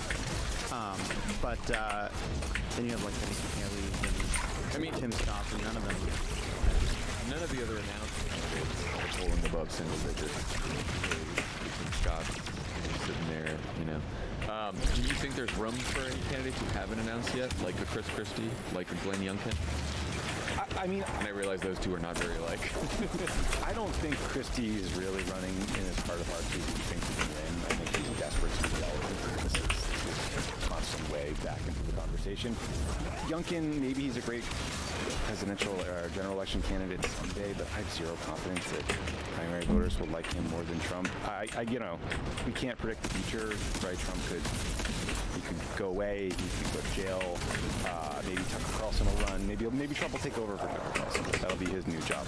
But no one's really, they're trying. Like Nikki Haley, I saw that she has not gotten off her corporate boards. They talk about hedging your bets. Nikki Haley, well, she should. I mean, that's smart. It's a smart move from her. Like run or don't. A classic. Nikki Haley announced that she's going to give this big speech about abortion, but then has it set on background, but it's not going to be politics. She's going to talk about the way forward on abortion, but not debate politics. And it's just a symptom of their kind of failure to go all in. Like, remember, I was talking to a New York real estate rich person who's been around Donald Trump as this sort of like ridiculous figure in New York real estate for 20, 30 years. And he was like, these people don't get it. Like, Donald Trump never quits. He never tires. He never wavers. Like, he is relentless. He will wear you down. And like, if there's going to be any person could be the person from this list that could be the one to put up a real fight, but they have to be tireless and they have to be ready to really have that fight. None of them, even Chris Christie, the closest, none of them want to have the fight. They don't want to own the fight. I think Chris Christie will want to own the fight. I think that in his heart of hearts, like you said, I don't think he can win. I do think his hatred for Donald Trump is genuine because Donald Trump did almost kill him. Tried to kill him for sure. I mean, like, sure, it's relevant too, but also he tried to kill him. Yeah. He tried to kill him, and then when he was in the hospital, almost dying, Donald Trump called and said, "You're not going to tell him it was me that gave you COVID, are you?" Yeah, in fact, are you doing okay? Yeah, don't tell anybody. I think the odds of Chris Christie heading down to Mar-a-Lago to suck up to Trump to get back in his good graces are much higher than Chris Christie winning the nomination. But I do think that's part of it. Like, come on, the person that does it, they have to believe they can beat him. They have to believe they can win. I think DeSantis believes he can win. Well, I think the problem with both Chris Christie and Glenn Youngkin and all the rest of them is I think the only candidate who has anything close to Trump's connection with the MAGA base is Ron DeSantis. Absolutely. And you cannot It's win not this spiky primary, at all. a Republican What's Lucky primary Raspberry without again? a real deep connection to the MAGA base. Tucker has it. Right, Tucker. I'm sorry, Tucker has it. Yeah.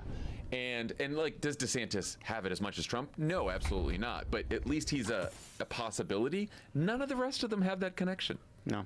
They have a connection with like some college-educated Republicans, DC Republicans, strategists who are all like wish casting for someone to save voters us not from so Donald much. Trump, right? Like the people who New York donors, the New York donors, the DC strategists, all these people. But like, out in real America, no. Do you remember what the villains were in that movie with Riddick? The Death Eaters who keep what they kill. Do you remember this? Anybody? Huh, the Chronicles of Riddick? Yeah. Who can forget? The villains. Didn't catch it. That villain. Anyway.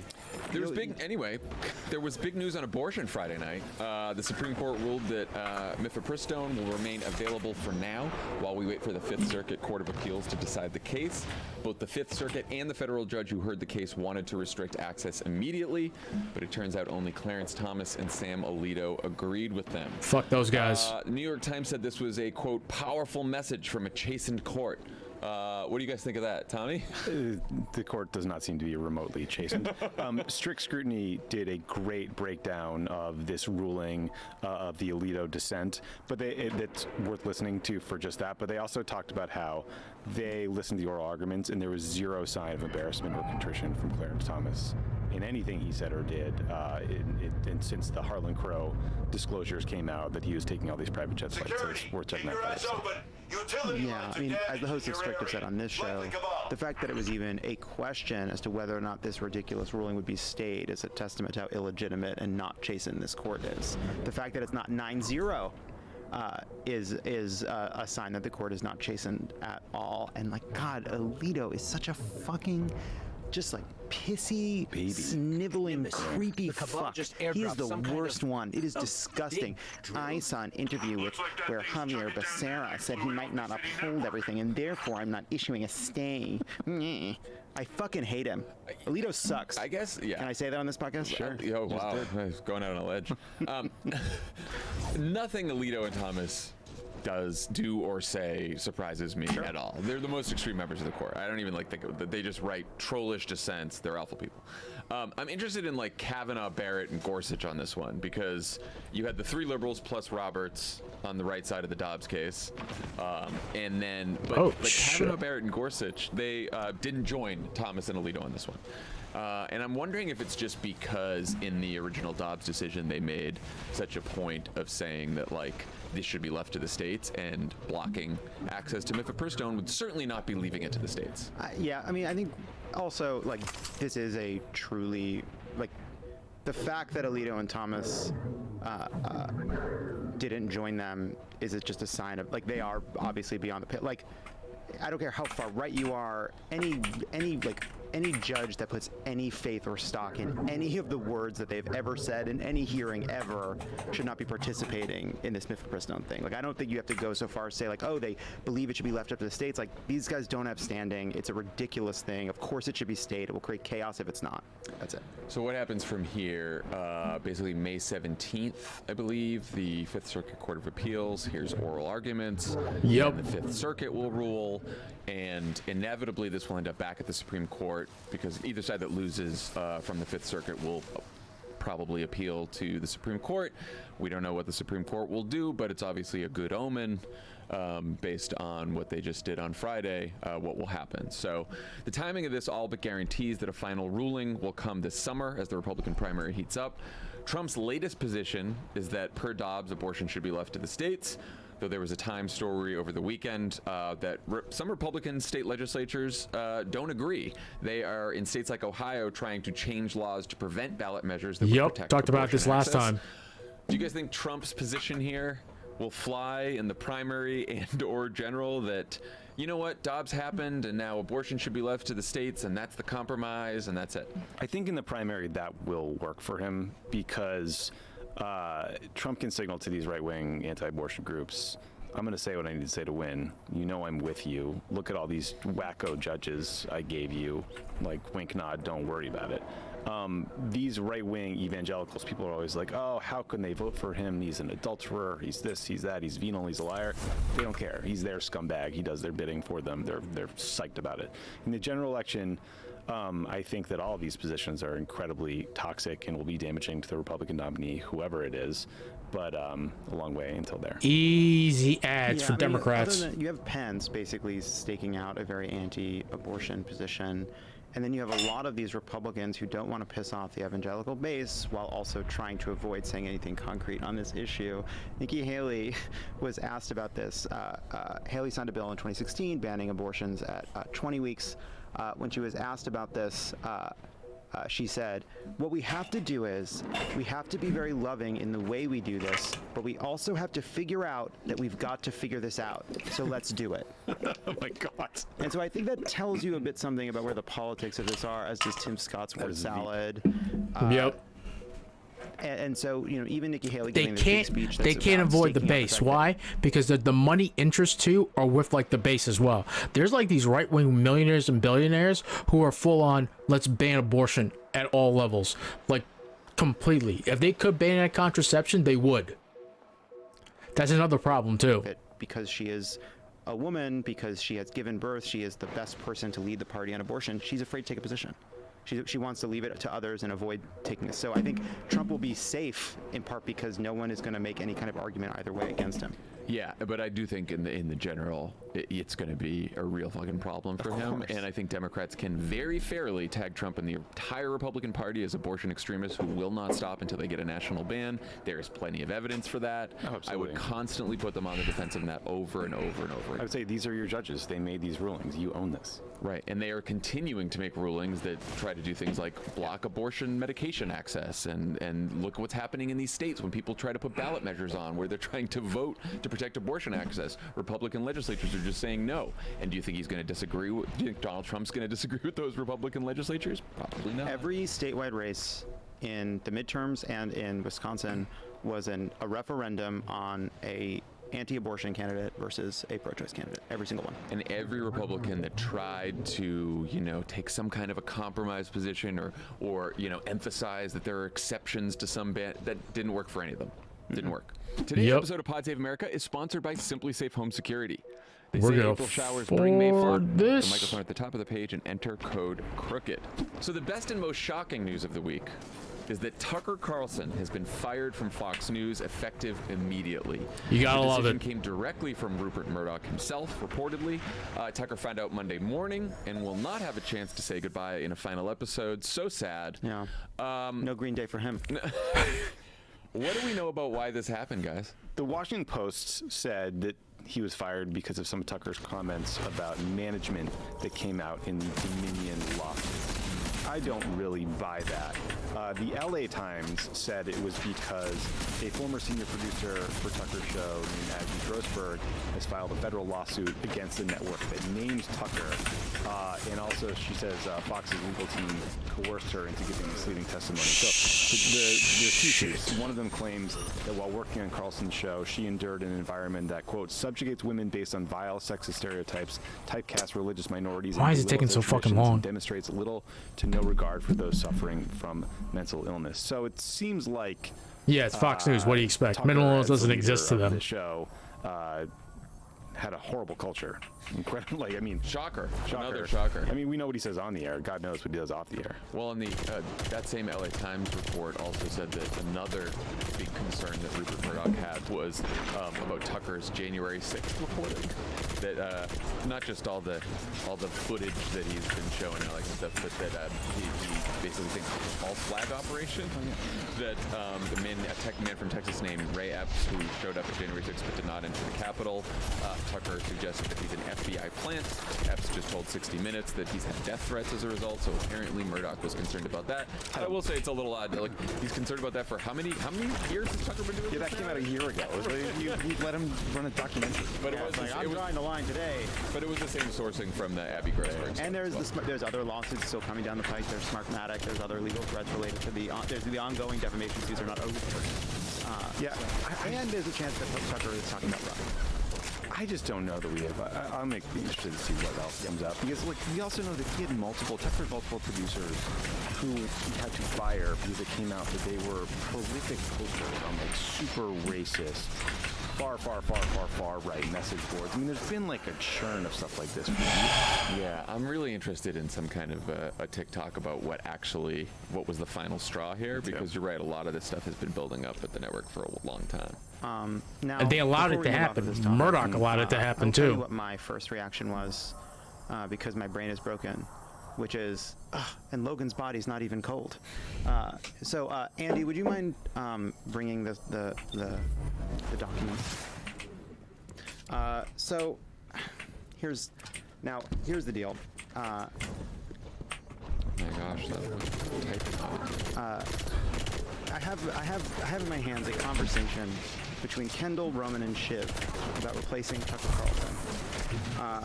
There's a part for each of us, right? Who would you like to be? Would it be Kendall, Roman, or Shiv? I think you should have signed this. You're the casting director. I feel like I have Kendall energy. Okay, I'm gonna give Tommy's gonna be Shiv. Sweet. I'm gonna be Roman, and John can be Kendall. All right. I think we're ready.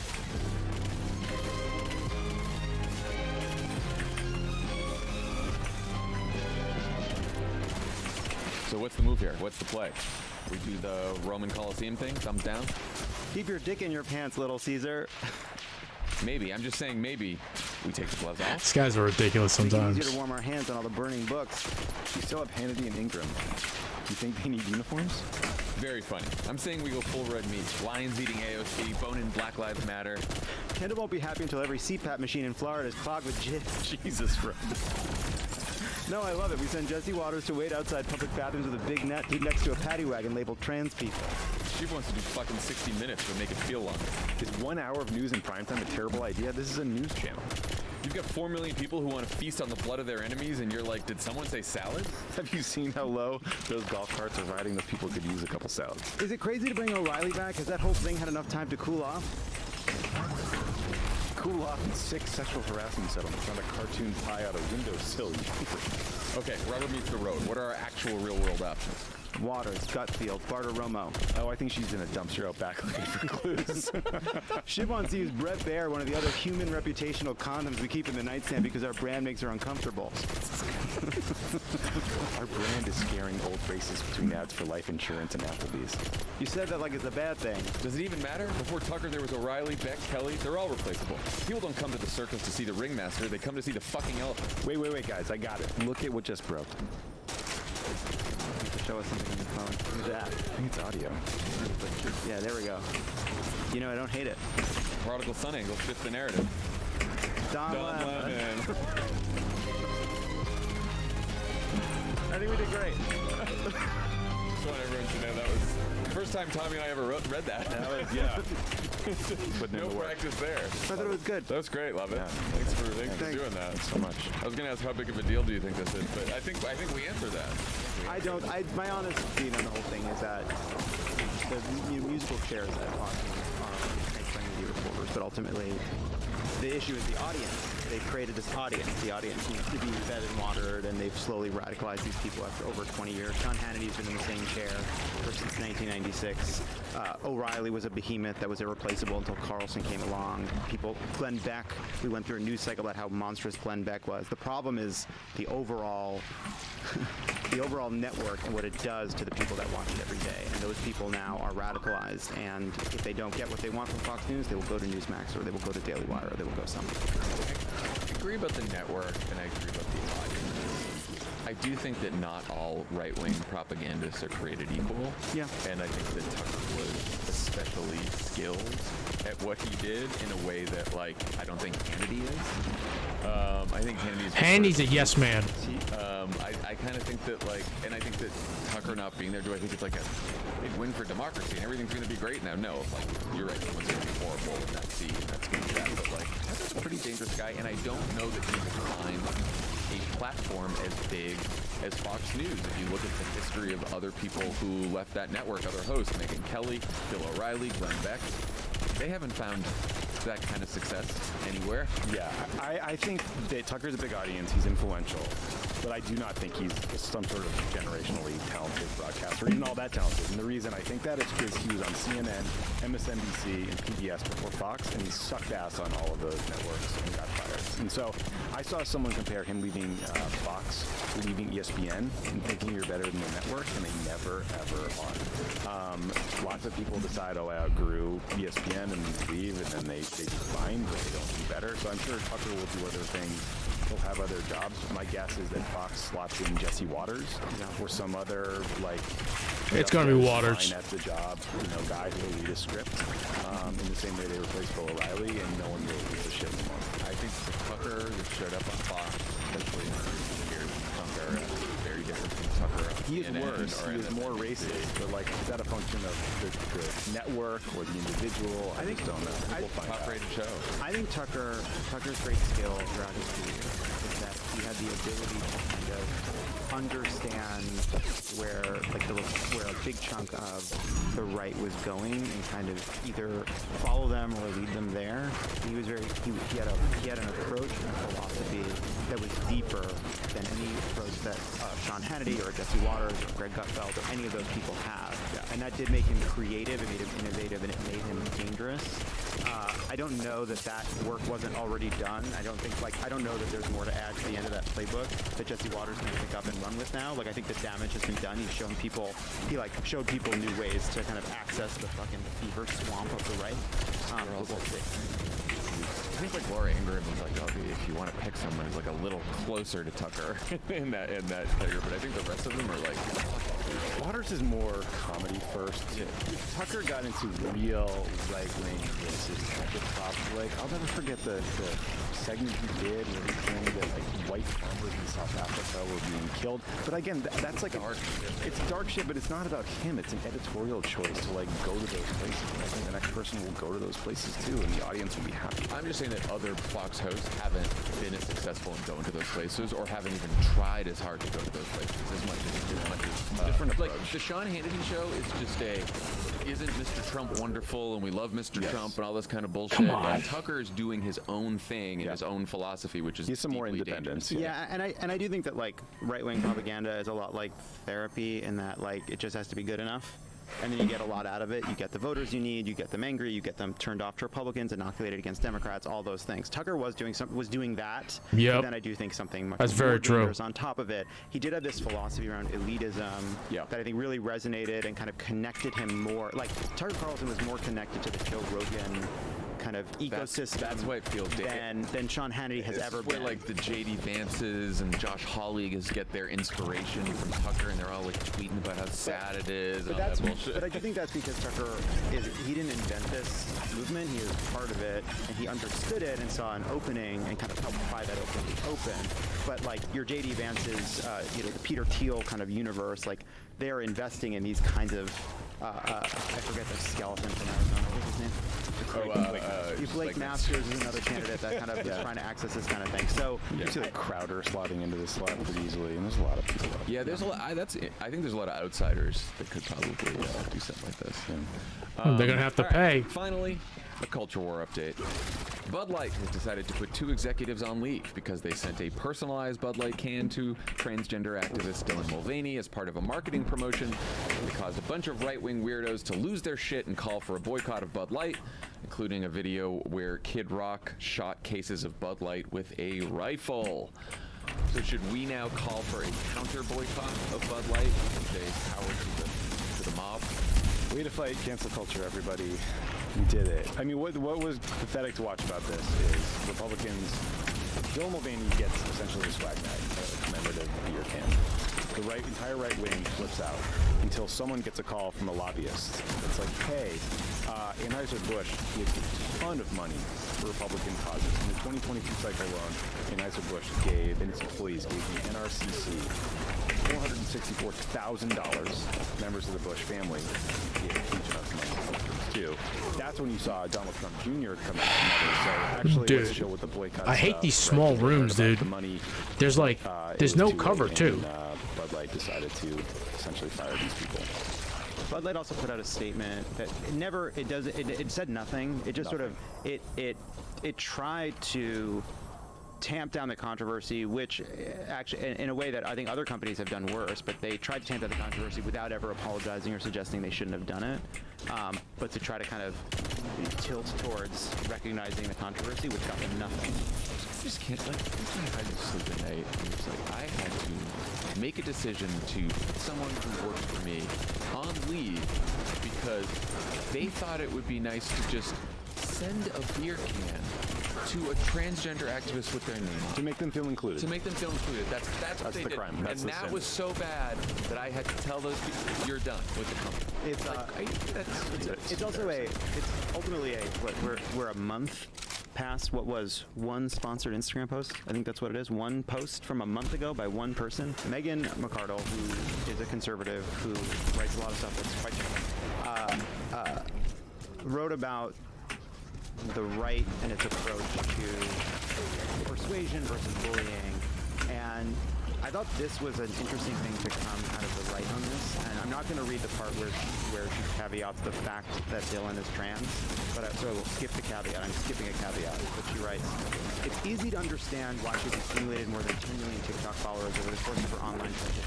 She makes life and being trans seem like such fun. She traffics not in anger or cruelty, but in unity and joy. Where Matt Walsh offers enemies, Dylan Mulvaney inspires exuberance.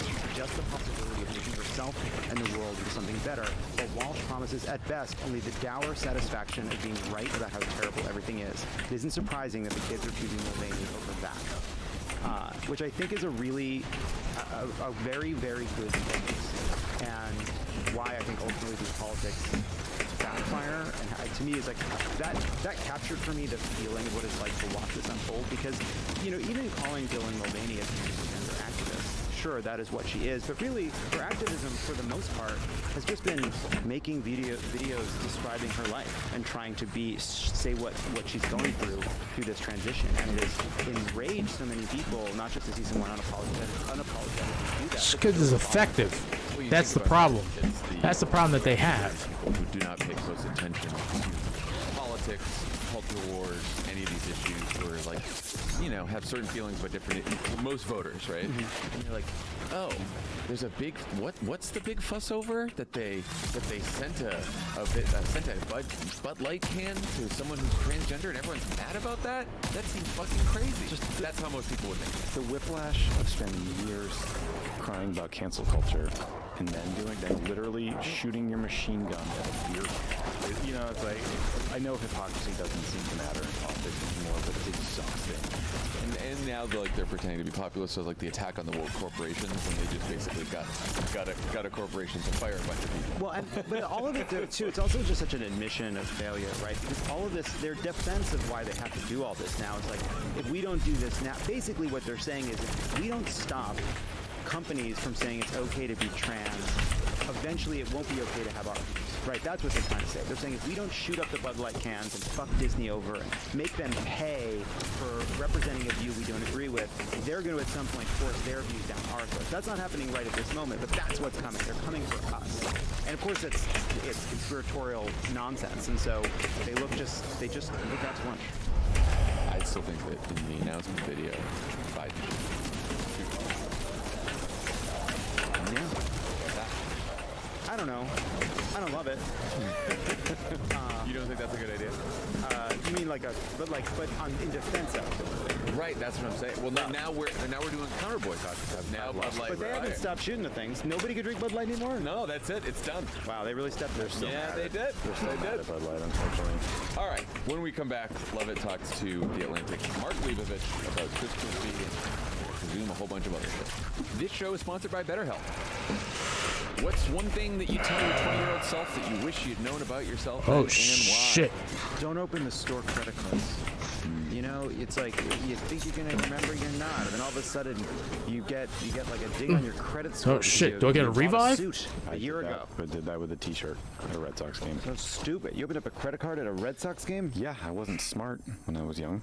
Okay. This is so stupid, dude. I hate this, but I have to get that Griff Falcons chess piece. I don't think I'm gonna get it this run. Because sometimes we don't know what we want, or why we react the way we do, or why we sign up for credit cards at Red Sox games until we talk through things. Boy howdy. Boy howdy, great example. BetterHelp connects you with a licensed therapist who can take you on that journey of self-discovery from It says wherever finding you are. spawn If you're thinking location. of starting therapy, give BetterHelp a try. It's entirely online, designed to be convenient, flexible, and suited to your schedule. Just fill out a brief questionnaire to get matched with a licensed therapist and switch therapists anytime for no additional charge. We love therapy. You gotta get it. Everybody should have therapy. Discover your potential with BetterHelp.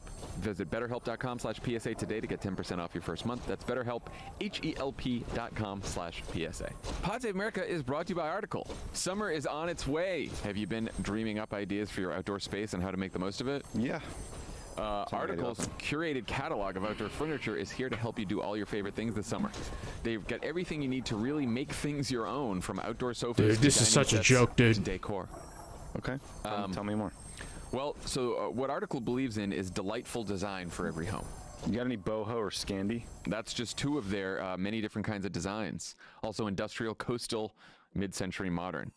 What tickles your fancy out of all those? I don't know, but I would like a nice little sort of outdoor couch, so I'm gonna check out their website after this. Seem like maybe you're a boho type? Sure, boho. Maybe a little boho Scandi. bro. You're maybe a little scandy. Articles. So when team of is designers the are all chess about finding coming the perfect back? balance between style, quality, and price. They're dedicated to thoughtful So craftsmanship. chess will be that stands back test the of time and looks 29th. good doing it. Article offers 4 fast, days from affordable now. shipping Fuck across the me. U.S. and Canada. Plus, they won't leave you waiting around. You pick the delivery time, and they'll send you updates every step of the way. Article's knowledgeable This customer is so care stupid, team is dude. there I when fucking needed to hate make this. Sure your experience is smooth and stress-free. Love Article. We have a lot of Article furniture here at Crooked. Got some at home. I wish there was like Looking a. for- I wish there was like a better way of doing this. This is so stupid, man. I really hate some of these lost sectors. I think they're overly hard for like no reason. Like it's just enemy spam, and I hate that. And it's just like they keep respawning there, and it's just like it's particularly unfair because you're going in. The assumption is that you have to be near that power level, or you have the right builds. But if you're looking for a certain piece and it's just annoying. It's very frustrating, and I hate that too. It's not good gameplay. It's not good design, and I'm sick and tired of it.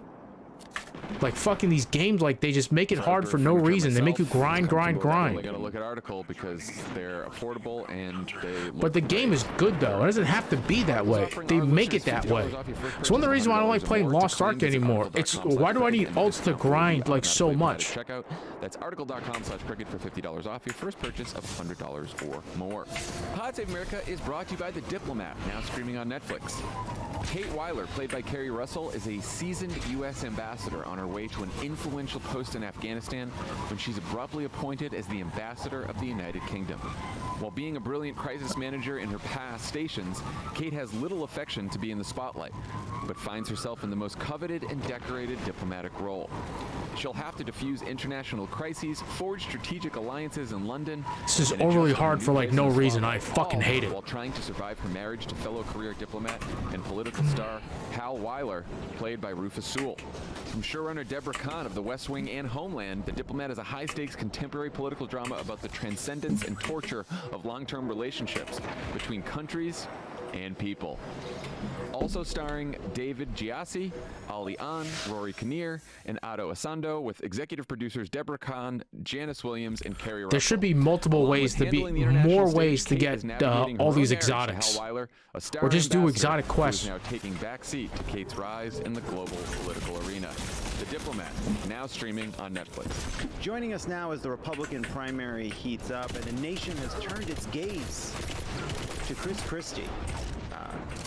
He just published a great profile of Chris Christie. Here to talk about it, it's The Atlantic's Mark Leibovich. Mark, Why do you have all these pod. fucking trees and shit everywhere, dude? I can't see shit. This is like so annoying. I'm sorry. I got pause. I want you guys to listen to what they're saying because they actually know what they're talking about. But this is like this design of this like hydroponics area fucking sucks, dude. You can't see shit here. I'm so like angry right now. I'm so frustrated. I got to that place and I thought if I had 0 respawns, I hate that too. I hate that there's just like this timer on there. No, that's bullshit. I don't care if the score goes down, but don't make me lose all my fucking revives. Like, I fucking hate that shit. Dude, I earned those fucking revives.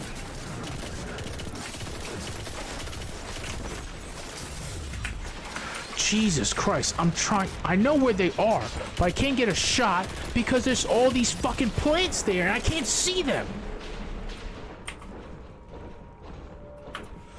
Shit, and I'm trying to get something to help me with the build for another subclass, but I can't do it. Like, oh, you can wait till the rotation. Bro, what if there's void? Oh, and I am curious. Your question fucking to me was, this do you game, think man. that, They just want to fucking take your money. Fox News is going to be worse, and doesn't it feel like it has to be? Yeah, I mean, it's kind of like the media, the kind of Trump-era version of Moore's Law, which is like that Intel founder Gordon Moore, that idea that like chips get faster, You can double the amount of racism in an hour. Yeah, correct. It's like, everyone's like, Roger Ailes, gets forced out, and Bill O'Reilly gets forced out, and I'm like, oh, ding dong, the wicked witches are dead, and, then Dude, you get a come on, reverse man. iteration, With this bullshit with the fucking snipers up top, and you want me to like go through and look through these fucking plans? Come on, man, get rid of the fucking plans. I have no confidence that Tucker Carlson. First of all, I don't think we've heard the last of Tucker Carlson. Maybe or something. But yeah, no, it's just going to. This is what I'm talking about, dude. I can't see anything. You don't give me line of sight. Yeah, I'm not expecting that the improvement will be pivoted to today. All right, let me just clear this room real quick and we'll just play the video and I won't talk. Sorry, I'm like losing my shit right now. I can't see shit, dude. All these fucking plants. Get rid of the plants. Give me an option to turn off all these plants. I don't. Why are you making why are you making it harder than it actually is with these fucking environmental shit?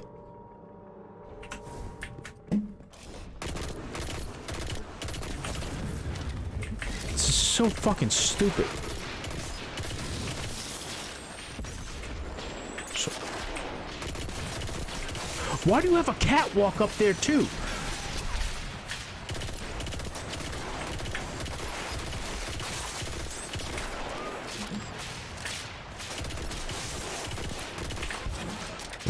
It's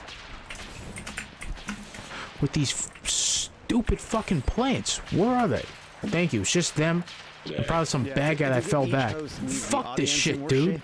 And they kind of pick up the baton from how well they've trained them. Yeah, exactly. It's kind of a bizarro version of that Democratic messaging. Like, this is the first generation that isn't better off than the generation before, you know? Yeah. People are always saying that. It's actually both parties who did that in the past. But yeah, no, I mean, there is always sort of a new level. I mean, you know, Tucker Carlson at least had some skills. I mean, there are some versions of him that are probably objectively stupider, maybe less, more racist. I don't know. I mean, look, all the benchmarks can always get lower, you know, worse. So yeah, so sick and tired of this too. You give them so much cover too. Stage, Chris Christie claims to be the only person who could beat Trump in the primary. He agrees to meet you for breakfast at the swanky Hey Adams Hotel. Genteel, ornate. When you mention the name Donald Trump to Chris Christie, he seems to get upset with you. What happened? Yeah, I mean, his big thing is, so, you know, the history, which everyone should remember, but anyway, he runs for president in 2016, he gets nowhere, he drops out after New Hampshire, finishes 6th, and, you know, despite knowing better, he was really the first person to sort of spin around and, like, you know, go right next to Trump. I mean, he became the immediate, one of the first enablers, and was really quite the toady for a number of years. Was humiliated, passed over for a number of jobs. He was running the transition until Jared sort of pulled the rug out from under him. So, you know, Trump gave him COVID. I mean, there was any number of indignities. So finally, after not really doing much with anything, after leaving the governor's office, like a 20-something% approval rating in 2017, you know, he's given speeches, he's gone on ABC, you know, he sort of goes in and out with Trump, then he says, all right, I'm done with him after January 6th or after the election and so forth. So now he's, you know, done this heel turn, he's like, okay, I can take on Donald Trump, and now I might run for president again because this might be my time, and, you know, he's getting less than 1% in the polls. I mean, Conor Roy territory, and doesn't, you know, so now he says he's going to run for president, but, you know, I am intrigued by him only because, you know, he is interesting, he is nimble, he potentially could finally, after 7-8 years, turn his bullying, brawling, you know, argumentative tone against Donald Trump, which he had resisted to this point. And that would make him interesting. So we went to breakfast, and I asked him a few questions, and he actually, to his, I guess, credit, recently said that he would not vote for Donald Trump. I mean, usually you get, I will support the nominee or something really sad like that. He didn't say that, so I thought that was kind of a start. And I asked him, you know, would you vote for Biden? He goes, no, Biden's mentally incompetent. He said something like that. And I said, so then what would you do? Would you, like, write in Mickey Mouse or, you know, whatever it is people do, that stupid cutesy answer? And he said, no, I just probably wouldn't vote, which I thought was kind of interesting because, you know, I've never heard a politician sort of say proudly, I'm not going to vote, which I kind of appreciated because it's just basically say I'm writing in my wife. You're basically saying I'm not going to vote, so you're wasting your vote. Anyway, he got very defensive very quickly because I was dubious. I think skepticism was warranted in a case like this. I think especially amongst Republicans. But I also hope he'll run because I think he'll be more interesting than Asa Hutchinson or any of the other less than 1% doing it. And he started like kind of biting my head off, and it was kind of a weird scene. He didn't order breakfast, but I think he might have been acting too. It was kind of, it felt a little shticky, and I tried to write up the whole spectacle. There's a quality, you profiled Chris Christie in the past. You wrote a piece for the Times about Chris Christie in 2014 with a headline that I think in hindsight isn't exactly accurate because it was Chris Christie is back. It turns out he wasn't. But you feel in both of these pieces, he believes that his authenticity should be a currency that you appreciate. Right, that he's cool enough and he can hang enough to get a good profile out of you. Do you think that he's right, or do you think he's finally learned his lesson? What do you think? No, I mean, look, it is a form of authenticity to be full of shit in a way that is more transparent than other people are. I mean, I think at base level, like whenever a politician is performing for a reporter or for anyone, there's a baseline full of shitness about it. His thing is, I'm a wise guy, I'm a Jersey tough guy, I was really popular, I took on teachers unions and stuff. I don't know. I mean, he doesn't, it's not as if this is any great mystery. I just think that his performance art is far more transparent than he might think it is. And maybe reporters are smarter than he thinks they are, or at least some of them. So, I don't know. It was a fun story, at least for me. I don't think he liked it though. So one thing about Chris Christie that's different than some of his other non-Trump opponents is he's actually making an argument against Trump about his failures, to achieve the things he said he was going to do, building the wall, immigration, COVID, whatever it may be. Yeah. Is he making any kind of electability argument on the road at all, or has it been focused on well, first of all, he hasn't, I mean, to correct you, he hasn't really gone into Donald Trump was a disaster in office. I mean, none of the Republican candidates have mocked him that much, except for maybe the wall. But, I mean, Biden used this on him in 2020, and any Republican too, which is that he lost more jobs. He's the first president in history to lose more jobs leaving office than he did coming in. Now, obviously, COVID was not entirely, he screwed up COVID, but, there were a lot of other factors. But that's a pretty damning thing. And also, if you're a Republican, there's just the loser rap, which is, it's pretty hard to lose to Joe Biden and, you're the first Republican in 100 years to lose the House, the Senate, the White House, blah, blah, blah. So, I mean, I think Christie would also be uniquely positioned to say, hey, look, you know what? He was a disastrous president because he could have overturned Obamacare if you really want that, because he wouldn't have needlessly alienated, Mike Pence or whoever. And certainly me, Jeb Bush, would not have alienated John McCain, would have probably done it much smarter, would have actually not pardoned my friend, would have not sowed an insurrection, would have not gotten impeached. So, the other thing is, I don't, the idea that like, oh, you thought, you're going to, thanks for the infrastructure bill. Oh, actually, wait, that was Joe Biden. So, I mean, his promises made, promises kept thing. I mean, you can sort of, drill all kinds of holes through that. But Christie knows where he's vulnerable. And right now he's focused mainly on the loser thing, but also in that he's kind of nuts. And electability is obviously kind of right beneath the surface of all that. So you wrote a piece in November about DeSantis. When he was white hot. A lot of your sources at the time thought DeSantis would fizzle. One of them said Trump will club DeSantis like a baby seal. Provocative. You also talked a fair amount about the interpersonal challenges that might come for Ron DeSantis. Does that seem to be bearing out now? Oh, absolutely. Yeah. I mean, well, as usual, people should have just listened to me 6 months ago. But no, I mean, DeSantis is, first of all, he's off to a disastrous start, I think. I think every time he goes out in public, including today, there was a clip that was pretty viral of him in Japan looking extremely weird in the face of the phone without, unpredictability, and not running, and if and when, etc. It's strange. Yeah, if you haven't seen that, it's pretty viral, so you can go find it, but it's weird as all hell. And I think he's going nowhere. I mean, I think people compared him, maybe to Scott Walker, to Rick Perry, all these people who were sort of seen as like the obvious sort of heir apparent, but I think he might even be worse. But we'll see. I don't know how a guy like him turns it around, because he's so unappealing objectively just to watch. Yeah, to me, the present for me is he really reminds me of the villain from Ghostbusters.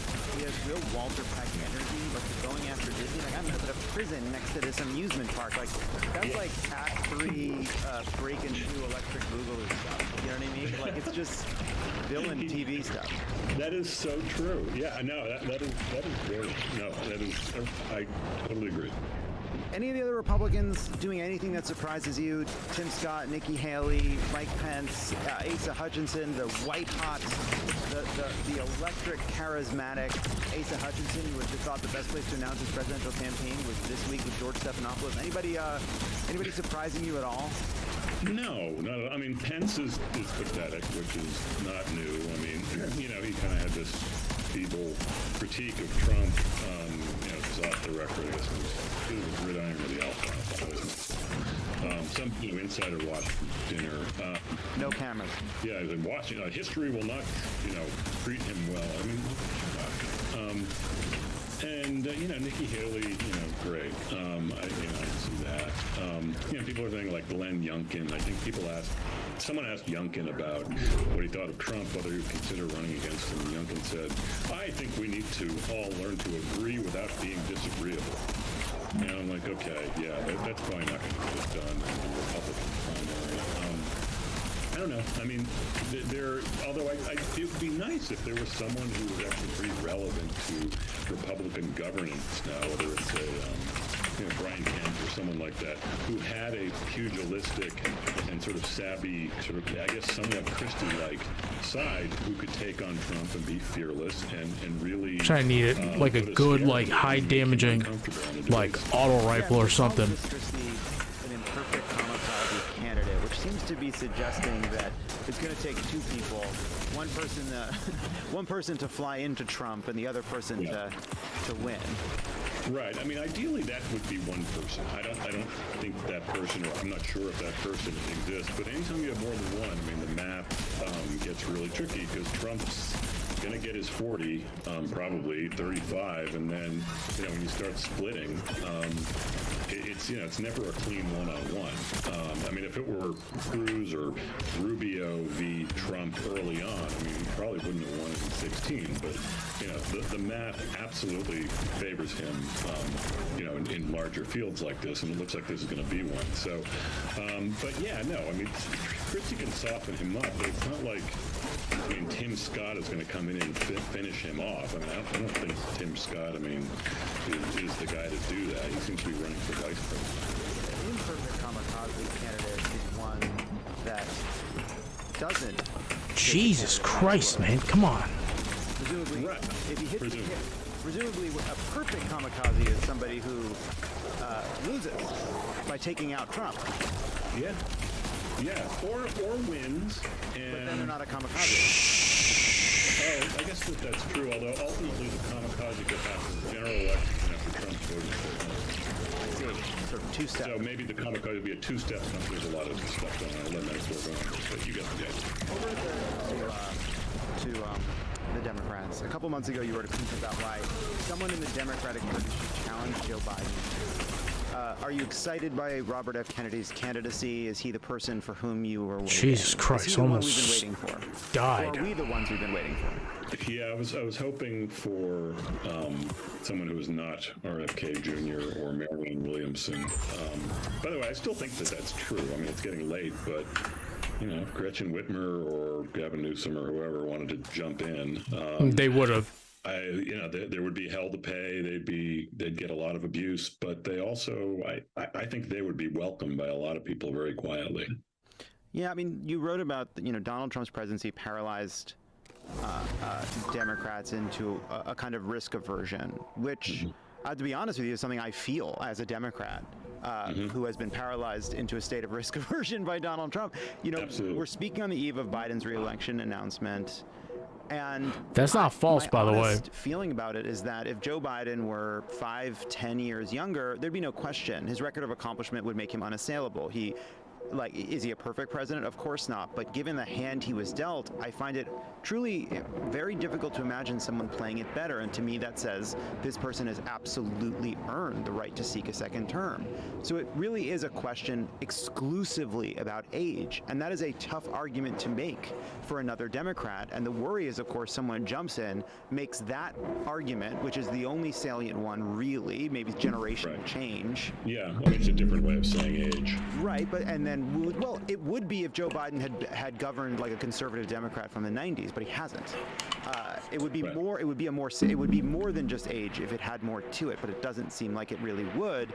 And so then you're asking somebody to jump in to weaken him on the most vulnerable aspect of his candidacy, right? So that's where the aversion comes from, and I don't know how you square that. I don't know how you deal with that challenge. He's right about that. I don't think it would be the Democrat who weakens the candidate X who weakens Joe Biden. I think Joe Biden is himself he's weakened on its own. I mean, look, it's twofold. One, I mean, his poll numbers are terrible right now, both, in general, but also, I mean, about like more than half of Democrats don't want him to run. And then, 82, that's how old he'll be when he's inaugurated, if he wins again. I mean, that's really old, and that's, it's these two things feed on themselves, obviously. But I honestly don't think it's the job of any challenger to worry about weakening him. And by the way, if Biden overcomes this challenger, that itself would be an argument against him being weakened, because he would have proven his mettle in probably a challenging primary. He would have won the argument on the weakest thing, on the biggest weakness he faces. Yeah, I think so. I think that would answer a lot of. No, it's a good. So, are you hearing PVE role that tells you anyone serious is considering jumping in? Nope, haven't heard a thing. That looks, I guess. I mean, I think people are, again, it's sort of part of the risk aversion, but again, I think there's a way to do it in a way that could have great benefits to whoever does it, and can, greatly enhance a debate that I think Democrats not only deserve to have, but are overdue to have, because they really haven't had a debate about their future since Obama was elected in 2008. And that's, how many years ago is that? 15 years ago. So, 15 years? No. Yeah, 15 years ago. So, yeah, I mean, it was like, let's go. Okay, Obama, now it's Hillary's turn. And, oh, boy, we're really screwed. Let's do Biden. It's like, oh, now we're really screwed again. Let's stick with Biden. And I don't know. I'm ready for the future.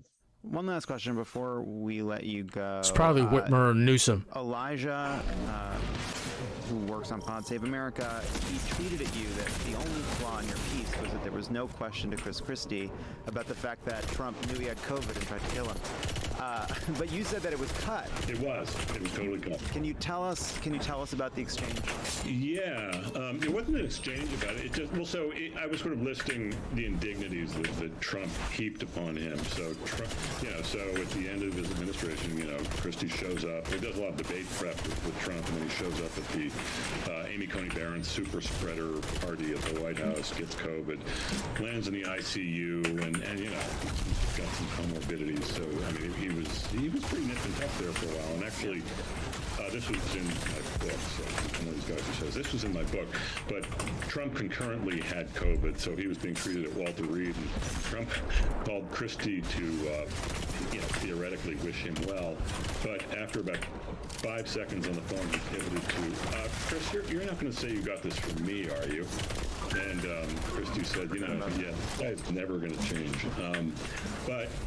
So he gave him COVID. I mean, he I think the line was that they cut, but thank you for letting me do this, was, he caught all kinds of humiliations and indignities from Trump, and also caught COVID from him. And just for people, this wasn't just like, these things happen. Trump has had a positive test. He had.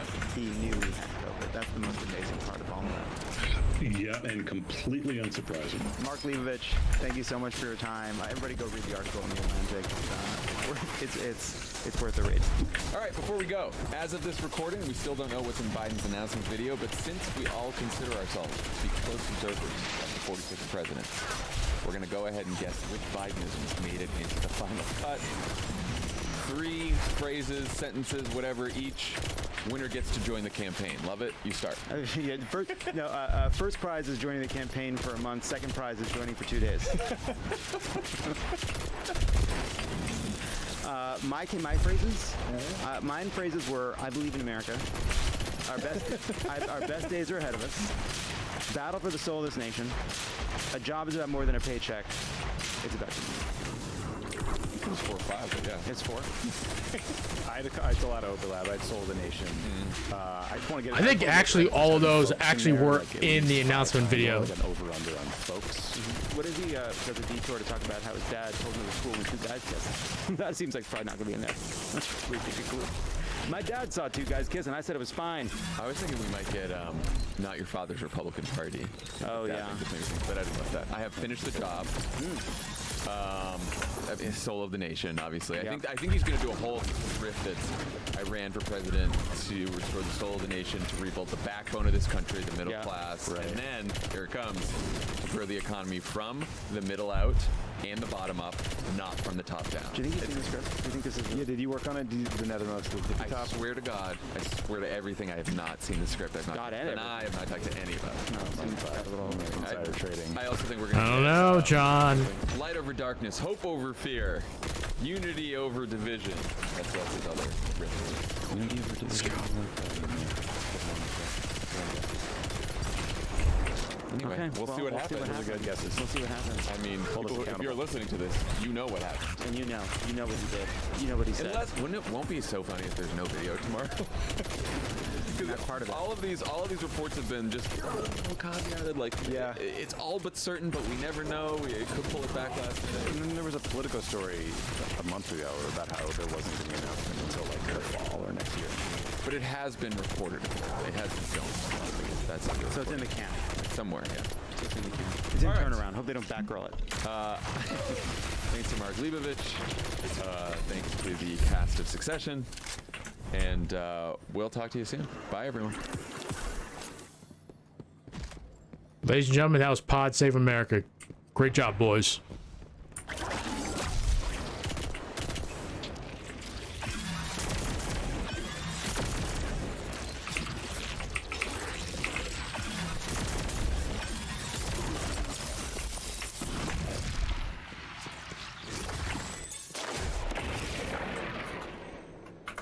Actually, let me just go ahead and bro,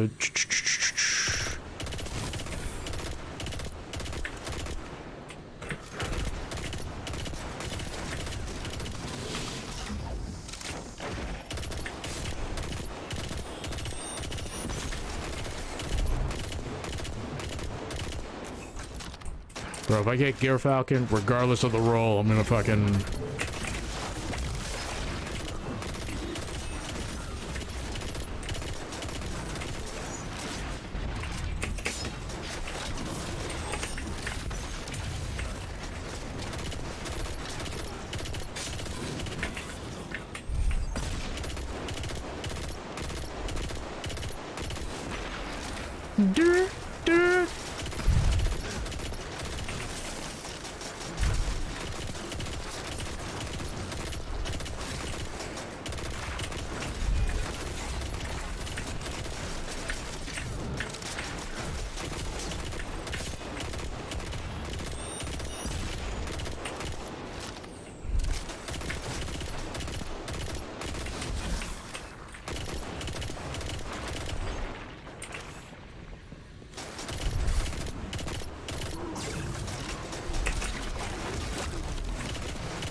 These fucking things, man. This room's not that bad because there's plenty of cover and shit, but it's annoying still.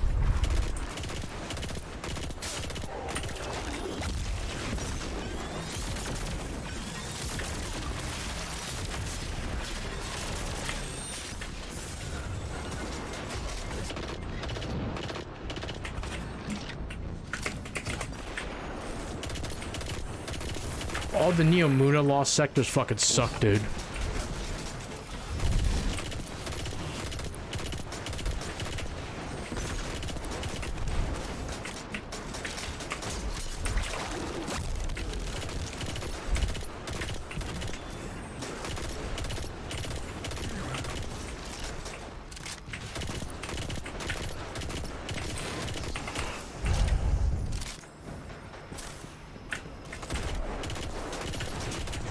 I've had no issue with the shields whatsoever.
Alright, that's fine, that's fine, that's fine. Is it gonna give me that error though? Looking for a fucking spawn? Yeah.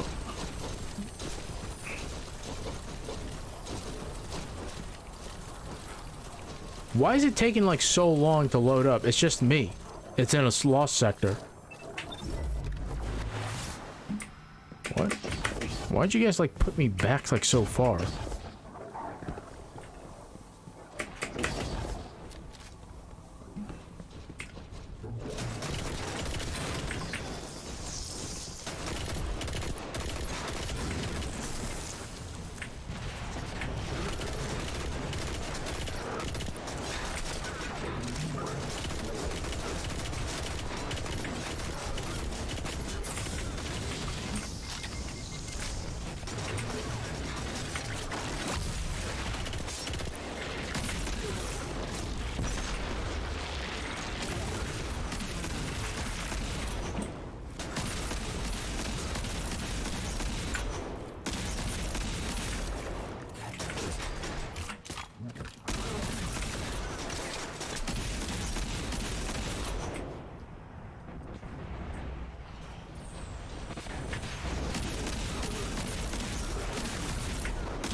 you're wondering what I'm shooting at, I'm shooting at his arm.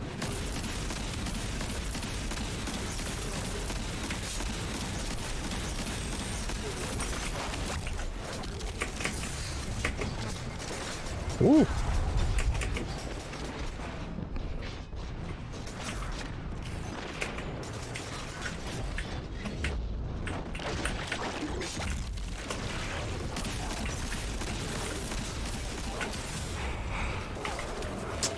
Jeez, man, come on.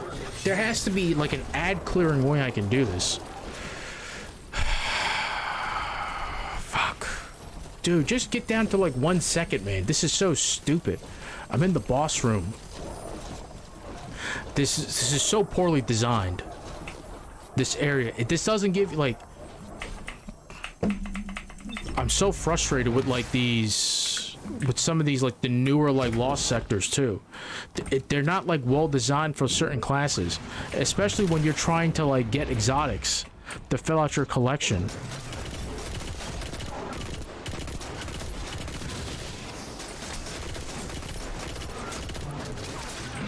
Maybe like a void build. Oh, dude, that's actually...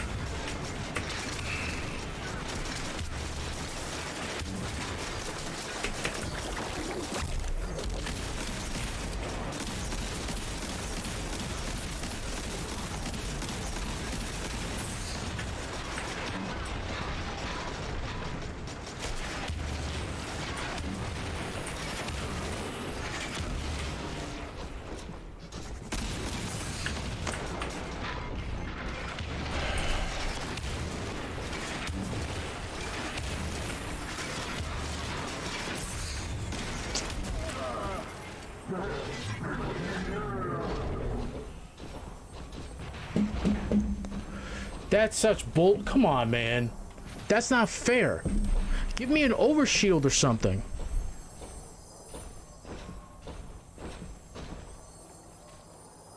This is not like fundamentally fair. I'm so like fucking angry. See, look at this. That means I...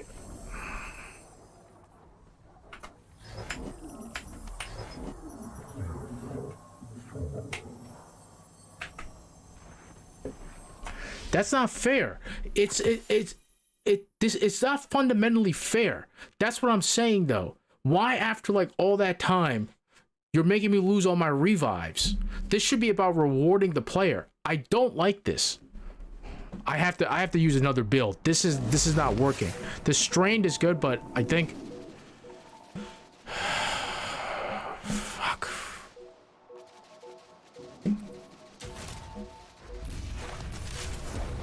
All right, I need so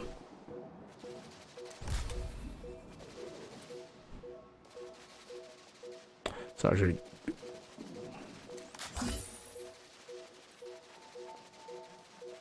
let's try this.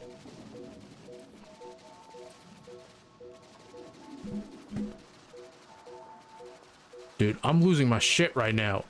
I just want... I don't have anything for the hunter, and I'm trying to get it. I should be getting stuff a lot. This is like fundamentally broken, Bungie. If somebody at Bungie's watching this isn't fun. Trying to get these exotics. I know it's supposed to be like difficult content, but like I feel like you're punishing me because I don't have some of these exotics. There should be multiple ways for me to get these different exotics, and if Lost Sectors is intended to be one of the main ways for me to do it, you should make it accessible for me to do it. I don't feel like it's accessible right now.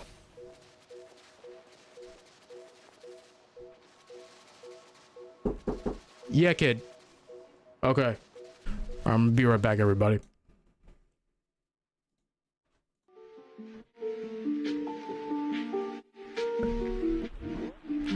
Losing my shit.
Sorry about that, folks. I was like losing my shit there. I shouldn't be losing my shit like that for fucking over a video game. More important things to like lose your shit over, like Republicans trying to destroy your democracy. Now I got family over, so stepped away, said hi to everybody, stepped away, and now we're back at this. Okay, we're back. All right, let's move on. We got tons of videos to play. So that's Tucker Carlson. We got streamer Chilean News, Papa Gut streaming right now. Rich Eisen. Getting Aaron Rodgers.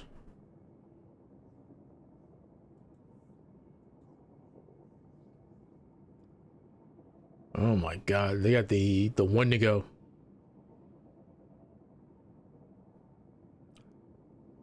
You got the Flash trailer, the new Flash trailer.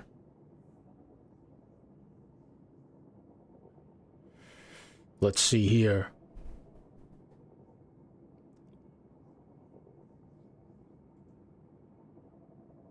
This is Yeah, we'll add this to watch later.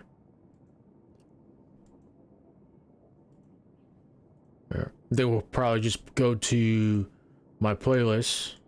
And yes, I approve of a 4-day work week. I think that's based.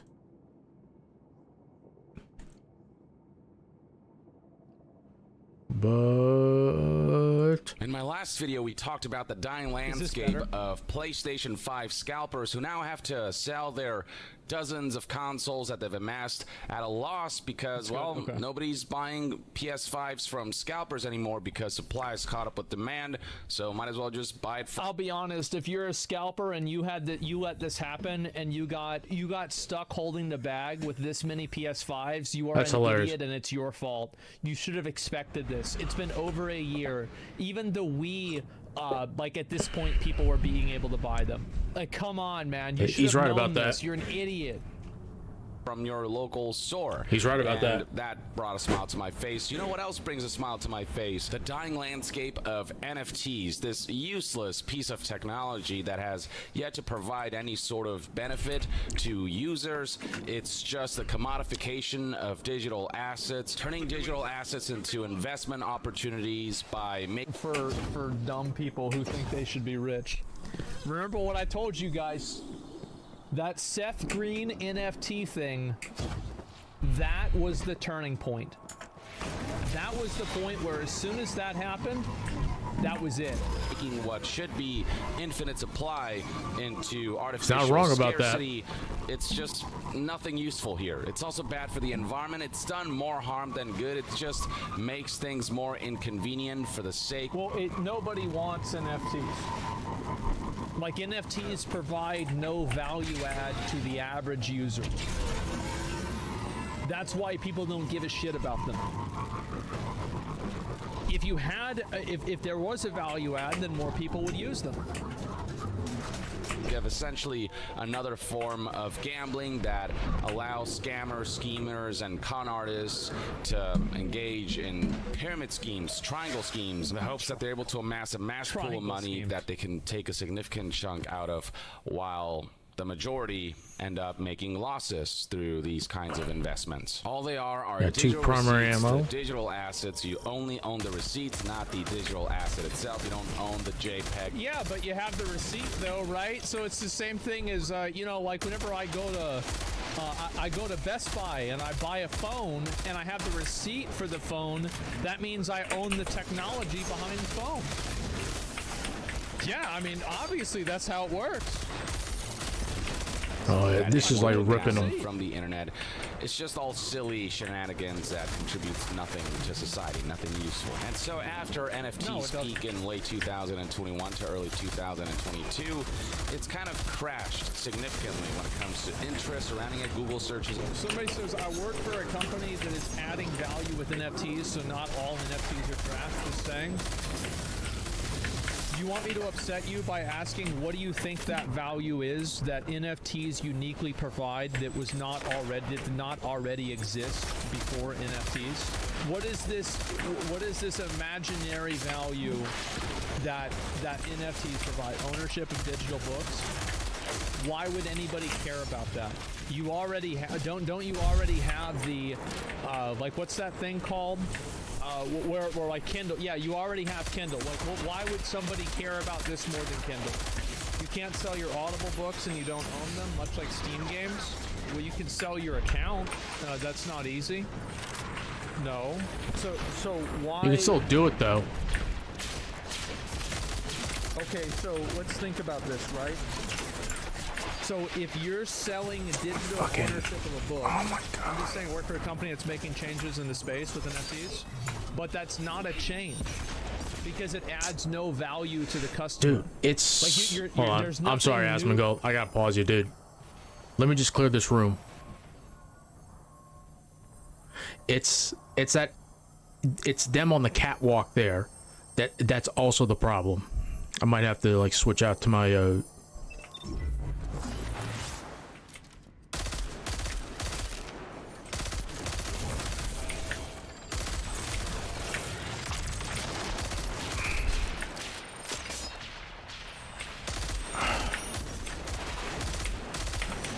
Jesus Christ, dude. Come on.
Okay. That's being added here. Why would somebody use this and not Kindle? Do you think somebody's gonna go through and try to resell a book for $3? Being able to own and sell your items isn't valuable? It's not. Because once you get to a certain amount of value, like how much is a book? How much is a book on Kindle, guys?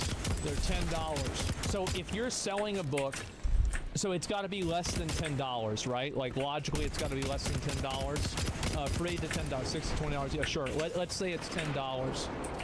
If you're selling it, it's got to be less than $10. So it's probably going to be $8 because if you're selling it at $10, why wouldn't somebody just buy it from the person who's making the books? Like it just doesn't really make any sense. Another author makes money every time the book sells. With the current books and Kindles, you can't do that. And the author never makes another dime. So your entire business idea is completely backwards because your focus is not on the end user. Every business that is successful because its prime directive is improving the experience for the end user. So whether the author is successful or not, or the author makes money or not, is irrelevant.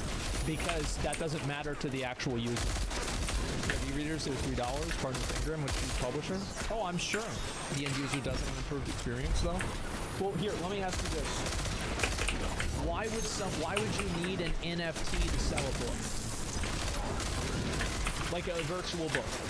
Because couldn't you just have a token that's associated with the account?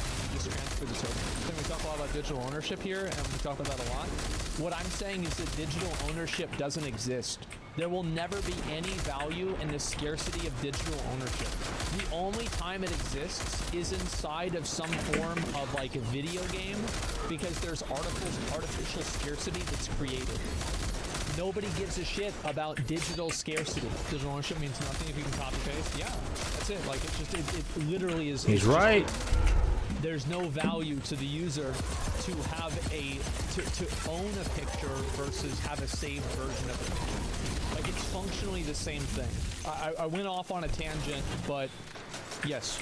And whatnot when it comes to daily users and when it comes to daily trading, and even companies like Meta are seeing the writing on the wall. Back in March of 2023, it was reported that Meta is winding down support for NFTs on Instagram and Facebook, two of the biggest social media platforms in the world. Here's how one of the higher-ups at Meta put it. This is Stefan Casriel. He tweeted, "Some product news across the company. We're looking closely at what we prioritize to increase our focus. We're winding down digital collectible NFTs for now to focus on other ways to support creators, people, and businesses." NFTs, I feel, are intrinsic. Yeah, of course, because that's what people care about. Not talking more in depth about because you'll have a lot of good ideas. You're smart, but this isn't like other NFT scams, I promise. If I had $1 for every single time somebody told me that it's not like other NFT scams, I could almost afford a 4-day NFT. So, number one. Number two, I'm not saying that it's a scam. I don't think that what you're doing is a scam. I never said that. I'm not even implying it. All I'm saying is that the idea of digital ownership is a novelty and not a actual value. I think this has become, it is just so readily obvious in every single way. And the entire market of people have pretty much decided this. Like owning a picture on the internet is functionally the same as owning a saved version of that picture on the internet. There is no functional difference between these two things, and because there's no functional difference, then nobody cares. It's the same thing with anything else. Tied to the metaverse, and Meta as a company is so heavily invested and so bullish on the metaverse that they renamed their entire company from Facebook to Meta. And even these guys are like, as far as NFTs go, that's like somebody who gets like a tattoo of fucking, like, let me think of Kanye West. You know, think about getting a tattoo of Kanye West. Like, oh man, that didn't go too well. Or like a tattoo of Enron, or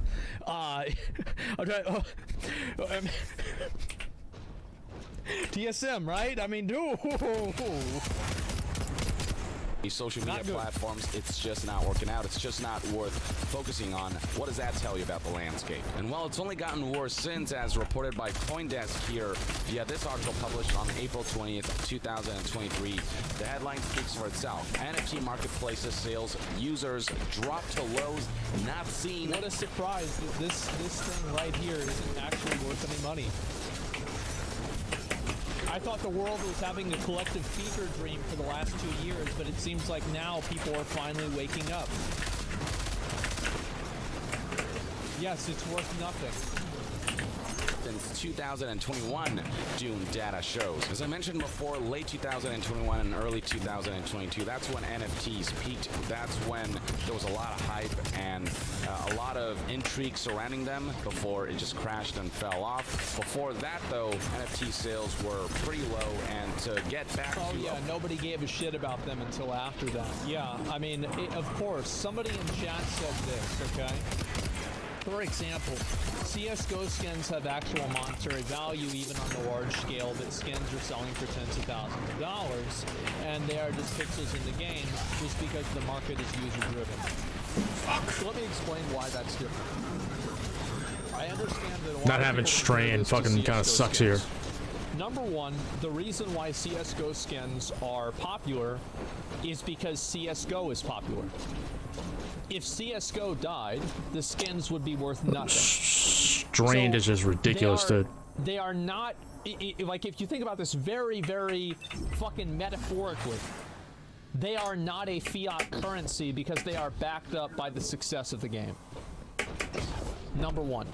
Number two, there's scarcity of usage. So for example, if you have a CSGO skin, you are the only person who can use that skin because you own it. Or other people that also own the skin, and there are only so many of those people, and that number is dictated by the developer. It's not like you can just go in and then just paint your gun the exact same way in some sort of forge thing or some skin selector and make it the exact same. It doesn't work that way. So because there is enforced scarcity inside of the game, and certain people unlock a functionality that is otherwise not available, that's what gives it value. But what truly gives it value is the success of CSGO. If CSGO is not successful, every CSGO skin you have goes down to 0. That's the way it works. So, again, that's completely different than like a picture NFT. Because a picture NFT, if somebody saves that picture on their computer, they functionally have the exact same rights that you do, and they can do the exact same things that you do. You see kind of how this works? And how, because you can't, like for example, I can't take a screenshot of somebody's CSGO skin and then like fucking not all, oh, that's how it works. And so I can't take a picture of somebody's CSGO skin and then go and turn it into a skin in CSGO. You wasting breath into the chat here. Yeah, I know, I get it, I know. I did consulting work for an investing firm on NFTs. You kept running into the same wall with some people. Yeah, I know. It's sad. Why did Spectral Tiger TCG go up in price? Inflation. So the Spectral Tiger went up in price. You want to know why it went up in price? Simple. Because World of Warcraft is a popular game. Once again, the Spectral Tiger is not a fiat currency. It is backed up by the success of World of Warcraft. Number one. Number two, I can't take a screenshot of the Spectral Tiger and then put it on my character in the game. If I could do that, and everybody who could take a picture of their Spectral Tiger, like let's say theoretically, you could go to the website that sells Spectral Tigers and you could take a picture of it with your phone, and then you could use fucking ChatGPT to say, hey, make my mount just like this. Do you know what would happen to the value of Spectral Tigers? Here, it would go like this. Go just, actually no, this is wrong. It would go just like this. Actually, no. It would go just like this. It would go down to 0. So that's the reason. So if Dr. Disrespect's game is successful and popular, then NFTs would make sense by your logic? No, because it's not successful because they're NFTs. It's successful because they are digital assets in an online world that is popular. They don't have to be NFTs, because if they did, then CSGO skins couldn't exist right now. NFTs are solving a problem that nobody has.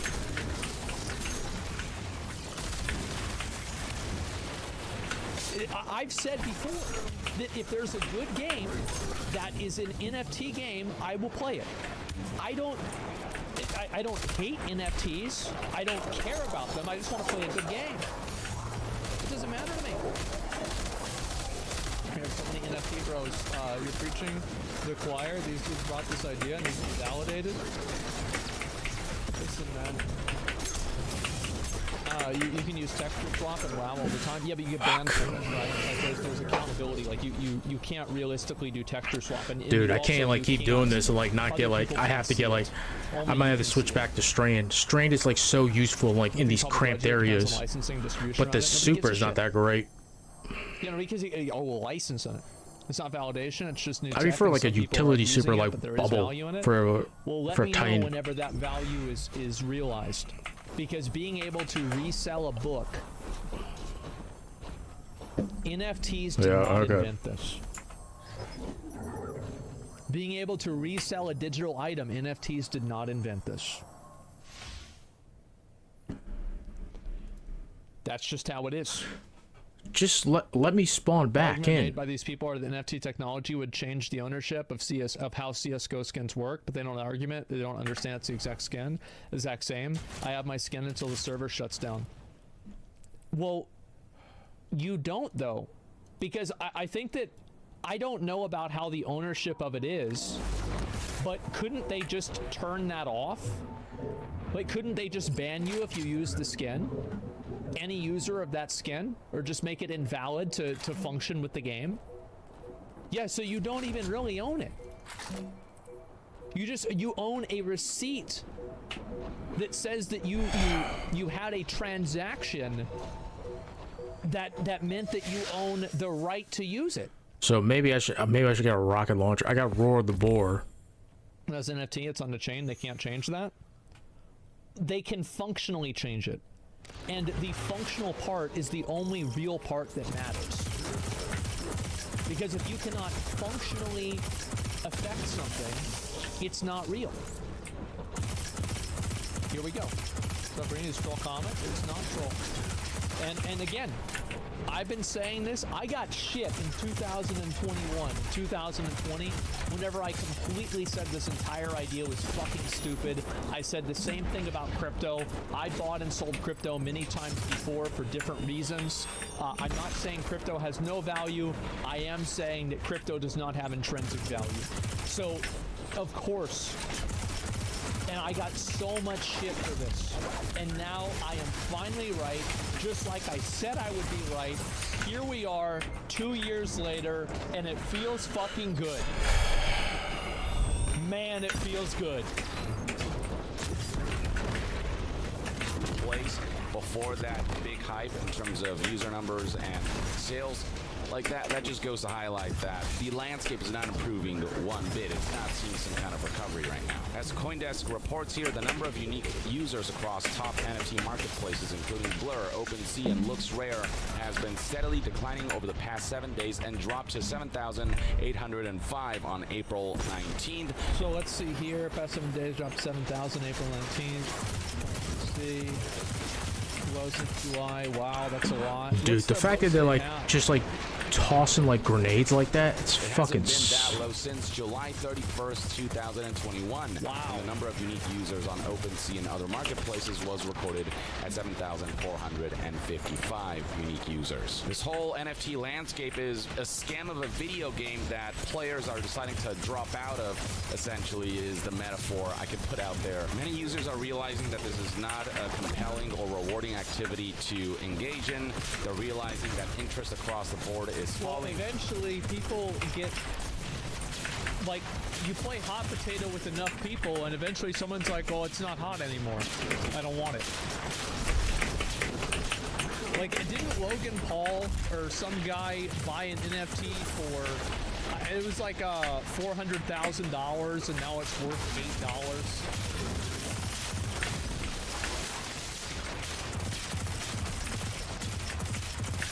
Oh god. The thing is that NFTs are, dude, like, the scions up here are ridiculous, man. It's not fair. So the moment that you have a few NFTs, and it's, you don't have like a good angle. Stupid, like you have to like hop up. The whole thing falls apart. Including from major companies like Meta, and it's just one of those long-term things that is just not worth staying on. This is a train that right now seems to be headed off a cliff. I also find it to be very telling that Bill Gates and Warren Buffett, two people who, it seems like they, you know, you look at the most richest people in the world, these guys are always on that list, right? And it's just so crazy that, like, those guys are like, yeah, this shit's stupid. Okay, that's it. So, like, but there's one guy on Twitter who's worth like $100 million, and he says that they're great. So let's listen to him. reduction in the number of users, as well as just how active remaining users have been, will obviously result in lower sales. So sales across NFT marketplaces have also dipped over the last 7 days, with 16,149 sales reported on April 19th. The last time the number of sales was that low was on November 9th, 2021, when there were 12,910 sales. Keep in mind that this is across all marketplaces that we're seeing less than 8,000 users overall, and less than, I mean, just a little over 16,000 sales overall. So I need to like kind of like beat back a little bit. Under 8,000 players, and with this kind of sales figures, you'd think, man, this game is not doing good. That's kind of what it feels like with the NFT landscape, doesn't it? The article continues, both top marketplaces, OpenSea and Blur, are seeing notable declines in unique users and sales. And there are a number of users on Twitter who have highlighted visually the kind of decline we're seeing with NFTs. Here's Giancarlo, for example, tweeting, there's been an incredible drop-off in unique NFT buyers/sellers in the last week. Less than 10,000 wallets now on all platforms. And going to the image that he presented, you can see right here that the different colors represent the different marketplaces, and you can see this big dip right here. This is April 17th. You can see just how much lower this. Oh yeah, because eventually people just get used to. They get bored of it. That's it. I mean, it makes sense. Far right here is compared to even January of 2023. Here's another chart by Hildobby that goes back even further, showing comparisons between now and back in 2021. OpenSea trader count down to pre-summer 2021 NFT boom numbers. Yikes, emoji face. You can see right here, indeed, a line is drawn from where so they were peaking at almost like 80,000 transactions. At, and you can see that sales are equal to roughly that of July 2021, right before that huge spike happened in late 2021 to early 2022. Going back to the CoinDesk article, it is further broken down by individual major NFT marketplaces. Zooming in on marketplaces like Blur and OpenSea and looking at the data there, you can see that the decline is tangible, it is palpable. As for why this kind of decline is happening, well, CoinDesk reached out to a number of marketplaces and NFT analysts and whatnot, and they've gotten responses like, possible causes include high gas price and tax season liquidity issues. This is a quote from C-Launch, who admit that unique daily users are effectively at a low amount historically on both marketplaces. And scrolling further down, here's yeah, I mean, I'm sure that probably has an impact, but probably not that big of an impact. Quote from Hildobby, who shared similar sentiments with CoinDesk. I think it's a combination of factors. Like, couldn't you just look at what it was like, especially with taxes? Couldn't you just look at what it was like in the past 2 years during April and just kind of have the same thing? Like, let me see, it's 649 right now. Where's the graph? Let's see here, January. I think, yeah, this is probably somewhere around April. Okay. July. Yeah, it does seem like it goes down a lot every single year at about the same time, to be fair.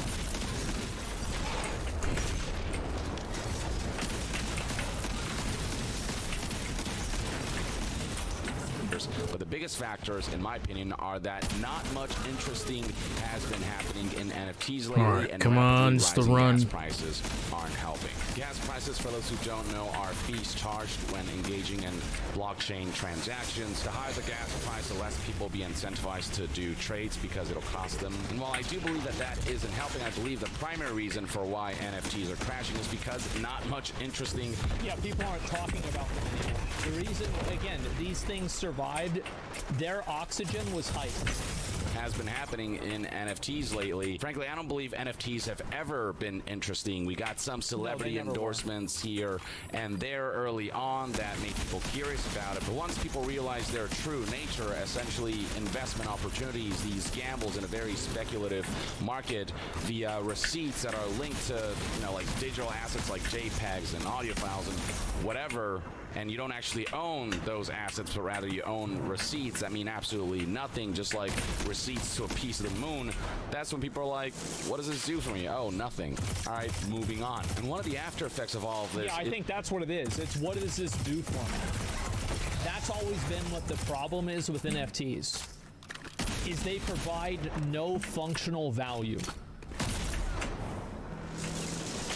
Is that the value of specific NFT types and brands? It's like stock market, no different.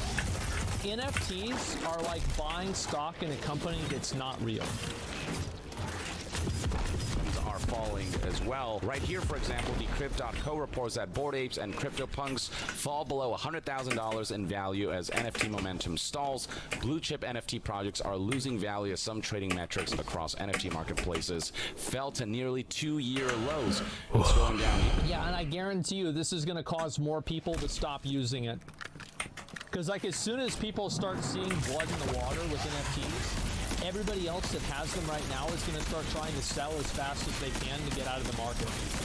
So like as soon as you start seeing things go down, it's like failure begets more failure, success begets more success. Here you'll find further details.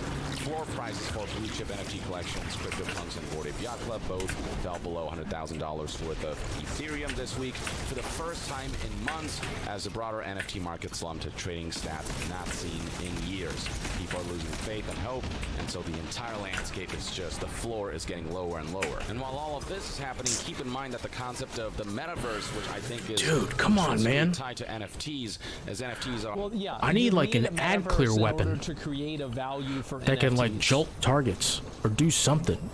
Like that is the ultimate value proposition. Are a big part of making metaverses real and commodifying digital assets and whatnot. The metaverse itself is also a landscape that is not seeing a whole lot of traction, which is why we're seeing headlines. I don't understand like those first two times. has done for us, it's killed like I was fine with Stray and Hunter, and now like I'm just like dying so much. The buzzword metaverse, which was well, the reason why AI is taking over from you know, everybody's interest in the metaverse is because AI provides a tangible value. You didn't have an AI cat girl with giant milkers before, and the AI made this happen. Okay, that's value. You already had a picture of a dog, a 16-bit dog. You don't need another one. Massive value, yeah, that's the difference. Meta's favorite buzzword last year, and the whole, you know, etymology of the company's new name, Meta. Meta's now focused on AI, and AI is actually a technology that I would like to see explored. I feel like it does have a lot of uses, and video games who have seen AI upscaling provide major performance boosts to games while still... Oh yeah, they've done that with trailers and stuff like that. They did that with like the Wrath of the Lich King trailer. They scaled it up to 8K. I might just skip this. This is like way too frustrating to do, man. I hate these new law sectors, dude. On like regulations and lines that have to be drawn so that AI can be used. These like legendary master law sectors are a pain in the ass, dude. Useful in many respects. Just to get fucking, there's double Vanguard ranks in ways that I think will. Well, again, it's because running AI like 100 like fucking direct, obvious and tangible benefit in a way that strikes is like better than this shit. That's the reason why people are still using crypto. Is that like you can still use crypto to buy and sell drugs more easily than using USD. Straight up. Like you can do it for like buying, like if you want to buy something in Russia right now and there's sanctions, you can use crypto. That's like a direct and obvious value. There's a thing that you can use and it has value because of this reason. However, with NFTs, there is no actual value. Don't give away the secrets. Yeah, nobody knew about this until now. Crypto's good for tax evasion too. I hate to tell you this, but I had like a 2-hour conversation with it's like the people that manage my money, basically. And they said that if you are trading crypto right now, you would better make sure that every single one of your fucking tax documents has periods at the end of everything, like there's nothing misspelled, because anybody who does this shit is like immediately in the fucking crosshairs of the IRS right now. So yeah, I think that there's a lot of people that knew that, too many. Allow us to be more productive, and that will just improve technology and stuff like that. there's an exploration there that I think will pave the road to beneficial things for society. But NFTs, metaverse, all that jazz, I just don't get it. Like, they've yet to provide, any company exploring this landscape has yet to provide a single good explanation for how the metaverse and how the adoption of NFTs and blockchain and whatnot will benefit us in any way, shape, or form. Yeah, in a real beyond, way. you know, essentially serving to line the pockets of corporations while screwing over many people who will invest in this kind of stuff, and the majority will end up losing money. And it's not just Meta pulling out of this stuff. Companies like Microsoft and Disney are reversing their bets on the metaverse. And Well, because also, you know, again, it's not popular anymore. It's literally that simple. People just want to follow what's popular. And AI took over, and nobody gives a shit about NFTs or metaverse anymore. the fact that metaverse... And yeah, you're right, it never was popular. You're totally right. The only reason why it seemed to be popular is the people that had a vested financial interest in it knew that the best way to make it have value was to talk about it constantly. It's like one NFT fan sounds like 10 NFT fans, and 20 normal people sound like one normal person. Dude, come on. Are also kind of crashing and dying out, won't help the NFT landscape, which could have potentially been boosted if the concept of the metaverse had gained some traction, which it isn't. So suffice to say that NFTs and metaverse are seeing a kind of worst case scenario where the masses are not interested in this stuff. It's failing to garner mass adoption. It's only being cheer-led by niche groups and enthusiasts. Well, it's being cheer-led by people that have a vested financial interest in its success. Those are the people that are trying to promote it. But yeah, everyone else, the masses just don't understand what it is, don't really seem to care for it. When they do understand what it is, it's just, it's a fad in the truest sense of the word until they find a way to make the stuff actually useful and not just financially lucrative for corporations. It'll remain Getting everything a fad, and it's but really the not thing hard that to I see want. how we ended up here, why NFTs are Well, we diving. didn't end up here. We've been here. It's just that people are now just realizing it.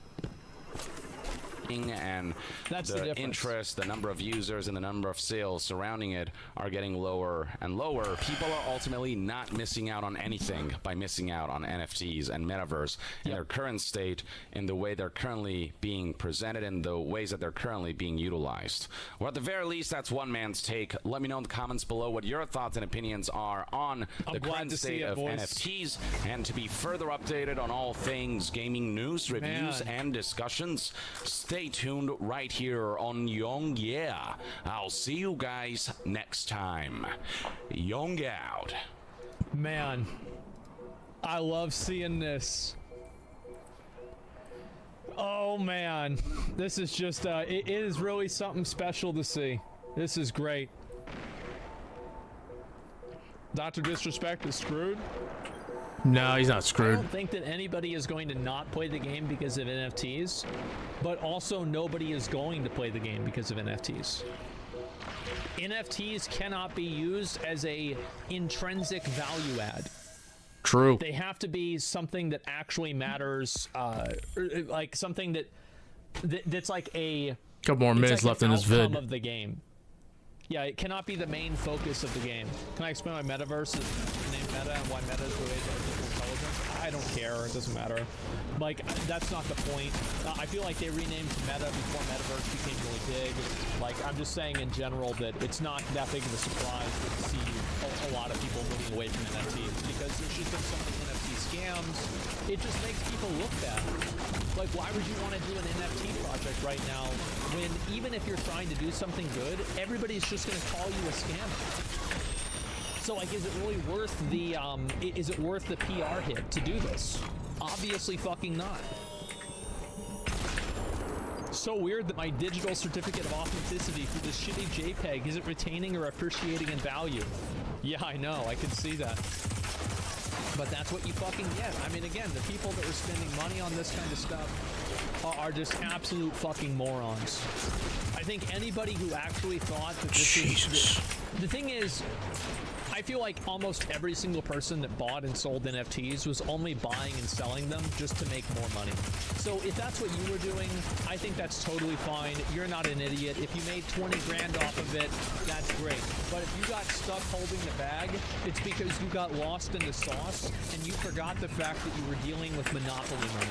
And you're not even dealing with Monopoly money. You're dealing with pictures of Monopoly money.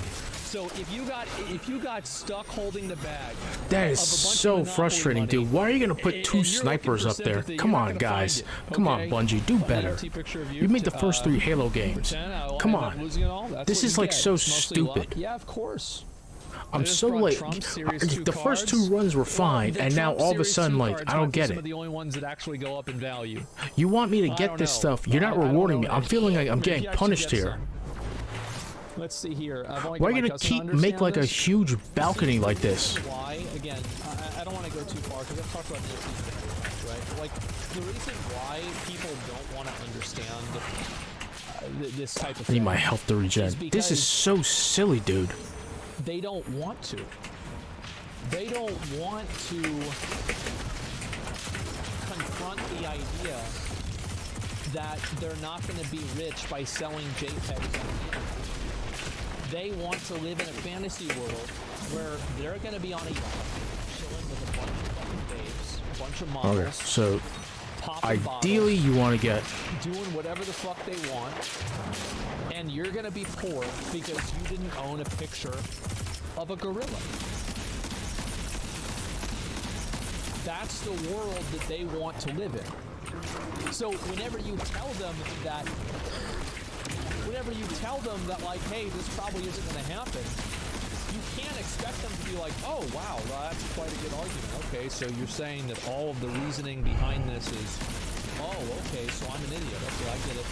So just by the fact that they're into it in the first place makes them an idiot. And you know that there is no greater and deeper abyss than trying to convince an idiot that they're an idiot. It's never going to happen because they're never going to admit it. So yeah, it's a waste of fucking time. NFTs are a scam. The only one that did it right was BPI. One of his conservative tradition, physical artists turned digital. I have no idea who that is. All I'm saying is that this should be a surprise to nobody. I think that NFTs, especially, encapsulated what I think a lot of people, these are boring, lazy, stupid people who think that they're going to make it rich, and they deserve to be rich because they're smarter than everybody else. Listen, buddy, if you're sitting there buying and selling pictures of dogs on the internet, you're not smarter than anybody.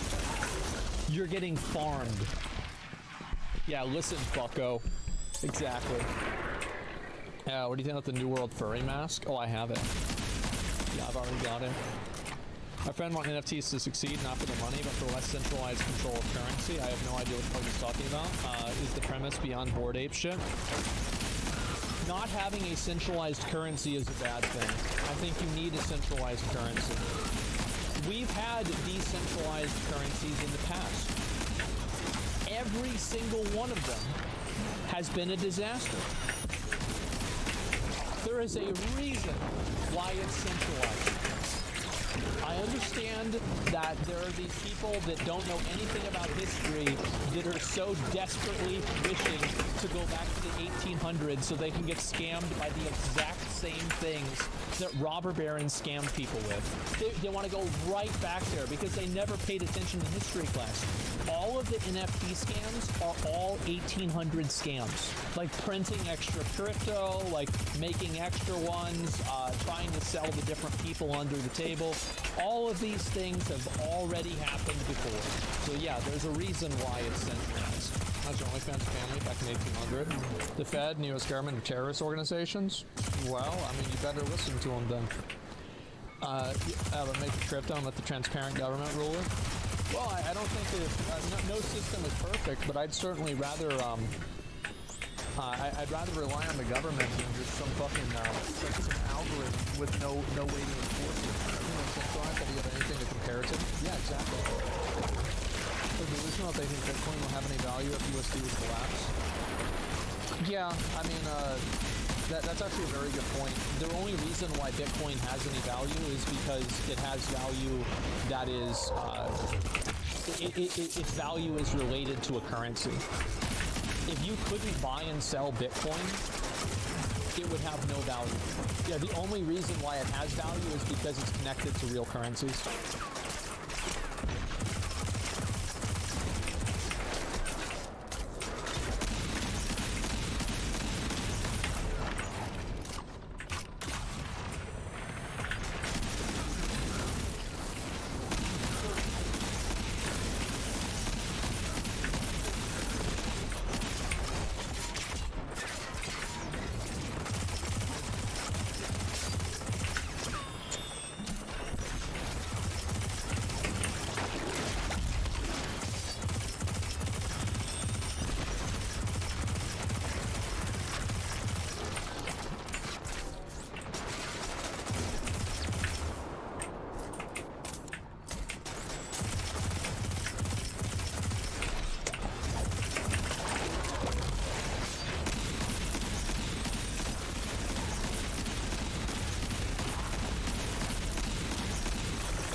Oh, much better. Think I might just switch out because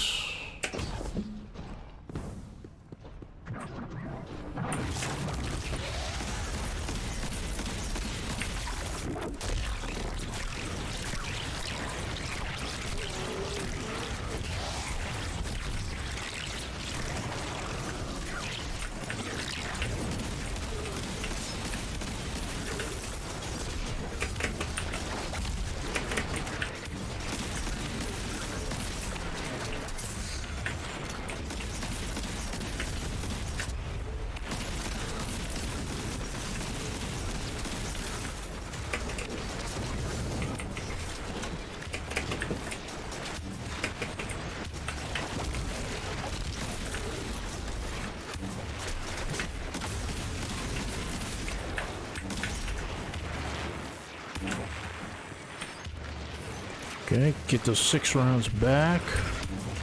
All right.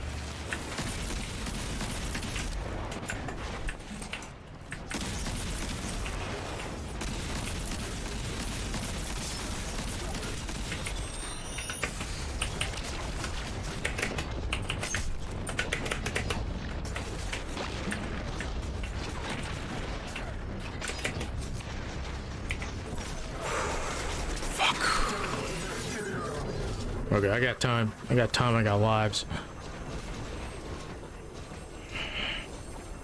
I definitely need something else. Might just burn through all my special ammo. Or my heavy ammo. Oh, come on, man.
come on, man. Don't care about that crap.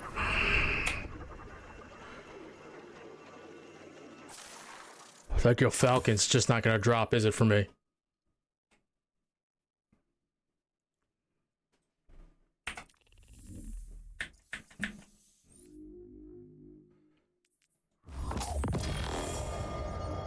Oh, look at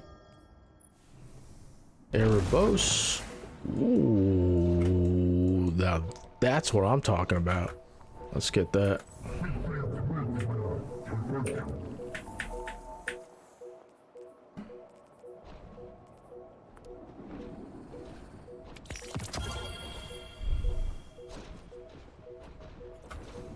I do not have the bright dust for that.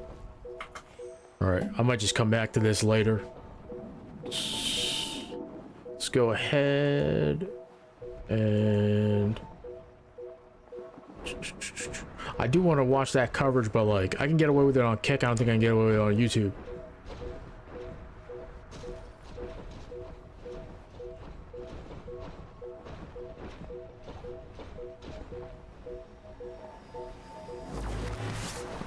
Let's go to watch later.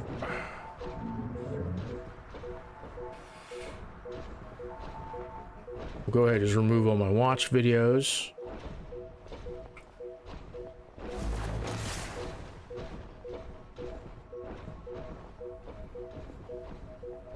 Our boy Bernard Sanders is out there saying base That's right, things baby. as per usual. This time he's calling for a 32-hour work week. Huh. So listen, I don't know if he said this specifically, but a lot of these 4-day work week pilot programs are 30 hours, 32 hours. And it works, so, too. Is Bernard calling for a 4-day work week? I mean, maybe. That would be based. That would be based. So here's this article is And in they're working, Jacobin, and too. it's written by a friend of the show. The one out of the UK is actually working very well. People come to the office like more engaged. They're more productive during those 4 days. Mostly out of necessity. You have 4 days to work too, and they're just so much more happier. Dude, you have like a Friday off or however like you schedule it. It's fucking fantastic, man. Yo, Ben Burgess. Everybody go check out his YouTube channel and his various articles. Bernie Sanders is calling for reduction in the work week to 32 hours at full-time pay. He's absolutely right. Gains in productivity should serve the working class. Earlier this month, Bernie Sanders renewed his long-standing call to reduce the work week to 32 hours. He pointed out that there have been huge advances in technology and productivity in the 8 decades and change since the Fair Labor Standards Act capped the work week at 40 hours. So here are his exact words. In 1940, the Fair Labor Standards Act reduced the work week to 40 hours. That's actually really good. Today, as a result of huge advances in technology and productivity, now is the time to lower the work week to 32 hours with no loss in pay. Workers must benefit from advanced technology, not just the 1%. Critics argue that it's fine if technological advances deliver the shorter work week without government intervention, but that top-down interference in the free market is a bad idea. This idea doesn't stand up to even cursory scrutiny. If the reduction in hours was going to happen without being mandated, it would have happened long ago. Bernie is right.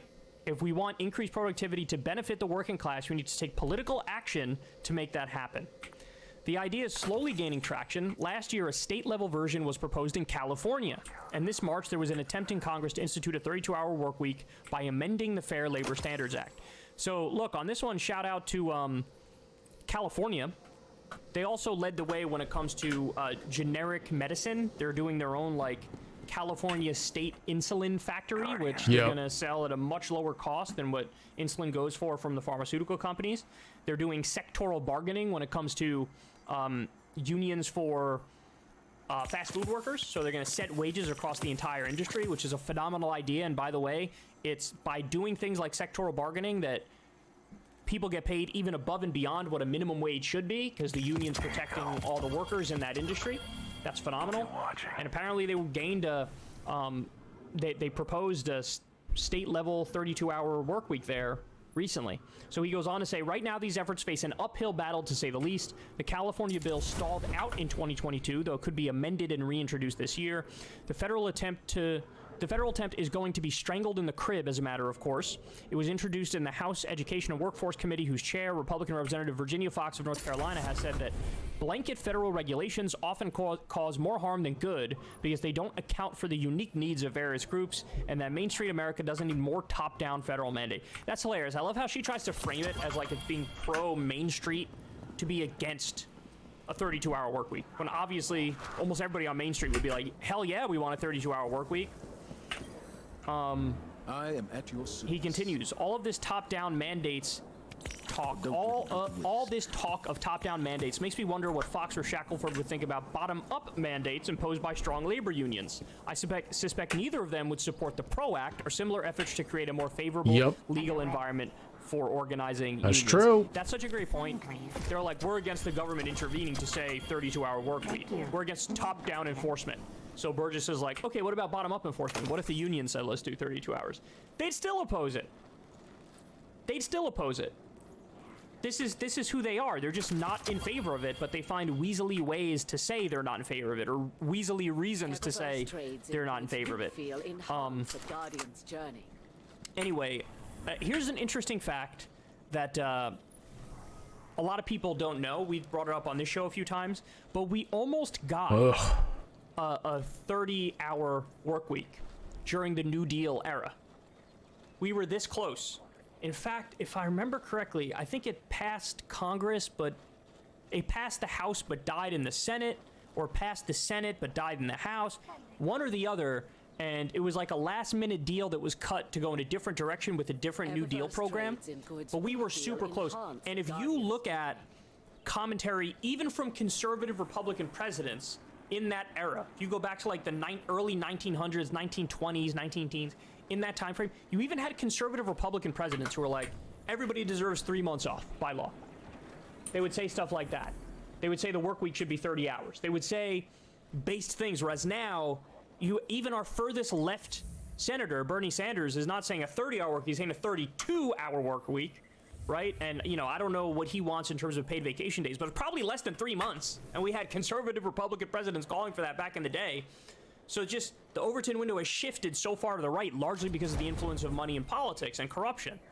And that's why, even though all the pilot programs have shown 4-day work week is great, you still probably are going to have, they're not going to go for it, right? Even though every study has shown, not only is it good for the workers, it's also good for management. People work just as hard and they're just as productive, if not more productive in some instances, with a 4-day work week. It's nothing but upsides every which way.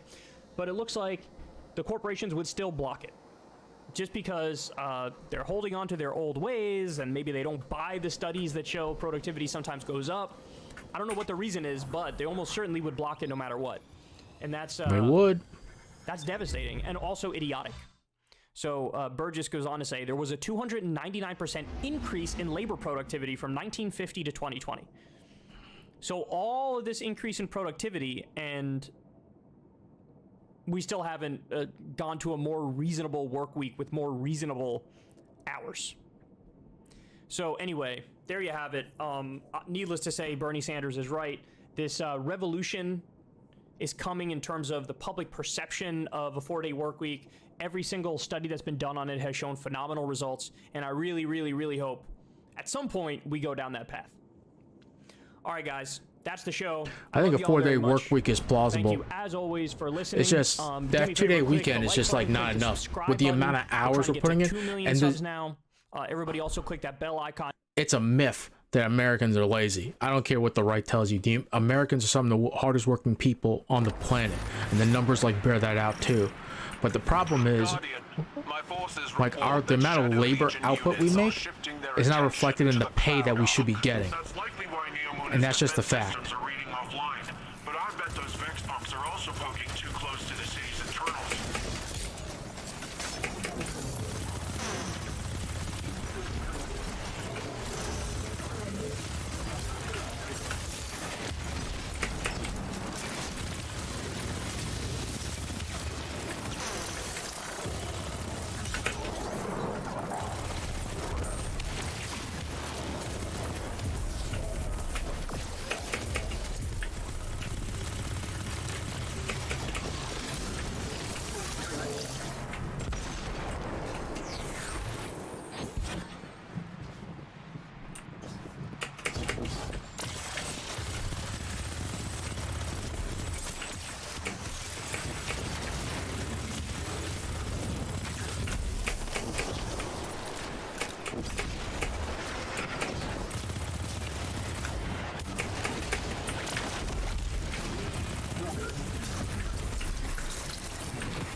shit. Oh, I fucked it up.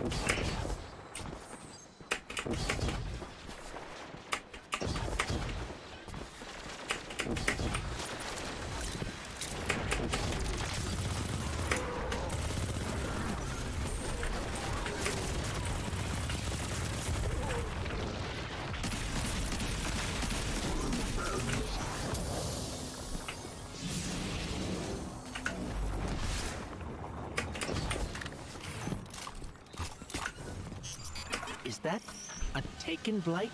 So you get a little notification every single time a video drops. It helps subvert the algorithm, which of course doesn't treat us too kindly here on YouTube. So any little bit helps. And of course you can listen to the full show on Spotify, the full audio version of the podcast on Spotify. If you'd like, we post them there every single day. Then we have a show. And support the show on Patreon if you can. I deeply appreciate it. Just a couple bucks a month goes a long way. Because, you know, I don't talk to any advertisers. Never talk to any corporations or anything like that. I don't want to be a pitch man and try to sell products to you. I'm just against that. So the other way of funding the show is bottom up, grassroots type stuff. Support the show on Patreon if you can. Link to the video description box below. It's $2 a month, or $5 if you want to go nuts. $7. And also you can support the show on Substack, Physical Kyle and Friends. That show is also funded grassroots style. So consider supporting that as well. Alright guys, I love y'all very much. Everybody have a great rest of your day. Hey y'all, do me a favor and like and subscribe. It helps out big time in the algorithm. Click the bell as well for notifications when videos drop. And watch that video on screen right now. Really watch it. I'm Ben Meiselas from the Midas Touch Network. E. Jean Carroll's civil rape and defamation trial is finally here.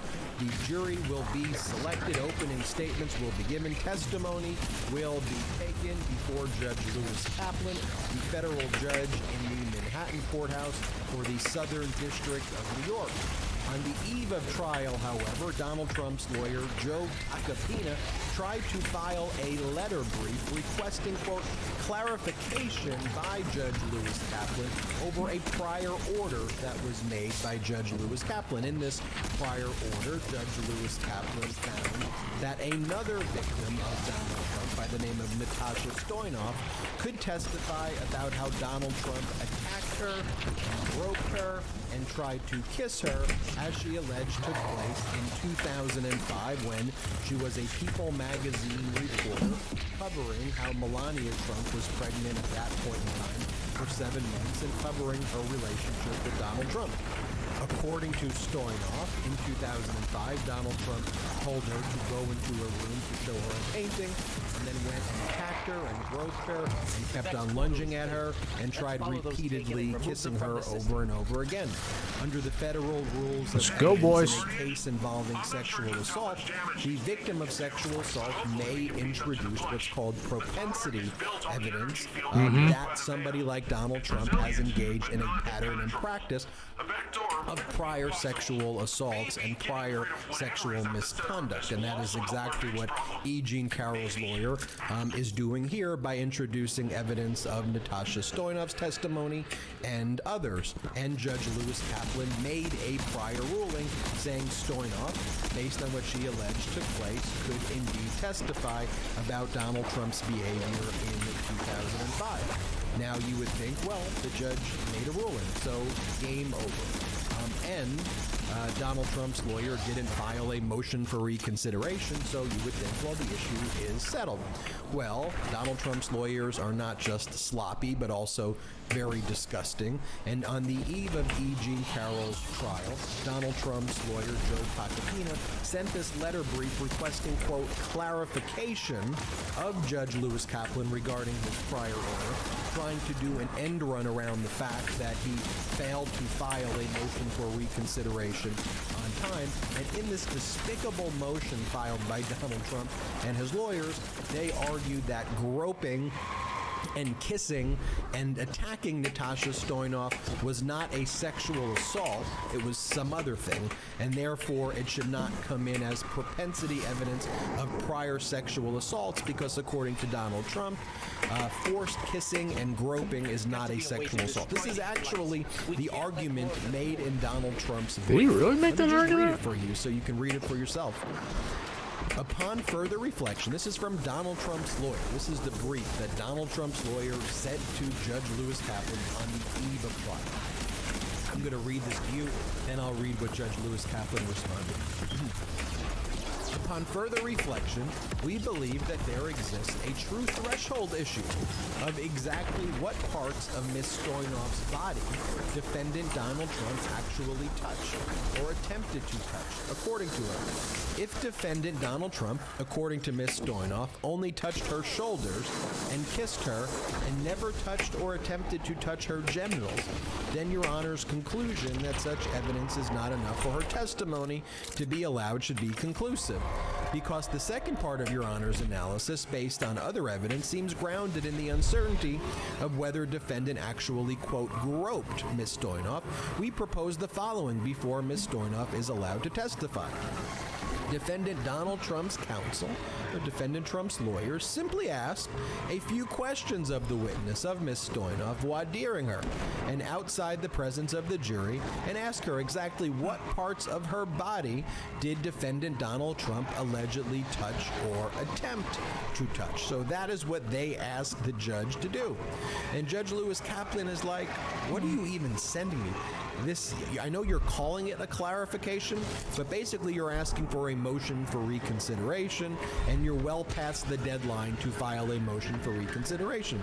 Even if you timely filed a motion for reconsideration, I would still deny your relief because you didn't put forward anything that would make me want to change my mind based on the prior ruling that I made, and there's no basis for this at all in any event. This is specifically what Judge Lewis Kaplan wrote in his order. Now let's take a quick break to talk about our next partner, Manukora Honey. Did you know that the best tasting honey on the planet comes from New Zealand? It's called Manuka Honey. Manukora has absolutely mastered the art of beekeeping. Their super honey is always 100% raw and has a rich and creamy texture that's unlike anything you've ever tried before. Sounds delicious. And prebiotics, as well as a natural antibacterial compound called MGO that only comes from the nectar of this tea tree. Now, I tried the 850 MGO rated Manukora honey from the bottle, and wow, it was better than I could have ever imagined. Not to mention that it contains nutrients that support optimal immune and digestive health. Every batch is 100% traceable with a unique QR code on every jar. You can verify potency, purity, and even learn about the specific beekeeper that harvested your honey. Now, I had my honey straight from the spoon, and it was delicious by itself. But you can also add it to your tea or coffee, pancakes, yogurt. You get it. Whatever you like, you could add your Manukora honey to. Honey and yogurt's delicious. The texture melts in your mouth. It's really unlike anything I've ever tried. Manukora, it's savory, delicious, and truly the best honey I've had in my entire life. Manukora's honey is available in a range of easy-to-use formats, including squeeze bottles, compostable honey sticks, so you can eat it straight or add to your favorite foods and drinks. If you head to manukora.com/Midas or use code Midas, you'll automatically get a free pack of honey sticks with your order. That's a $15 value. That's manukora.com/Midas or use code Midas to get a free pack of compostable honey sticks with your order. You haven't tasted or seen honey like this before, so indulge and try some honey with the superpowers from Manukora. Memorandum endorsement. Although defendant Donald Trump characterizes his application as one for clarification, the characterization is mistaken. The application, in fact, is a request that the court reconsider a previous ruling and, on reconsideration, to reach the opposite result. The application is untimely because any motion for reconsideration should have been filed well before this request. Even if the application were timely, the defendant has failed to show, as would be necessary to warrant reconsideration, that the court's original decision overlooked matters or controlling decisions. And even if the defendant had made such a showing, nothing he has put forward warrants any relief from the prior decision or any voir dire examination. The application is denied, so ordered, April 24, 2023, Judge Louis Kaplan. Just to break down what that order means, in the first paragraph, the judge is like, yes, Tacopina, I know you're calling this a motion for clarification, but or it's a not. Notice of clarification or something like that, or an application for clarification, but let's be real what you're really asking. Motion for reconsideration. To file a motion for reconsideration. You're not asking for clarification. You're asking that I review a prior order and reach the opposite result. And the reason that you're calling it a clarification, Tacopina, is guess what? You miss the deadline to file a motion for reconsideration. And that's where the judge says the application is untimely because any motion for reconsideration should have been filed well before you made this request where you call it a clarification. But then the court goes even further. It says, look, Tacopina, even if the application were timely, even if you did this the right way, which you did not, Donald Trump, the defendant, has failed to show, as would be necessary to warrant reconsideration, that the court's original decision was contrary to controlling decisions, that the court made a mistake. You have to show that if you want a motion for reconsideration. But you don't even show that in the letter. Nor could you show that in a letter because the court did not. Oh my God. Then the court says, and even if you made such a showing, nothing that has been put forward in this letter at all warrants any relief fucking right there. at all from the prior decision that this court reached. And there's nothing that warrants this proposed solution that you have that you call a voir dire, where you want to, outside of the presence of the jury, ask Natasha Stoyanov about which parts of her body Donald Trump touched. And so the court says, look, basically, Natasha Stoyanov's going to be called as a witness. Going to be called as a witness by the lawyer Eugene Carroll as part of the propensity evidence they're going to be putting forward to the jury. They're going to be calling other witnesses as well who also say that Donald Trump sexually assaulted them. Eugene Carroll's lawyer is also going to put on the Access Hollywood tapes where Donald Trump brags about how he sexually assaults women. And then the jury will get to see it. And Joe Tacopina or Alina Habba or whichever lawyers are representing Donald Trump there, y'all can cross-examine Natasha Stoyanov. You can ask your questions, and the jury will see you ask your questions. And we're just going to do this the normal way, how trials are done every day. We're not going to do this the Donald Trump chaotic way and the way that's contrary to the rules of civil procedure. We're just going to stick with the normal way trials are conducted. Folks, Donald Trump's got the C or the D or the F minus team right here of lawyers, and Judge Louis Kaplan is essentially just saying, y'all don't know what in the world you are doing. We need more ad clear. Quit with the whining. They're really like going hard on the ads, man. Like you need to have like superb ad clear. I'm Ben Meiselas from the Midas Touch Network. Loved reading you that judicial smackdown.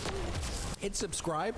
We're on our way to 1.5 million subscribers right here on the Midas Touch YouTube channel. So it is free to subscribe on this YouTube channel. So please become a subscriber. Let's get to 1.5 million subscribers by this summer. Also, wherever you get your audio podcast, search Midas Touch Podcast. I think you will enjoy our audio podcasts as well. Search for the Midas Touch Podcast. And check us out at patreon.com/MidasTouch, patreon.com/MidasTouch. We have a lot of great memberships there. No pressure if you don't want to become a member, but it helps a lot. Until next time, I'm Ben Meiselas. Have a great day. All right, hit subscribe. It's free. Hey, Midas Mighty. Love this report? Continue the conversation by following us on Instagram, @MidasTouch, to keep up with the most important news of the day.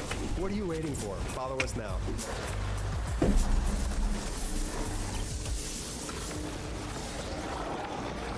We gotta get it straightened out here. What happened? What is iDubbbz doing?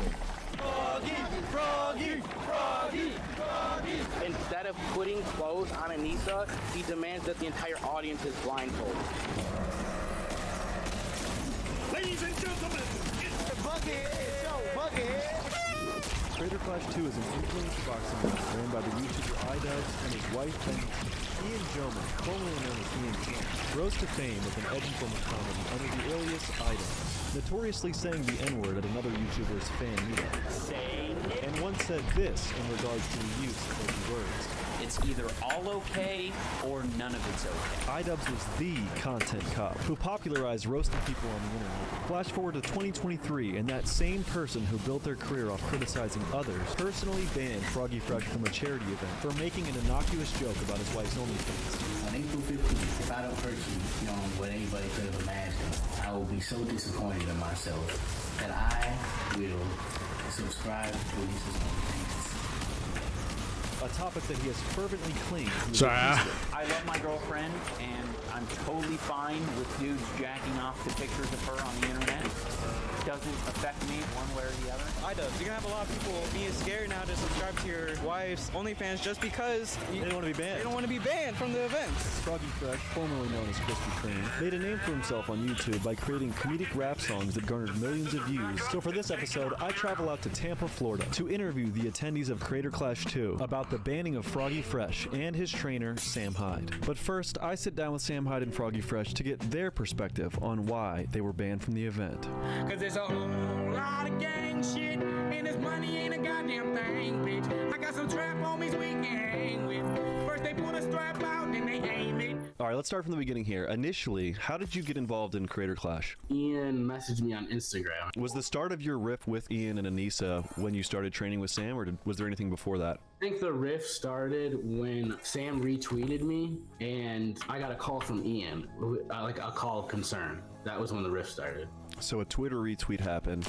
Ian calls you. What goes down on that call? Basically, in a nutshell, he was just like, hey, so I've seen some stuff on Twitter that's kind of concerning. What is your relationship with Sam Hyde?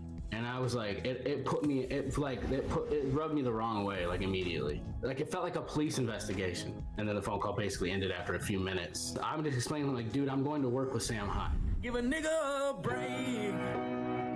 Give a nigga a break. How did the training with Froggy Fresh come to fruition? Froggy just hit me up, and he came out for a week. We did our little workouts. We spent the week together and had a really pretty good time. Very productive, in my opinion. He went back home and was canceled from the fight that he'd been training for 9 months or 8 months or whatever it was. It seems a little bit confusing how he went from him training with you to getting banned. They left Froggy Fresh out. They left him out to dry. They did not communicate with him. They were not helping him put together training. They were not checking in on him to make sure that shit was going well. There was just radio silence from the time that they got him signed to the time that he came here. It was just radio silence. If someone's career, brain health, etc. are on the line, none of that's acceptable. If I was putting together a fight promotion of any sort, I would be checking in at least weekly to make sure this person's got the right coach, has a game plan, knows what they're getting into, has done sparring. But there was none of that. And then when Froggy Fresh came here and tweeted about it, he immediately gets a call from iDubbbz saying, "How do you know Sam Hyde?" First thing is your power is strong enough. How do you know Sam Hyde? Your astral wake. When you come out on the Shadow Legion flagship, subscribe to Lisa's OnlyFans. So strike one was Sam Hyde retweeting you, and then was strike two saying that if you lost the fight, you would subscribe to Anissa's OnlyFans? I can only guess that. I can only guess because they haven't said anything. I do not understand how that is that offensive of a thing to say. There'd have to be a dude, it was like so many unknowns with that too. About OnlyFans. Right, and they've made an impression that it's acceptable, okay, Ian's okay with it, Anissa's okay with it. So when you set that tone, I'm gay. So do you think that the reason for Froggy Fresh's ban was the I'll subscribe to Anissa's OnlyFans if I lose, or because he was training with you, or an amalgamation of both? I think it was a mix. He's kind of a shit starter. He's a Florida guy. You can't tell someone from Florida not to do something. It's just not in the cards. Yeah, I would imagine that's why. I haven't talked to him about it, but I would imagine that's why he made the OnlyFans joke. But it's a joke, and she's not ashamed of her OnlyFans. So what's there to be ashamed of? He didn't say that she's a succubus with a foot-wide hole. He didn't say anything about stretching her hold. He just said he was going to subscribe to her OnlyFans. Sam, if I lose my next fight, I'm going to sign up for a season pass to Fish Tank Live. Oh, that's a low blow, Brandon. You shouldn't subscribe to the thing that I'm not ashamed of, that I make money from. So how did the thing with Anissa's mom come into the sphere? Once I did the thing where I'm subscribed to Anissa's OnlyFans, Anissa's mom was literally on Twitter in a Twitter thread, openly saying like discussing me being kicked out of the event. That's crazy. What? So Anissa's mom jumps out of the woodwork, starts insulting you, right? Like outright insulting you. She's not alluding to anything. I was actually kind of shocked that Anissa's mom like got involved, man. This whole thing is like fucking nuts, dude. It's so silly, to be honest with you. It was just something stupid. I was just like, rather be an imp than no. Well, you're a rapper. You went to your rap roots. You said, I'm an imp. Again, not that offensive of a thing. And then what transpired after that? It was either that night or the next night. I got a text from one of the event coordinators that was just like, hey, did you get your email? Basically. And I opened my email and it was that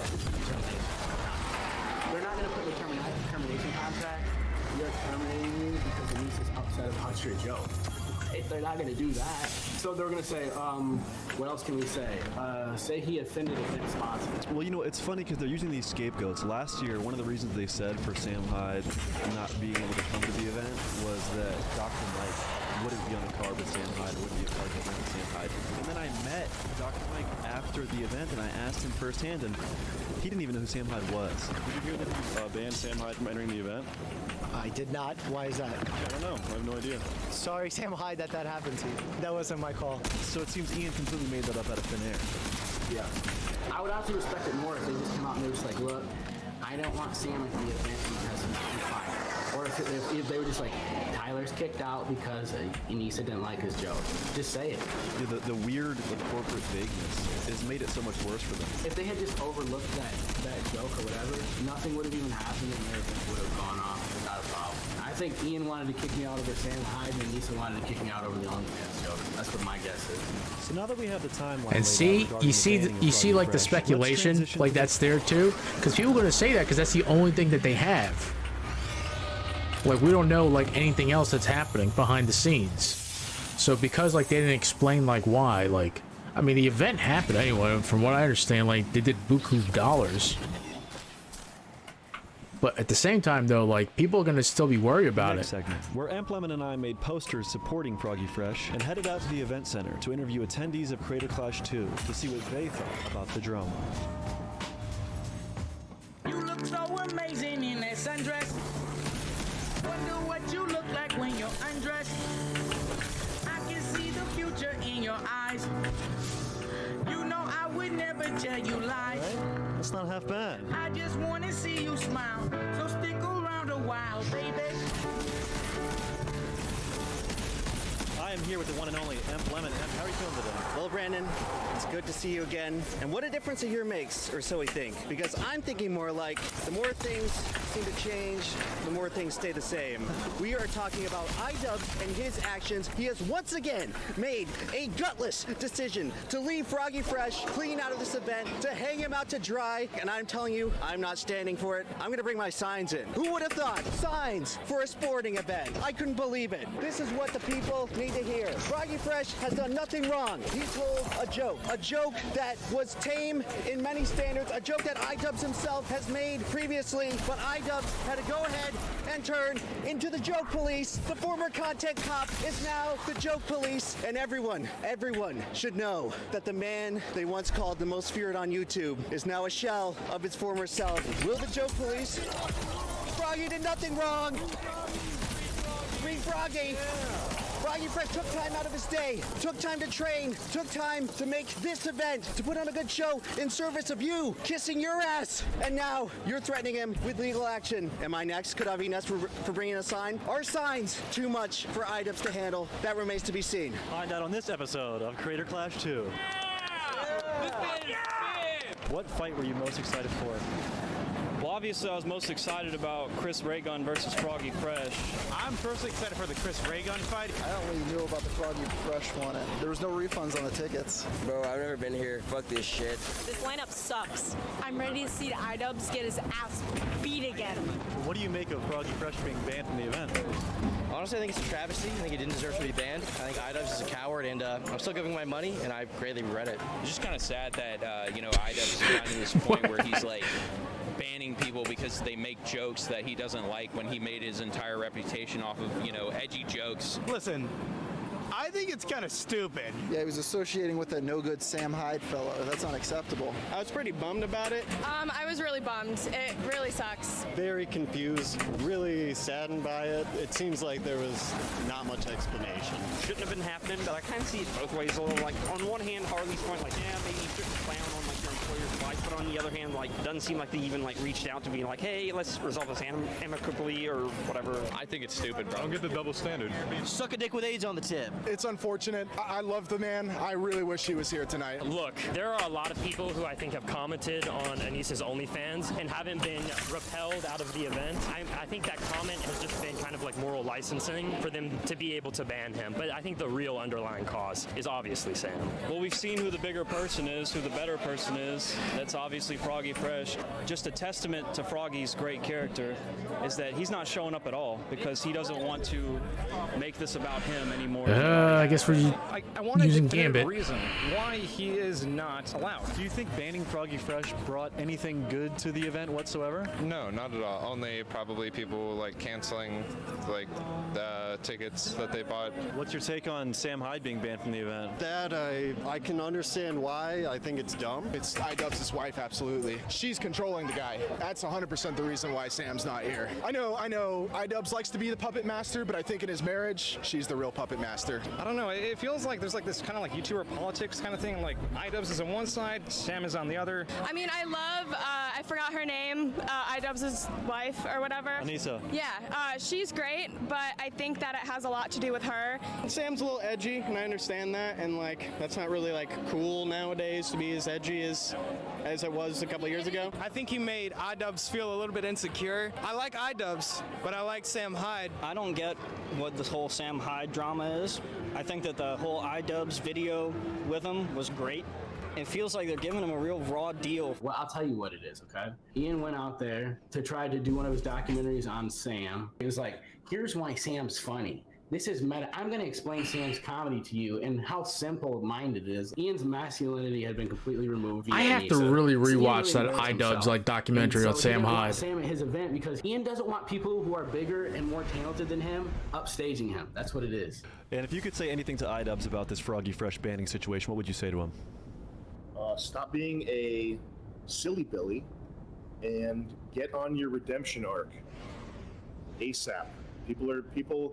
People like seeing you lose because you suck, but it's getting tiresome, it's getting worn out, so now it's time to win. But you have to get all the tattoos lasered off and you have to ditch Yoko Ono. If there's anything you could say to IDubbbz, what would you say? Let Sam back in, please, please. And leave the girl, ditch the girl. I beg you, Dubs. Be more transparent, justice for Froggy Fresh, and I hope the event goes well. You got to reel it in a little bit because there's certain fans that you're alienating by saying things like, oh, you're basement dwellers that go out once a month. Man, when are you gonna make a new bout unboxing? Dude, get your dick out of a vice. Have another Creator Clash. We love you. We're happy to be here. So you guys love Sam Hyde and IDubbbz? Yeah. Drop Yoko Ono, bro. It's got to be over. It's got to be over. Where is John Lennon? You want to be like John Lennon, IDubbbz? Fucking died, dude. Don't go to New York, buddy. You're kind of a hypocrite, aren't you? You say you disavow all your old videos and your old fans and everybody. This is what I want to know. How come all your old videos are up? How come they're still monetized? You're still making money off the N-word, the F-word. As a half Jewish, half North African, LGBT gamer, honorary member, combining those slurs just hurt me. Okay? okay. Words do have power, and they hurt a lot. I want to say, iDubbbz, you sold your soul to the devil. You're a cuck. Ian Joma, I respect you for taking your wife's name because it is the current year. You should be respecting women and realize that they have authority over you at all times. You should take their last names. You should take them however you want. iDubbbz, you should have let Sam come. You would have had a lot more money for charity, but different strokes, different folks. It's time to stop making excuses for Ian. It is Ian's name on this event. It is Ian who is promoting this event. Ian is calling the shots. What would you say to Anissa? Because I'm sure at this point she's actually going to be watching. I would use your native tongue. I wouldn't use English. What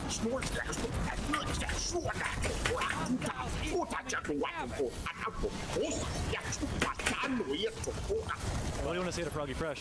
Froggy Fresh, hey man, listen, I know it's fucking B-word and a half that you had to train for that amount of time just to get kicked off, man. I just been singing prayers to you, man. Apparently they fronted him some money to train You too. deserve better than this. Froggy Fresh, stay the baddest of them all. Shout out Krispy Kreme. We got you, buddy. Okay, Froggy Fresh. Yes, I agree. Like, I subscribe to her OnlyFans too. Like, who doesn't? Froggy, dude, we fucking love you, dude. If you get out there and you do concerts and you do more shit for your community, you'll realize that a lot of people are huge fans of your stuff. We love you in our household. The kid loves you. Keep your chin up. You know, you're above this shit. Froggy Fresh, my man, you got a new fan. Froggy Fresh, keep doing you. Don't allow your inability to come to this event stop you from continuing to make great music and be a positive creator. Bro, I feel so bad for what happened to you. Honestly, you should be here right now. You're the winner in my heart. Honestly, I feel like that's what everyone's just coming here because they want to get that out there. Just how much they love Froggy. He's handled it like a champ, and I think he's a genuinely good guy. You got to go into the stick, you know? The fact that you're not showing up, it's a testament to your character, and the amount of trash talk, the amount of lies that have been spread about you is a testament to everyone else's character. Keep your spirits up. There's always next year.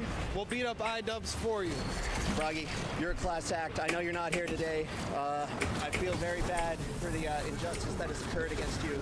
Froggy Fresh is like the most lovable person on the internet. He handled it like a champ. He didn't like come back with like weird vindictive shit, and they still fucking snubbed him. I would pay unholy amounts of money to see Ian get dominated and pegged for non-sexual reasons, purely for political reasons.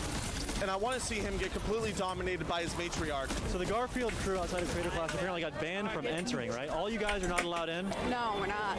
What was the reason they gave you?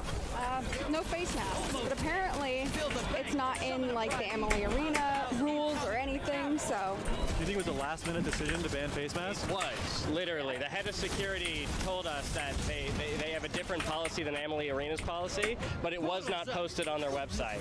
So what do you think the reason is for the last-minute change in policy regarding face masks? One guy said that he suspects it could be due to Sam Hyde. It's been going around Twitter that there was some leaked plan for them to sneak Sam Hyde in. Who's Sam Hyde?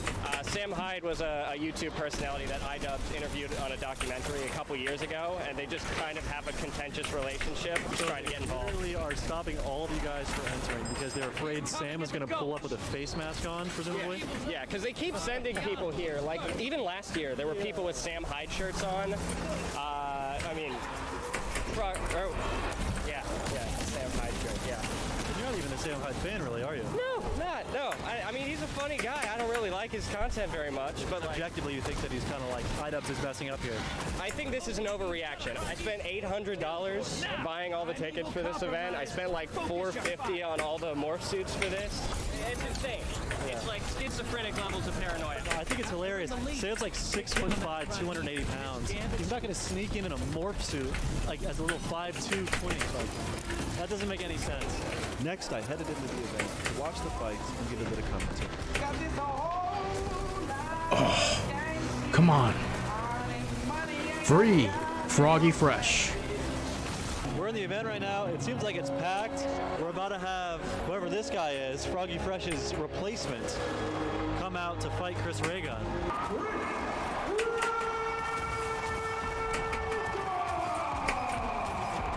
This is definitely the quietest fight of the night thus far. I'm confused on why Chris Ray Gun even accepted this fight. He had like 6 inches on Chris too. That just looked like a little kid trying to like punch his dad.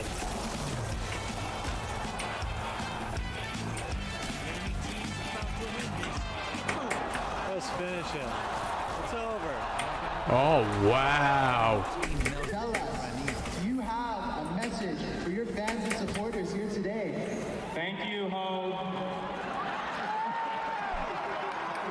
All you hoes mean so much to me.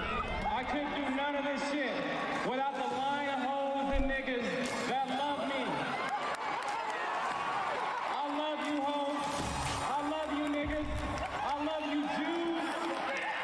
Yeah, that was wild. I was like, I didn't know if like that was I mean, it was wild. If you or Sam were there, it wouldn't have been as crazy. We just watched the Chris Ray Gun fight. What were your thoughts on that matchup?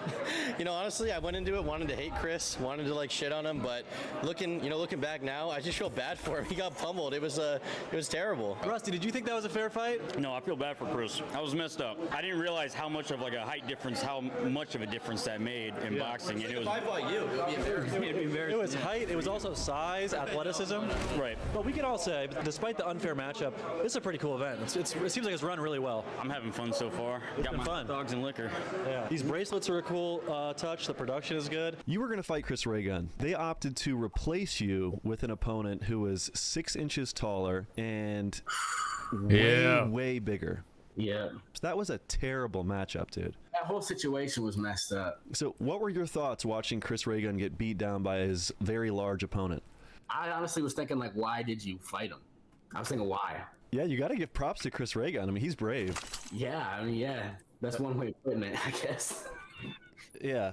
I mean, he was 6 inches taller. I heard he cut 13 pounds and still weighed in 5-6 pounds heavier. That is a massive, massive weight difference. Well, that's a cool move. That's what you do when you care about your friends. You know, these people, they're just good people. They're salt of the earth people. So fuck, I don't think I would even do that. If I had somebody that I didn't like, setting them up to fail in a mismatched fight, I don't even know if I would have the stomach to do that, man. Get ready for the next battle. Good night, Jarvis is about to quit. Jarvis is making baby faces. He's about to quit in there. He's gonna quit. He needs to He's win. quitting. He's quitting. No! He's quitting! He quit. Ego Raptor was a racist! It feels like we're going back to the 1950s here tonight at the Emily Arena, where a racist Ego Raptor just whooped Jarvis Johnson's butt. Ego Raptor said the N-word in Metal Gear Awesome 2!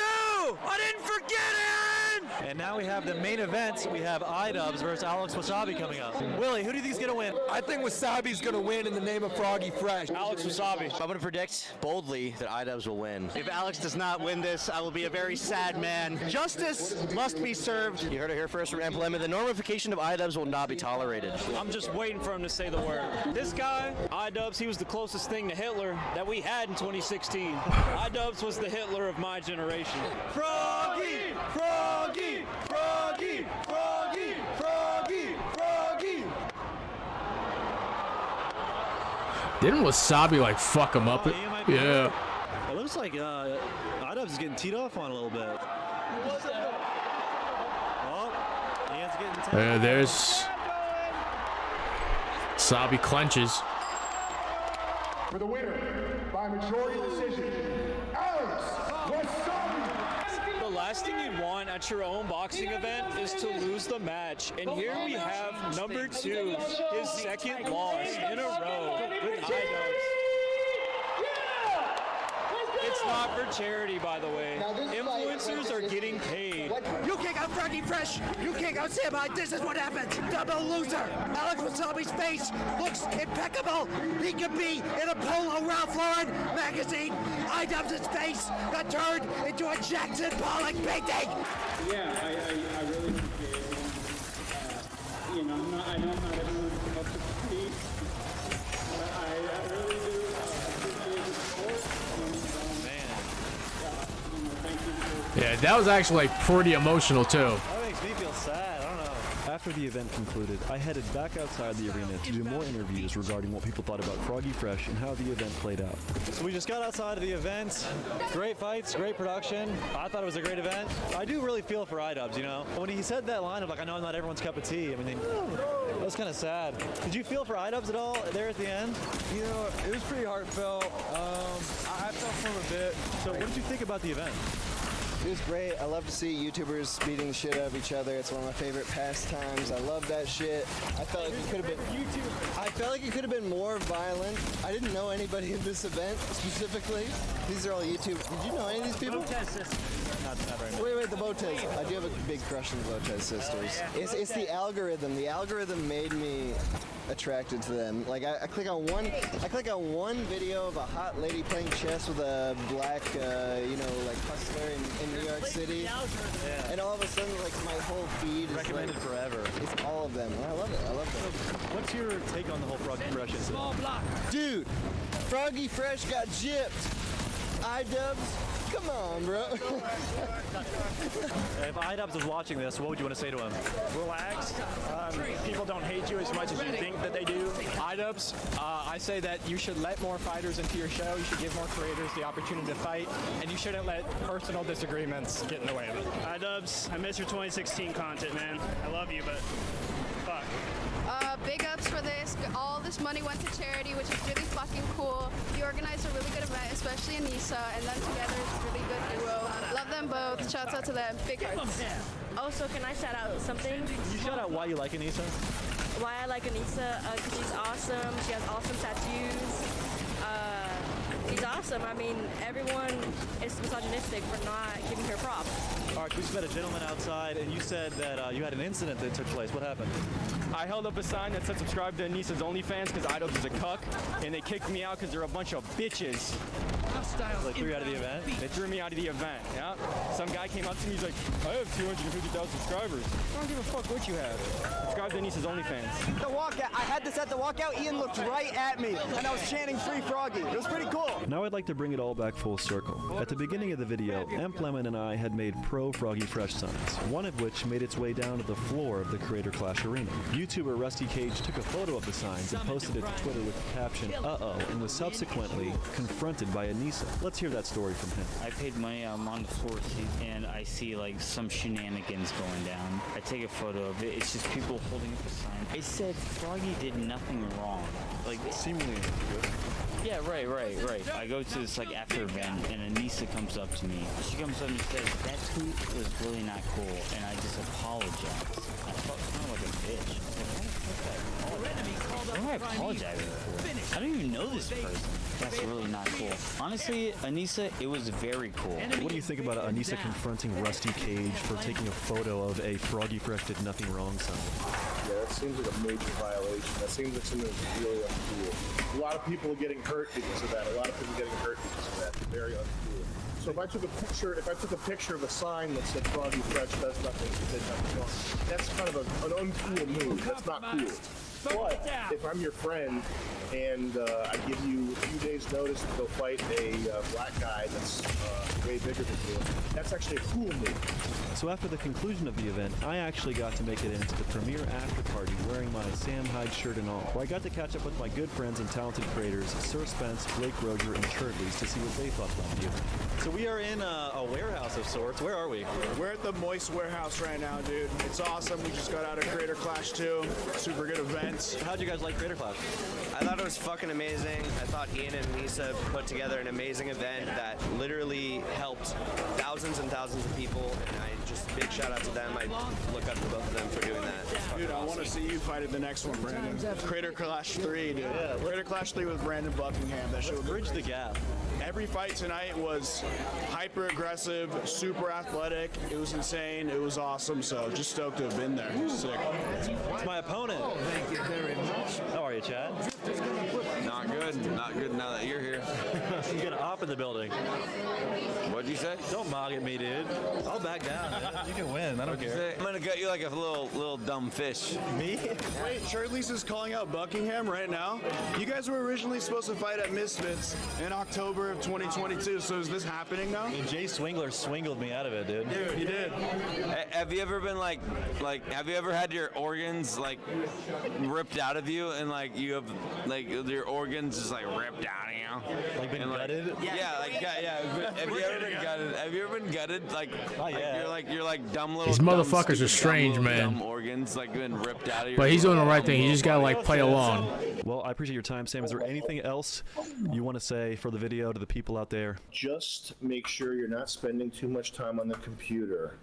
Ladies and gentlemen, try to get some exercise. Once a day, you have to do it. Movement is medicine. Your brain and your body are not two separate things. They're connected. He's not There are wrong about some that. problems you cannot think your way out of. There are some anxieties, neuroses, circular thinking, logic traps, etc. There are some mental health problems that you cannot think your way out of. You have to use your body to get out of it. So go for a walk, get some sun, do something. Stop being fat. Stop being lazy. You can be a little bit fat. I'm a little bit fat. Stop being lazy. It's not going to help you. We gotta work hard here. Cool, it doesn't really matter what I do, cause I'll always stay stuck as a fool. I'll never be cool. Don't get what I want, I'm a noob. I'm way lamer than you, I'll never be. Their video by Brandon right there. It's got their backpacks, me I'm made fun of and laughed at. I wanna get past that, but I'm whack and I rap at a last. Always last, what an ass hat. And that's just business as usual. No new friends, only more new funerals. All right, let's go get this. Shocking news from Fox. Tucker Carlson out at the network. This is the I guess the press release they put out. Yeah. Fox News Media and Tucker Carlson part ways. Fox News Media and Tucker Carlson have agreed to part ways. We thank him for his service to the network as a host and prior to that as a contributor. Mr. Carlson's last program was Friday, April 21st. Fox News Tonight will air live at 8 p.m. starting this evening as an interim show helmed by rotating Fox News personalities until a new host is named. I guess he was 8 p.m. Was he the 8 p.m. show? I thought he was the 9 p.m. show. No, he's 8, then it leads to Hannity, then it leads to Ingram. I don't think that's the case. Did they switch that? Because he used to go up against Rachel Maddow. I don't know what that means. Maybe they pushed. Did he really used to go against Rachel Maddow? 9 p.m. Yeah, it says Handy's 9 now. I don't think that's always been the case. I think that a few years ago, Tucker got the 8 p.m. slot, and that's why he was their crown jewel. In terms of Well, there you go. So Fox News Media, you may be right about that. Fox News Media, blah blah blah. I like how they have to say part ways, like what are they on a journey and they each take different paths. Sometimes you just start growing apart, and sometimes that happens just with absolutely zero notice, and that's what seems to have happened in this instance. He was on Friday night. He said, "We'll see you on Monday." They were advertising, I guess, an interview with that Vivek Ramaswamy, and they were advertising it as early as this morning. Man, I hope somebody leaks that. I really want to see it. There's a lot of speculation what this could be from. We should say this. He may run for president. We don't know. But I can assure you, this is not the way you would do it if you were running for president. This would not have been planned. You leverage that spot for as long as you can, and you have a sign-off. The network, if there was no issue from the network end, they would be more than happy to, say goodbye and then get the news value out of like having one of their anchors run for president. That's not it. And we know he's very greedy from the Dominion leaks, and so running for president would be quite expensive. He cares a lot about making money. I mean, yeah, it's hard to imagine they would do that, but who knows? It is conceivable that this was part of the Dominion settlement that just they agreed never to talk about. Because, this is not the first person to go. Dan Bongino was let go the other day as well. Dan Bongino. Oh, shit. I did not know that. Fox, but he was a contributor, and he'd been there for quite a while. And if they were to let go of him, they would, you wouldn't have imagined that they would be doing a Monday morning promo. It's conceivable that they, the word hadn't gotten down, to promo that in the morning, and their plan was to get rid of him all along. But what's more than likely, it seems to me, is that there is something else, and that something else could be the Grossberg suit. This is one of his former producers who not only was told to lie during discovery, but apparently there's additional lawsuits that had to do with unspecified sort of like a harassment or unpleasant workplace situation. That's not to suggest that Tucker Carlson was sexually harassing anybody, but it is to suggest that it's possible there's something that some information came from her lawsuit last week that made Fox realize, okay, we've just got too many problems. Plus, we've got this other, Smartmatic coming up. And the way you fire somebody in this type of business, having been fired multiple times at Air America at various times, they generally, if they're worried, if it's a firing and it's a little bit ugly, they will not let you have a final show because they're afraid what you're going to do with it. Well, I mean, I wonder, and I'm also curious where he goes from here. Is he getting some big offer from Peter Thiel's Rumble? I mean, Thiel has the pockets to do it. And who replaces him? Like, they've been auditioning Tulsi Gabbard in that spot. That would be interesting if they move Hannity back to 8. Who is going to be, I mean, they could really just get like Where is he? They could scroll through libs of TikTok and intercut videos of people getting pushed into the subway tracks, and they'd get the same effect of the Tucker Carlson program. But I'm just curious who they think is the future there. Could be Jesse Waters. That's the pick. You're right, actually.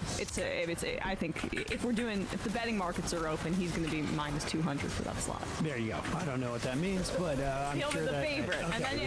And then we put Tulsi at like plus 150, I'm going to say. Could you imagine? We'll find out.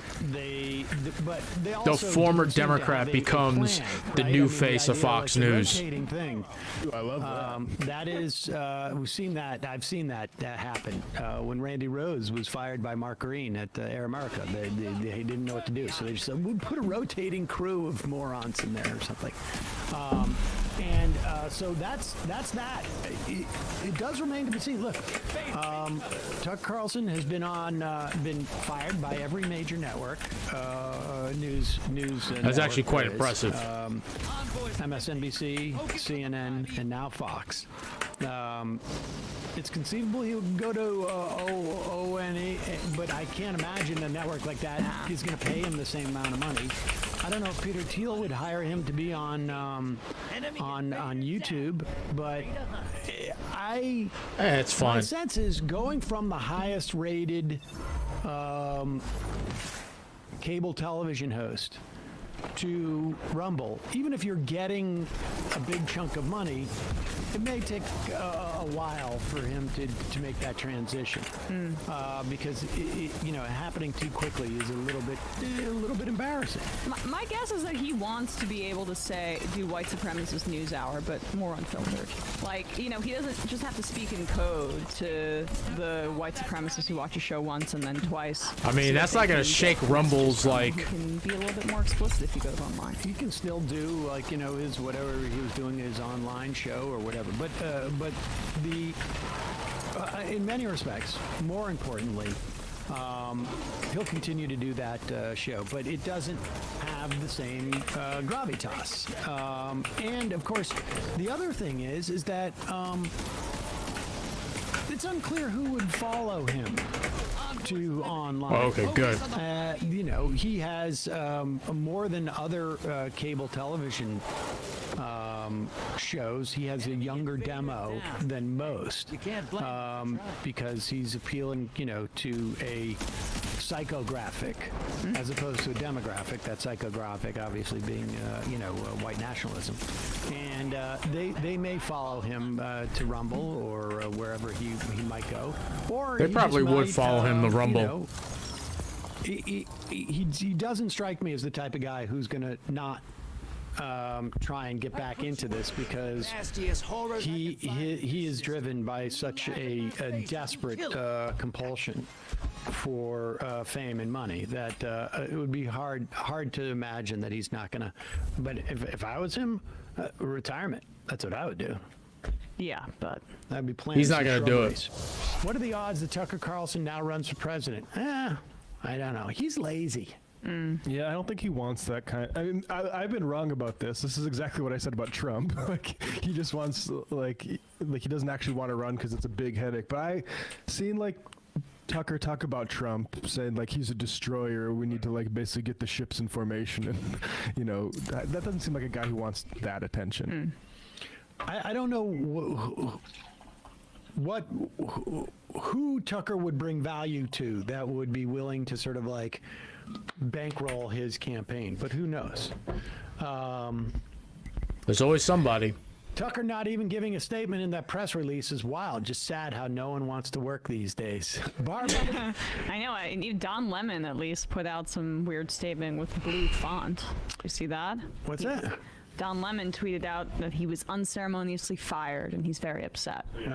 Is it like I haven't followed? Do you really want a ceremony when that happens, though? Yeah, I want the firing ceremony. Yeah. Nah, I'm with like Kyle Kalinske. Like some British parliament. Like, if you're gonna fire me, like, don't even like waste my time. Just send me a text in the morning, and then I get the, you know, well, my partner, I can just like complain to my partner, oh, these pieces of shit fucking fired me, and then that's it. And then I can just say something on like Twitter, something, oh, you know, I was recently released. I want to thank everybody at CNN for giving me this opportunity. I'm gonna take some time and just be with my family. Yada yada yada, some shit like that. Barbic, great news about Tucker. Made my day. Hope he doesn't run for office. Here is Don Lemon tweeting out. I was very hurt. I was informed this morning by my agent that I have been terminated by CNN. I am stunned. After 17 years at CNN, I would have thought someone in management would have the decency to tell me directly. In no time was I ever given any indication that I would not be able to continue to do the work I have loved at the network. I mean, okay, from the outside, it seemed clear he was on the hot seat. We all know that he was suspended for his comments about women being past their prime after Was it like 30 nine times he's been suspended for that too? Yeah, and it's not, and by the way, it wasn't like prime in terms of childbirth. It would be a weird thing to bring that up. He said it, he conflated it with people's careers. Yeah, it was pretty... That's like not cool. No, it was creepy. Was that a thing where like Greenwald was like, "Wow, look at what Don Lemon gets away with"? Yeah, right. Well, not really. Yeah, he didn't. Not so much. Exactly. I wonder if they did this, if they timed it, if they heard that like the Tucker was going to get fired, and they just said, "Okay, now let's just do it." Spring cleaning. It is clear that there are some larger issues at play. Interesting. Can you go into that a little bit? Well, I mean, I would imagine that, you know, CNN has been pretty outspoken about moving to the right. And Don Lemon was a pretty outspoken voice, you know, left of center, critical of, let's say, Trump and Republicans. I don't want to, you know, say that he had any type of like real left ideology at all, but in terms of like, you know, he was with the resistance, as it were. So that could have something to do with it. He's very much associated with that. Also, the horrible things he said. Yeah, also, yeah. But with that said... Him being generally kind of an asshole is what some people have said. With that said, I want to thank my colleagues and many teams I have worked with for an incredible run. They are the most talented journalists in the business, and I wish them all the best. Let me just say that, like... who's that guy, Tim, what's his name? Heidegger? Yeah. Tim Heidegger. You know, Tim Heidegger came at me at one point just praising hard Don Lemon and Chris Cuomo. That's his two favorite news. It's kind of ironic, actually. And so let me just say this now to that Tim Heidegger guy. Accountability time. Where are your favorite hosts now, buddy? I'm still here behind the fancy backdrop. Mm-hmm. But your two favorite news guys who you said that I should emulate in some way, where are they? Yeah, why don't you put that in your whatever pipe you lug around and smoke it? CNN's PR account on Twitter has a response to Lemon's statement. Oh, let's see it. Oh, that's fun. It's in lime green font. CNN Communications Well, wait a second. Do we know this is CNN Communications? It has a lot of followers. Unfortunately. Okay. The verification is not. No longer because Twitter's so broken. It's a good Twitter handle at CNN PR entitled CNN PR, which has 525,000. Well, how many likes does that have? How many viewers? I mean, no, wait. Go see. The account has 158,000 followers. Okay, so it could be. It could be. Or it could be a really good parody that hasn't been found Don yet. Lemon's statement about this morning's events is inaccurate. He was offered an opportunity to meet with management, but instead released a statement on Twitter. Woo! Okay, so, I mean, you know, it's not surprising you fired, you know. Why do I want to meet with you? I'm not trying to challenge you on the left of center thing, but I am a little bit. Like, what does indicate? Everything I've seen is just like he doesn't like Trump, which makes him indistinguishable from any other I backed off that and said he's a member of the resistance, as it were. All right. I mean, Yeah, and then CNN's like, yeah, that's last season. Like, I felt like Chris Cuomo's commentary when he was on was more liberal or leftist than anything I've heard Don Lemon say. Yeah, I don't know. I mean, to be honest, I just didn't. I don't Not follow leftist, Don. please forgive me. Yeah. Yeah. Well, Jacobin, there's a new talent out there if you want to bring back the weekend show. Oh wow! Take a little Jacobin taking a shot I'm just there. glad that Tim Heidegger, however he's pronouncing his name these days, got put in his place. He probably won't even mention it. No accountability these days. Run scared. Sam's old lady Jesus. glasses. Sam, you were in front of the backdrop. Fair enough. Dave from Jamaica. Well, R.I.P. Bozo smoking on that Tucker pack. Firing ritual. Throw out the trash on Monday. Jay Crates. Hi, MR Crew. Happy Mondays. Hope everyone's having a great start of the week. Catfish James. What do you think of the chances Trump uses this firing to call Tucker a loser? We know he holds a grudge. And Tucker now has far less in the weight of value to Trump. I can hear it now. Tucker fired like a dog. I'd be surprised if he didn't bring that up. As funny as Trump... You can't go against Trump. Everybody knows. He said bad things about me. As funny as Trump beating up DeSantis would be, Tucker getting in the race and Trump beating up on him would be even more Oh, yeah. fun. I feel like it would be a more worthy opponent and Trump would still win. It would raise Trump's game a little bit. Like now he's sort of sleepwalking. It's like a 1 versus 8 playoff seeding, and Trump is just sort of like, okay, maybe it's going to be done in 6 Yeah, games, right, but- right.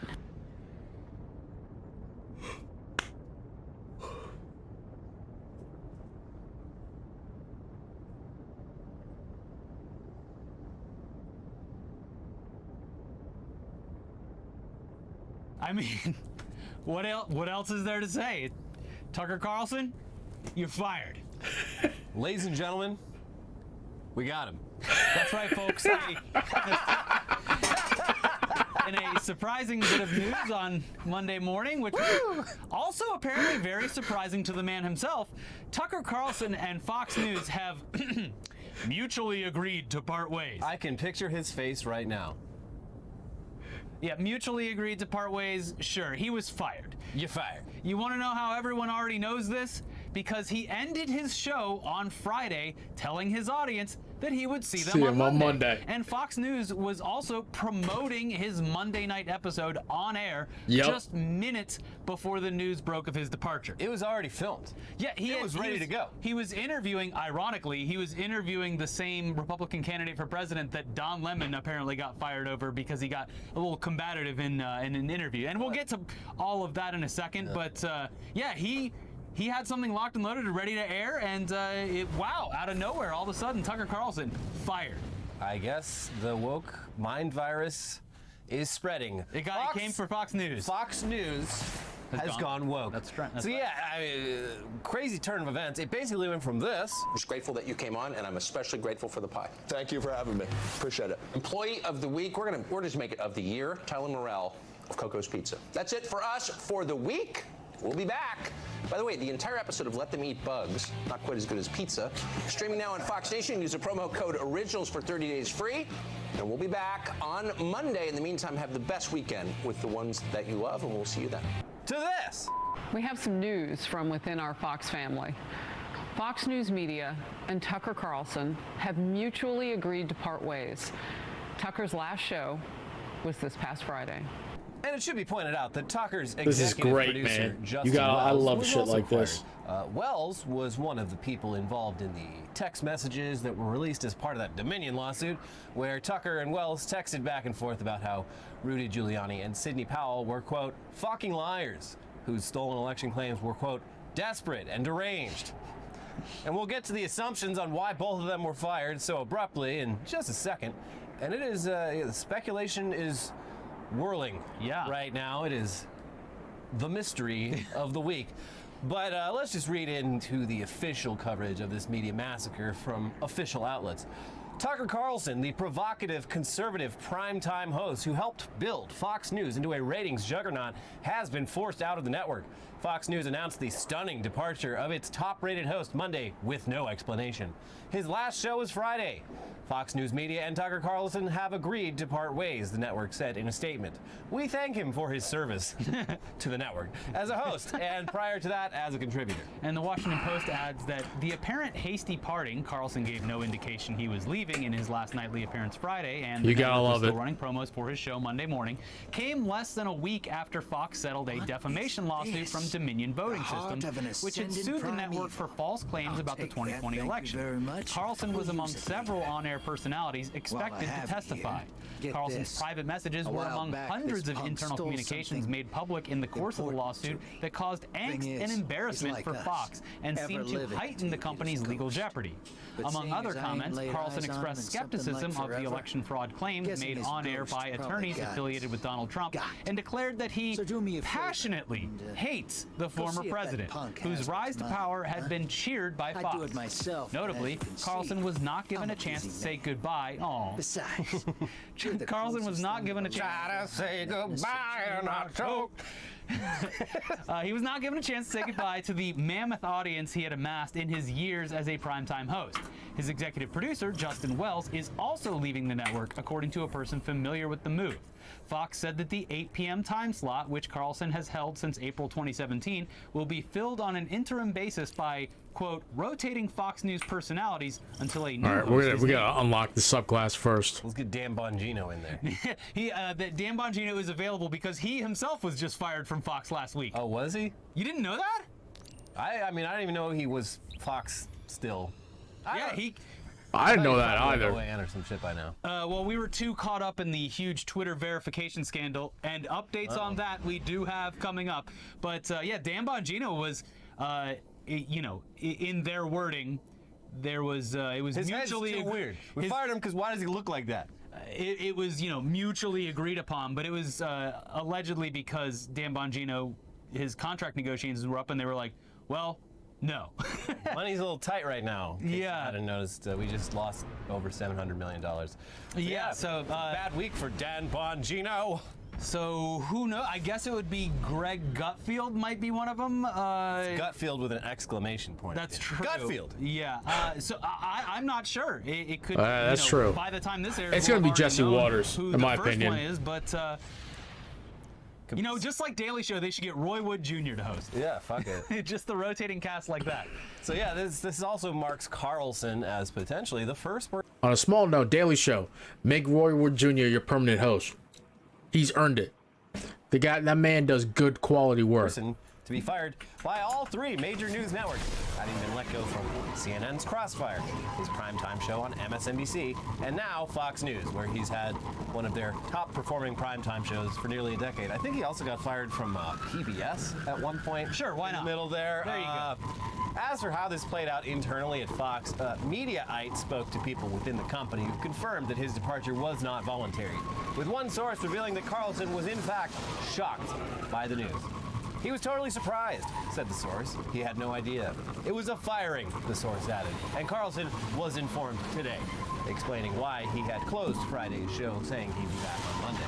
The Fox News newsroom is in a state of shock, the source said, confirming reporting by Aidan McLaughlin that multiple sources within the network said the news hit like a bomb inside the network, shocking even staffers close to the ex-primetime host who had no idea this was coming, and found out not from any internal communication, but when the news broke online. As is tradition these days with any media firing. That's right. Yeah. We love it. So now we'll attempt to understand the why portion of all of this. Now, it would seem pretty obvious that at the very least, it had something to do with the Dominion lawsuit, and there was almost certainly a lot more going on behind the scenes than was previously made public in the lead up to that going to trial, which was settled last week with Fox News on the hook for $787 million. But even the stuff that was released was exceptionally damning and included text messages between Tucker Carlson and his producers that were critical of Fox News guests, fellow hosts, and Fox executives. From the Washington Post, Carlson's demonic private force. messages were You among gotta love it. hundreds of internal communications made public in the course of the lawsuit that caused angst and embarrassment for Fox. All right, let's and fully seemed to unlock this heighten the stasis company's class legal before doing jeopardy. anything else. But it was Carlson's comments about Fox management, as revealed in the Dominion case, that played a role in his departure from Fox. A person familiar with the company's thinking told the Post, "Do the executives understand how much credibility and trust we've lost with our audience?" Carlson wrote to a colleague in a message a day after Fox, like other media outlets, called the election for Joe Biden.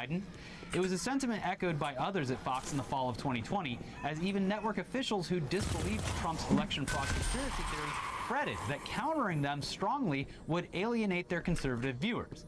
In another message, Carlson referred to management with an expletive. "Those fuckers are destroying our credibility." Is that the F slur he used? Yeah, it's unclear because of the way they censored it, but I'm assuming that's the one. He later wrote, "A combination of incompetent liberals and top leadership with too much pride to back down is what's happening." Fox News has gone woke, guys. Yeah. They're woke now. The floodlight of news. Yeah, exactly. So while we're sure that the Dominion lawsuit probably had something to do with it, the likely answer as to why this happened all of a sudden might have more to do with two other lawsuits aimed directly against Tucker and his producers over charges of sexism, racism, and creating a hostile work environment. In addition to being coerced by Fox lawyers into providing misleading testimony in the Dominion case.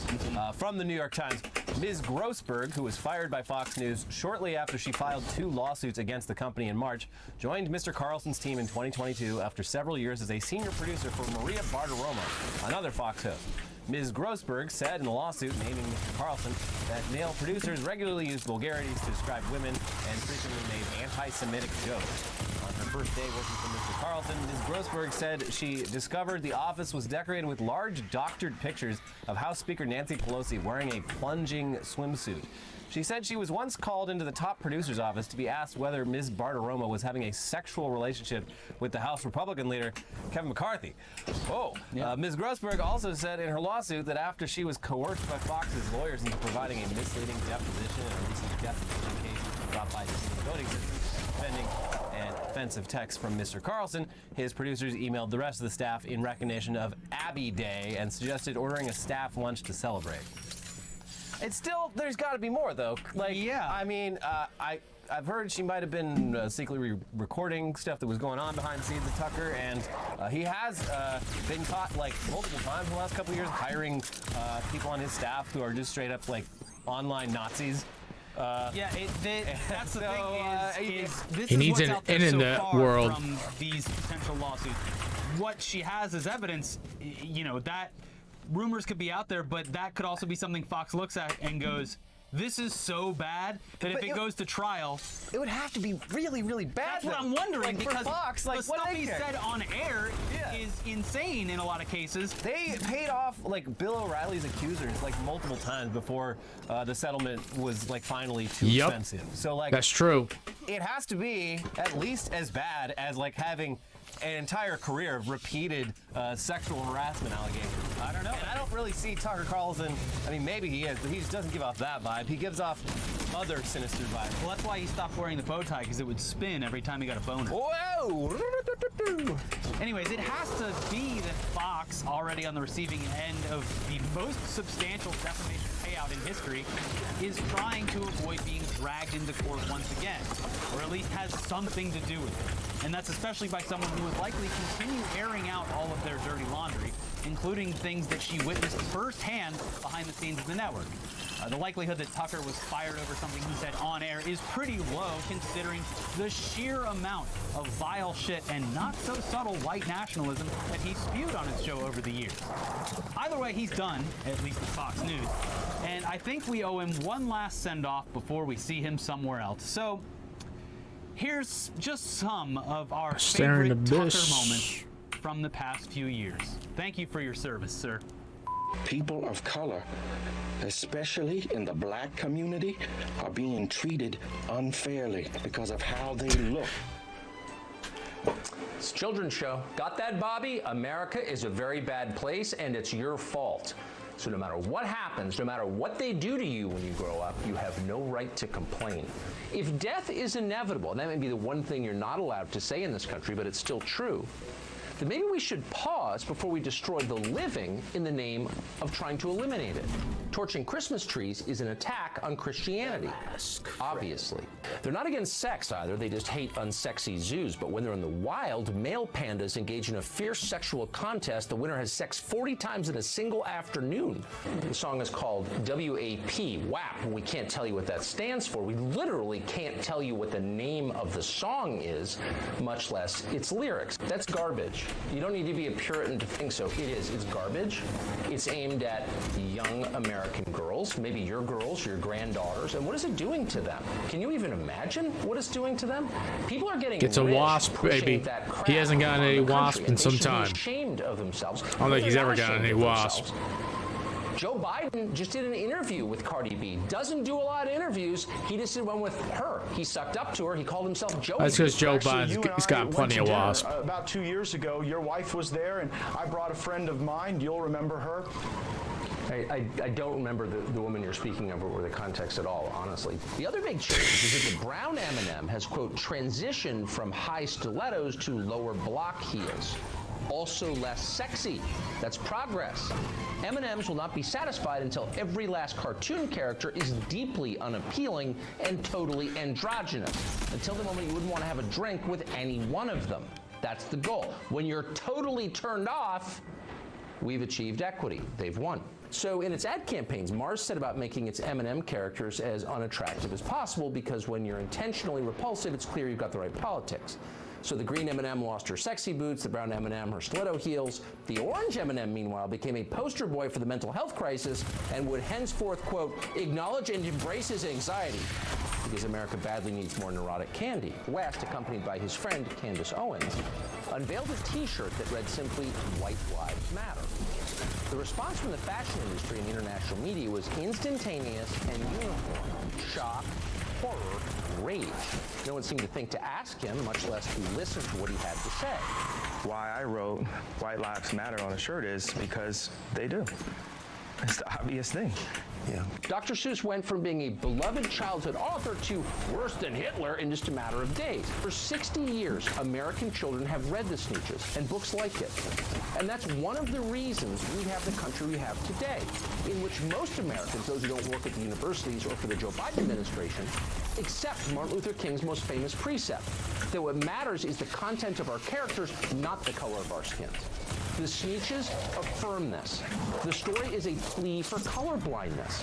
And that's why the forces of wokeness hate it. There is a well-funded effort to erase women, of course, both in Canada and the United States. Feminists are all for it. Always our leaders will sell you out. Hershey's, by the way, is now putting the face of a man posing as a woman on chocolate bar wrappers. Bud Light has just released a commemorative can celebrating a man who dresses up like a woman. His name is Dylan Mulvaney. What does evolve and elevate mean? It means inclusivity. It means shifting the tone. It means having a campaign that's truly inclusive and feels lighter and brighter and different and appeals to women and to men. Is there anyone more out of touch than that woman? Is that woman the perfect physical embodiment of the problem in America? Yes. How do people like that take charge of our country? The least impressive, the dumbest, the most reactionary, the people who live in the tiniest little worlds, they run everything. This is why you don't pick a fight with the M&Ms. Yeah, Mars, they get really angry. So yeah, wonderful stuff. Cannot wait to see what he does next. It's exciting and scary. Yeah, it is. As I said online, it's like when you beat the boss and then a new health bar appears. Yeah. Like, he's not going away. Yeah, and they'll fill that slot with something just as bad, I imagine. They've been pretty good at that. Well, the problem was that Tucker became a mainstay and one of the most popular shows in primetime television, which is horrific. And at the very least, it'll take at least some time to build that reputation for themselves back up. Which, look, it might be worse, but this is a win. I'm taking this as a win, okay?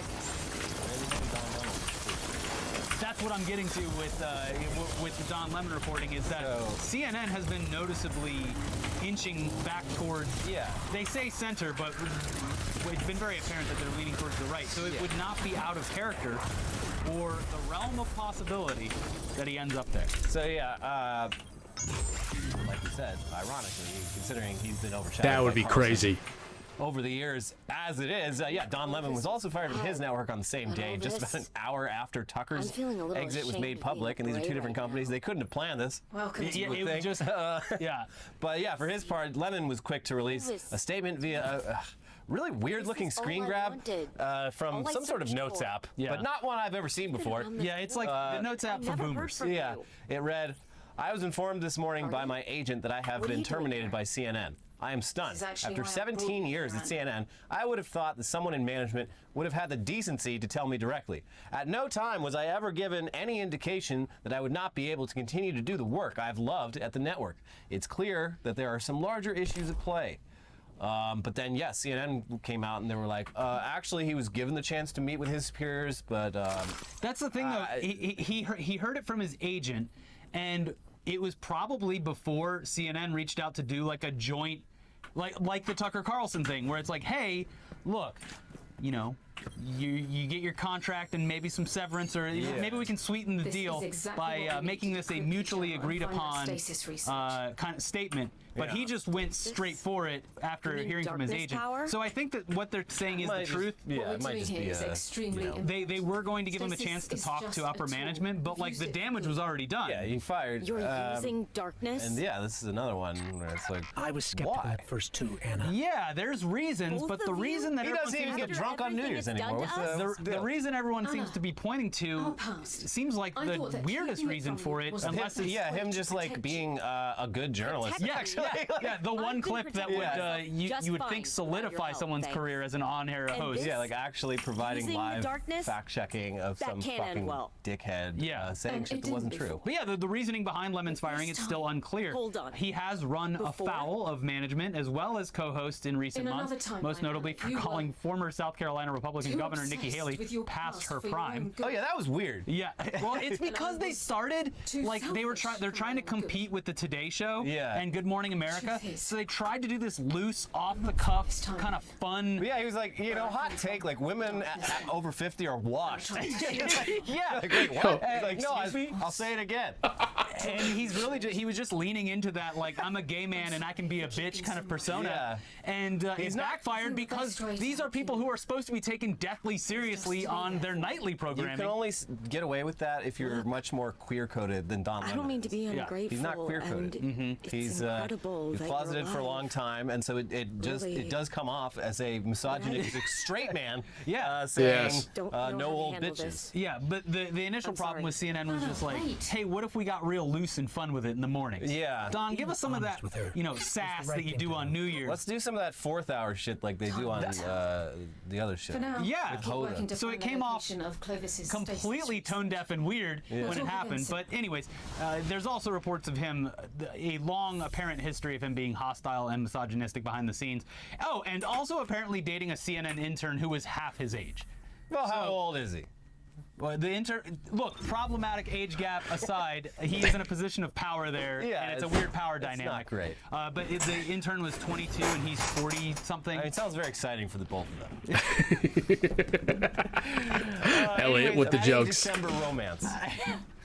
As many are pointing, though, to a recent interview between Lemon and Republican presidential candidate Vivek Ramaswamy as the final straw. In the interview, which shouldn't have been seen as controversial at all, Lemon pushes back on Ramaswamy's inaccurate claims regarding the civil rights movement and the NRA, among other things. Yeah, he just straight up lies. Like, it's just not true. The argument gets heated because Lemon is coming from a place of knowledge and experience on the topic and saying, I'm not going to allow you to spew this garbage on our airwaves. He's doing exactly what he should be doing in that scenario. But yeah, he pressed the politician on his statement. Oh, my and he goodness. called out bullshit as he saw it. And when I wasn't I mean, there, Don Lemon has definitely done some dumb shit on CNN. Some of it funny, some of it harmful. I'm not gonna defend Don Lemon. No. He's a fucking clown. But that clip in particular was him doing his job quite well. Yeah. Though it would make sense that this is being used as an excuse, considering CNN has seen a notable shift to the right in recent months as it chases viewership. Which is, again, why we absolutely would not be surprised if CNN made a play for Tucker Carlson and brought him back into the fold. It would cause instant chaos internally with the rest of their hosts. Then again, many of them seem to be just fine sitting back and letting Republicans spread absolute nonsense on their airwaves. So, like, they're complicit regardless. Cool. But moving on to a weekend-long story that seems like ancient history after the flood of news that hit our feeds on Monday. But, what a weekend. You know, we used to kind of upload, around the whole week. We've limited our schedule now to a more typical Monday to Friday thing. And Elon, of course, takes advantage of our work-life balance to just really go buck wild over the weekend. I was at a friend's daughter's birthday, and I couldn't even enjoy the bounce castle with all the drama that was playing out on Twitter.com. I'm kidding. I am able to compartmentalize things, but it was very funny. Throughout the weekend. It was a wild ride. So Elon Musk's Twitter.com had a very chaotic few days that followed the removal of those legacy verified badges from previously notable accounts. So if you recall, because how could you not? Last week on 420, Elon Musk was finally able to remove everyone's legacy verified check marks, which made it so that only paid Twitter Blue subscribers would have that little badge of dishonor and also benefit from a very conspicuous algorithmic boost. But in a series of events that literally everyone but Musk and his biggest fans saw coming, this new system created a way for Twitter Blue subscribers to become mocked and blocked much easier than ever before, because at that point, literally anyone with a blue check mark was someone who had given Elon Musk money. What followed was a solid 24 hours of remaining blue checks getting justifiably bullied and then blocked, and this was all made easier thanks to the aforementioned algorithmic boost, because Twitter Blue subscribers would show up at the top of timelines and the replies of all tweets. There's also, or at least there was, a whole tab in your notifications. There's like verified only, and weirdly, after about a day of probably looking at their metrics and being like, wow, it's a fucking bloodbath out there, suddenly there was no more. You'd go to your verified notifications and it would just be empty, like, oh, sorry, nothing here. I guess we could turn that back on if you pay us $115 a year, which is very funny. Very funny that the yearly price of Twitter, if you buy 1 year, is more expensive. 8 times 12, yeah, what the fuck? Okay. Yeah. Big brain deal, because people are used to getting deals. It so should be $96. Something like that. Anyways, boy, though, it was entertaining watching all these losers find out in real time that giving the world's richest and dumbest man $8 did not, in fact, make them special. In some cases, it was legitimate confusion as to why people were not paying the $8, despite the fact that they could clearly afford it. Here's just 2 examples, one from the site's ultimate power user and Elon Dom, Cat Turd 2. Hollywood celebrities are showing exactly who they are right now. Arrogant, elitist snobs worth $200 million who won't pay $8 because they think they're better than everyone else. The claws are out. Cat Turd is having one. And another tweet which went viral over the weekend, which also shows off a distinct disconnect with financial reality in general. People will pay $8 for a coffee every morning to have their name on it. $10 a month for a streaming service to watch repeats of an old show. $50 a day on weed, but won't pay for verification of their own identity on Twitter without acting like it's costing them their life. Yeah. I didn't realize that I don't go buy coffee all that much. I usually make my own. But when I do, I didn't realize I was paying a premium to have my name written on the cup. I just thought that was so that they could keep track of who they made coffee for. An amazing, now deleted tweet that had just started to pick up steam and go viral, but obviously the guy deleted it because he saw how much of an idiot he was. Being like, if you're not paying, $8 at Starbucks to have them write your name on the cup, then why are you paying for the coffee? What? Okay. Yeah, I'm getting a really interesting look inside the minds of a certain segment of the population, and I don't like what I see. Also, you know, not to be elitist, but you know, the people that these blue checks are claiming are elitist, I doubt would you know, be the ones going to Starbucks. They'd go to their local independent coffee shop to you know, if you're going to give someone that much money for coffee, it better be a mom and pop shop. Yeah. Either way, show me the fair trade most of certificate. those places don't write your name on the cup. No. So, But case yeah, closed. it's a very funny tweet. Hey, first of all, $50 a day on weed is insane. I'm sure examples exist, but that's like an eighth of weed a day. Yeah, I'm sure that there are people out there who do smoke that much weed, but as a general take, no. Yeah, no. That's nuts. This was, of course, immediately compared to a famous drill tweet, and drill was pretty central to all the story, but it was the drill candles tweet, where it's just like listing off personal expenses, and then it was like candles, like $2,000 a month. Like, can someone who's good at the economy help me? My family is dying. But yeah, so this tweet, along with a few others that have since been deleted, seem to indicate that these people think that the entire reason you go to Starbucks is to get your name written on the cup. Which, what?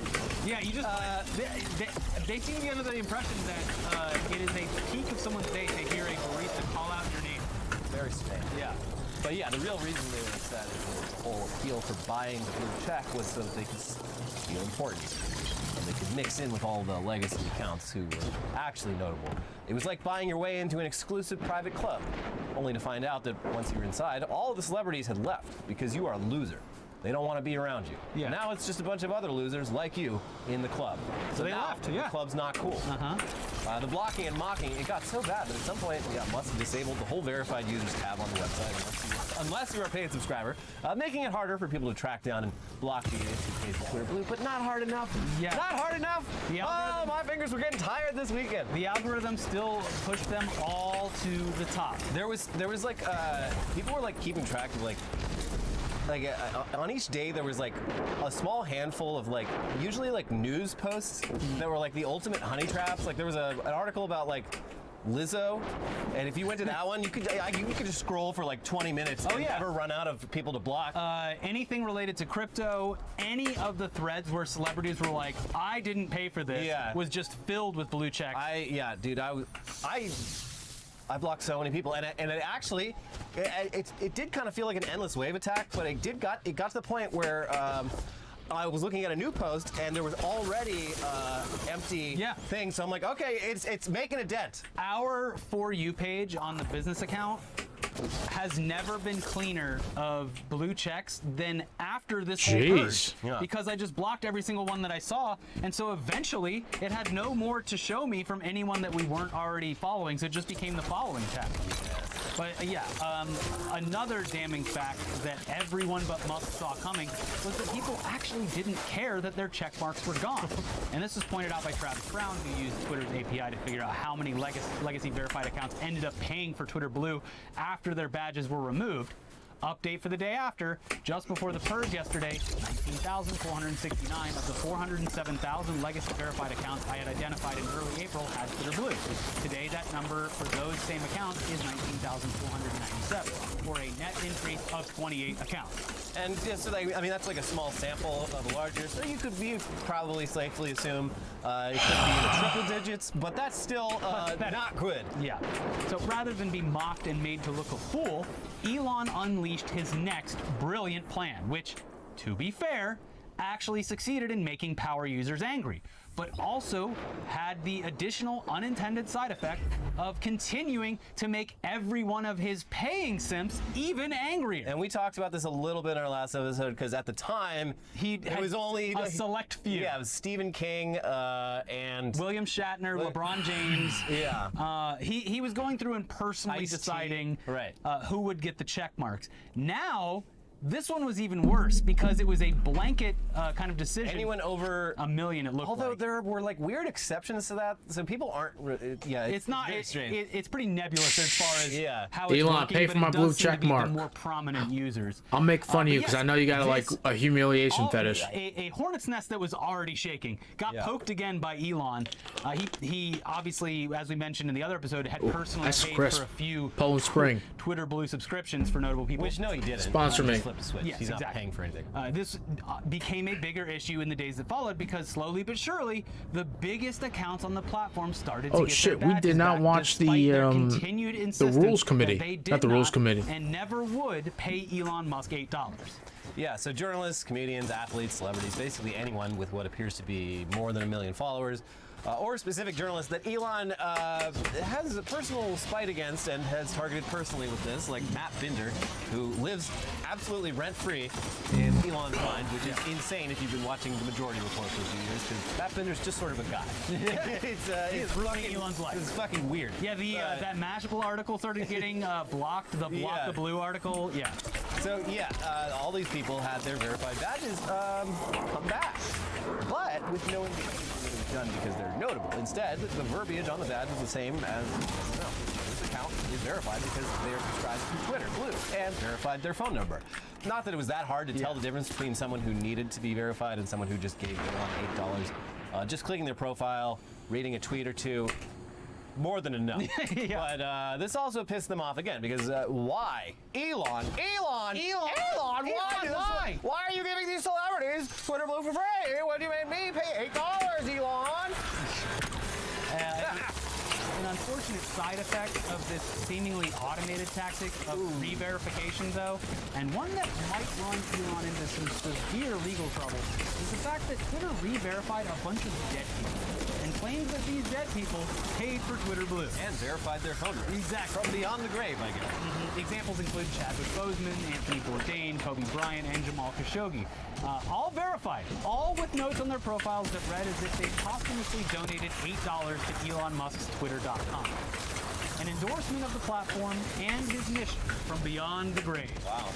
So extremely fucked up, and also seems pretty illegal. Yeah, it's kind of untested ground. It will take some legal interpretation of, the fact that Elon has essentially politicized participation in his own platform to the point where actually getting Twitter Blue is not just something you do for specific features, but also something that you do to endorse the product itself. The problem also comes in, the problem comes in with the implied endorsement based on the info count. Yeah. So someone pointed out that this would be a violation of the Lanham Act. Under Section 43A of the Lanham Act, false endorsement occurs when a person's identity is connected with a product or service in such a way that consumers are likely to be misled about that person's sponsorship or approval of the product or service. And it would seem pretty unlikely that a dead person would be able to consent to such an endorsement. Well, I mean, that's the most egregious one, but the same... Any other celebrity, yeah. Or journalist. And what's hilarious is this is like a super old law from old Hollywood. It's like, alfalfa from our gang endorses radium suppositories. Stick them right up your bum. You'll feel great. And then alfalfa's like, no, I didn't. And they're like, what are you going to do? To us, there's no law saying we can't put your little cute little face in our radium suppositories as alfalfa. Well, this could be a landmark case. Yeah. So, you love to see it. The world's richest man. And he's, again, this is actually all funny because none of it, he doesn't have to do any of this. He could have, faded into obscurity, you would prefer before the whole child submarine thing. Right. But after that, he could have been like, all right, maybe I am a dumbass. Let me just go enjoy my billions of dollars. Or just focus on the cars and the rockets. Like, that seems like more than enough for you to focus on. Yeah. What the fuck are you doing? Running a social media site. Yeah. I've never invested in Tesla aside from exposure via, just S&P 500 ETFs. So I was a Tesla investor. This would all be very upsetting. Especially if I was someone that believed in the product. And stock has shown that in the past. Yeah, the CEO is just up at Twitter headquarters, being petty as fuck. Come on. And creating endless problems. Yeah, no, endless problems for himself. Twitter is objectively worse now. Well, the past couple days it was pretty great. It's fun the same way car crash is fun. But the actual user experience is way worse than it ever was before you. Absolutely. It is, you're watching something burn and enjoying it. And literally the opposite of what he says is true. I get literal porn spam under everything I post. They do hide it under the show more replies, but literally every tweet I post has some like fake OnlyFans account trying to scam me out of like cryptocurrency or some shit. Yeah, it is odd that he has chosen this path for himself in life, despite having every option to not do this. Yeah. But it is also kind of satisfying that like he's getting exactly what he deserves and paid for. Yeah, but he's not learning any lessons. No, he's not. That's the frustrating thing. Yeah. But amidst the checkmark confusion was also an account that happened to apparently accidentally have received the coveted, ultra expensive gold checkmark that is reserved for any company dumb enough to pay $1,000 or more for the privilege. As we previously mentioned, Musk punished small businesses by indicating that the biggest brands on the platform would get the gold checkmark for free, which is dumb and further feeds into the argument made by his supporters that he keeps giving free passes to people who don't need it and charging people whose budgets would actually take a hit by giving him money. Regardless, somehow, a fake Disney Junior account got grouped in with the rest of the Disney Gold verified accounts, and would you Bro, believe that's it, awesome. The account was posting a bunch of racial slurs and problematic bullshit on their timeline, while appearing as a gold verified Disney business.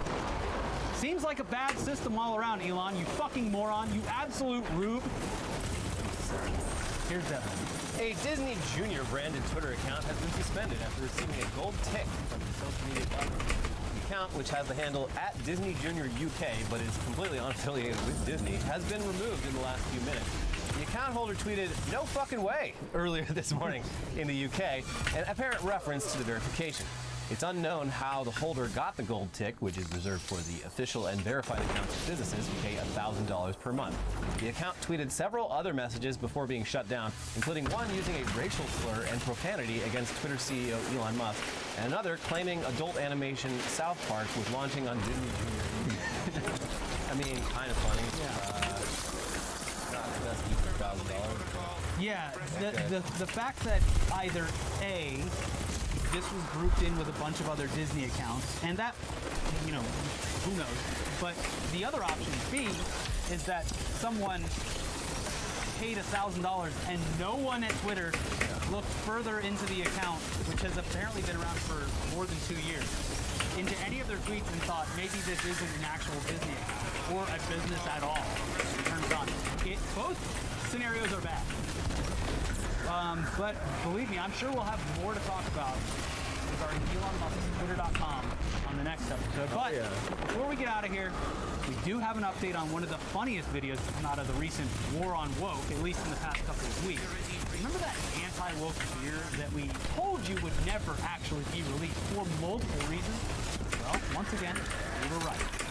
The only thing that exists of the ultra-right, woke-free American beer is that incredible commercial where the dad drinks beer in a bathroom and complains about gender or whatever. So on the episode where we covered ultra-right beer, we knew that this guy wasn't just brewing his own beer, and he would have to partner with a pre-existing brewery and then just slap his dumb label on top of it. That turned out to be true. And once this brewery found out about this, they immediately put a stop to it. Yeah, we don't want to be involved in this fucking weird shit. Yeah, here's the Daily Dot. Seth Weathers seemed to have hit a snag finding a brewery. The company he was so convinced would sell his anti-woke beer that he put its name on his website reportedly backed out after it saw how he was marketing it. Mike Zoller, beer editor of PortDrinking.com, first reported that Weathers attempted to tap Illinois-based Bent River Brewing Company to brew his anti-woke beer. Zoller also said that Bent River Brewing told him that Weathers used its name without permission. We were initially approached to possibly contract the beer for a customer, the company reportedly said.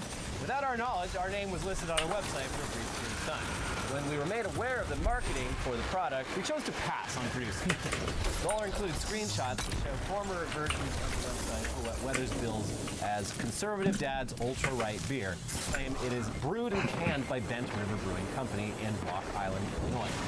Google searches conducted by the Daily Dot also reveals the name Bent River in parts of Ultra-Right Beer's website text. Bent River Brewing told the Daily Dot via email that we were referred as a potential contract brewer. We declined.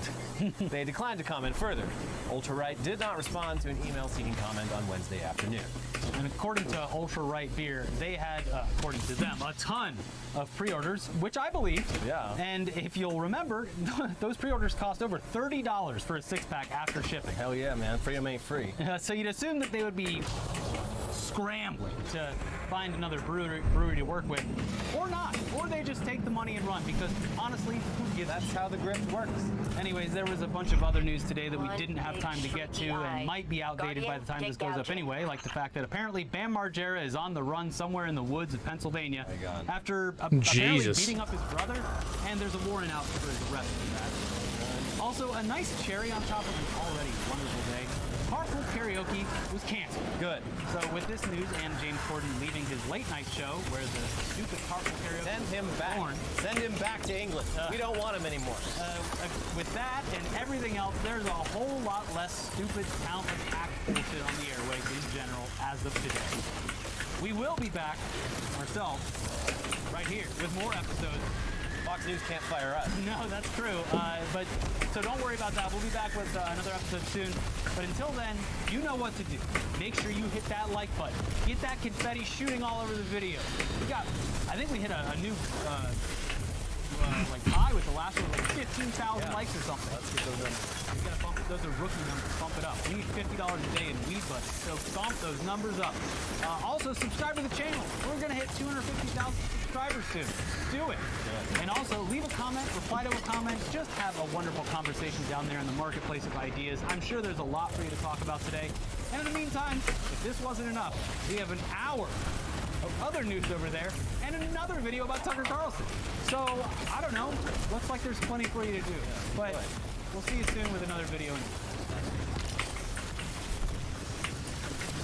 I also reject the premise that sending sticks to Anna was necessary. I also received a DM from Destiny saying that. Oh, we got some more drama, folks. Presumably, so he could bully her off. He's called me buddy, pal, partner, princess, love. He sent me heart emojis. If you argue against me on this point, you're an idiot. And I'll just mute you or ban you from this channel. Laugh is intelligent. I will stand by them over and over and over and over and over and over and over.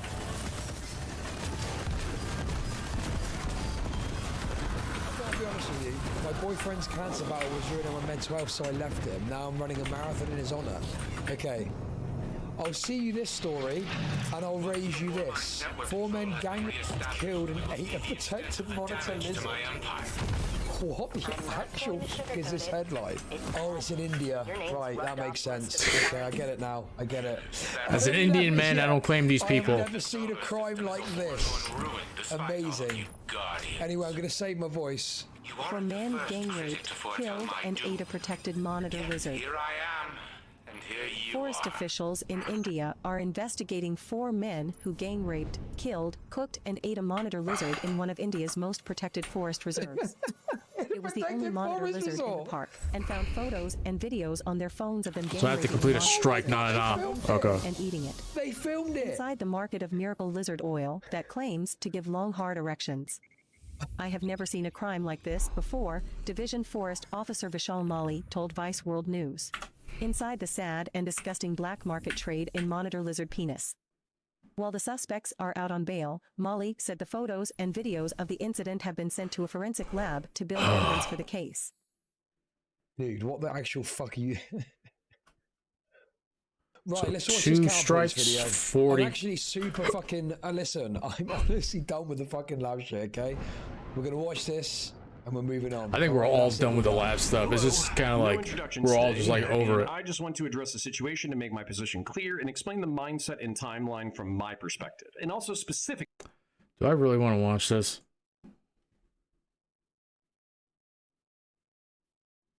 Yeah, not really. So Don Lemon let go today at CNN. Obviously, Tucker Carlson also fired from Fox News. Brian Stelter used to be on CNN. This same management had issues with him as well. And of course, he's a media analyst. So we brought him on here to talk about this. Brian, good to have you back on the show. What a day. What a day. Indeed. We'll get to Tucker in a second. But you've got more experience with CNN, obviously, having worked there and having dealt with this management. So right out of the gate, why do you think Don Lemon was fired? That's the harder question. I think the Carlson case is actually more clear. I think the Don Lemon case was, a longer term, had a longer fuse. This had been rumored for almost a year. For more than a year. This had been rumored for more than a year. The rumor was that the new management might want to cut Lemon loose. But then he was moved from primetime to the morning show. And the conclusion was maybe he was safe. This is all just speculation. I don't think we know what exactly happened, but we do know that CNN's management is trying to lower the temperature, trying to depoliticize, depolarize CNN. Maybe Don Lemon's removal is part of that, but I don't think we know for sure yet. What does that mean exactly, Brian? Because we're in our own bubble. Digital media is very different in that we're untethered to the old school decorum that governs legacy media. But at the same time, when I would watch CNN, I never had the feeling that the temperature was up. I never had the feeling that Don Lemon was this, rabid left-winger who was screaming at right-wing guests. I felt like the approach was pretty mild. What exactly did management want? Were there any specifics? Well, those motherfuckers hit hard. It's complicated for me because new management canceled my show last August, and they were very gracious to me. I was able to sign off on CNN. There was nothing but respect in both directions. And now you can go off if you want. I'm looking at this. What's that? Now you can go off if you want. But I the truth is, if I wanted to, I would. If I actually had that kind of feeling, I would be happy to share it. My feeling is that CNN is mostly a news gathering machine. Its job is to gather information, cold hard facts, original reporting, gather it, and then share it out to the world. And occasionally they also have a lot of people with perspective and point of view and opinion. And Don's show in the Trump years definitely had a lot of perspective. But here's the thing, right?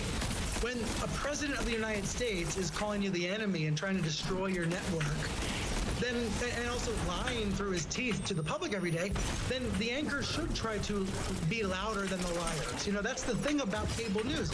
Some of these stars on cable news in the Trump years, they were trying to be louder than the liars. And what happened as a result? They were demonized, they were vilified, they were attacked. What happened to Don Lemon? The president attacked him and insulted him, right?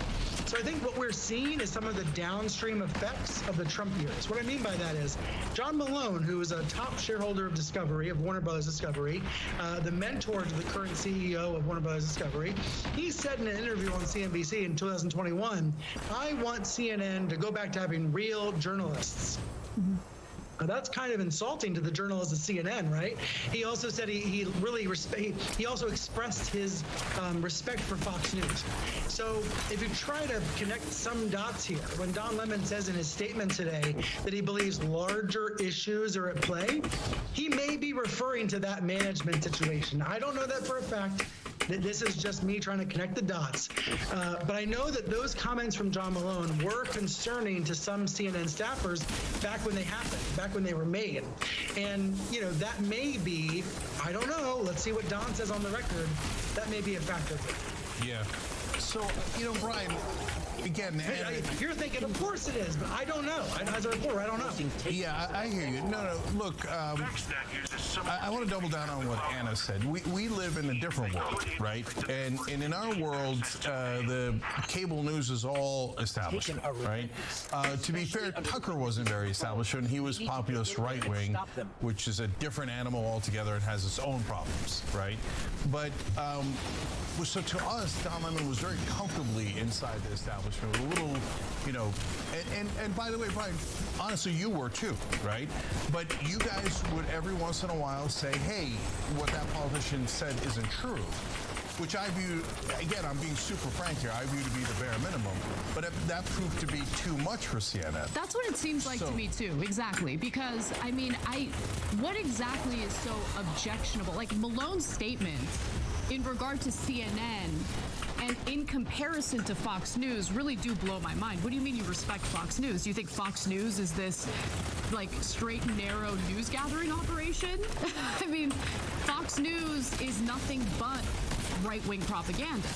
And I don't see CNN as ever being the antithesis of that, meaning left-wing propaganda. Not even close. Right. So I just don't really understand what's really transpiring here. But I want to ask you a formal question. Yeah, go ahead. So, Brian, what is it that, like, people in traditional media think that journalists should do?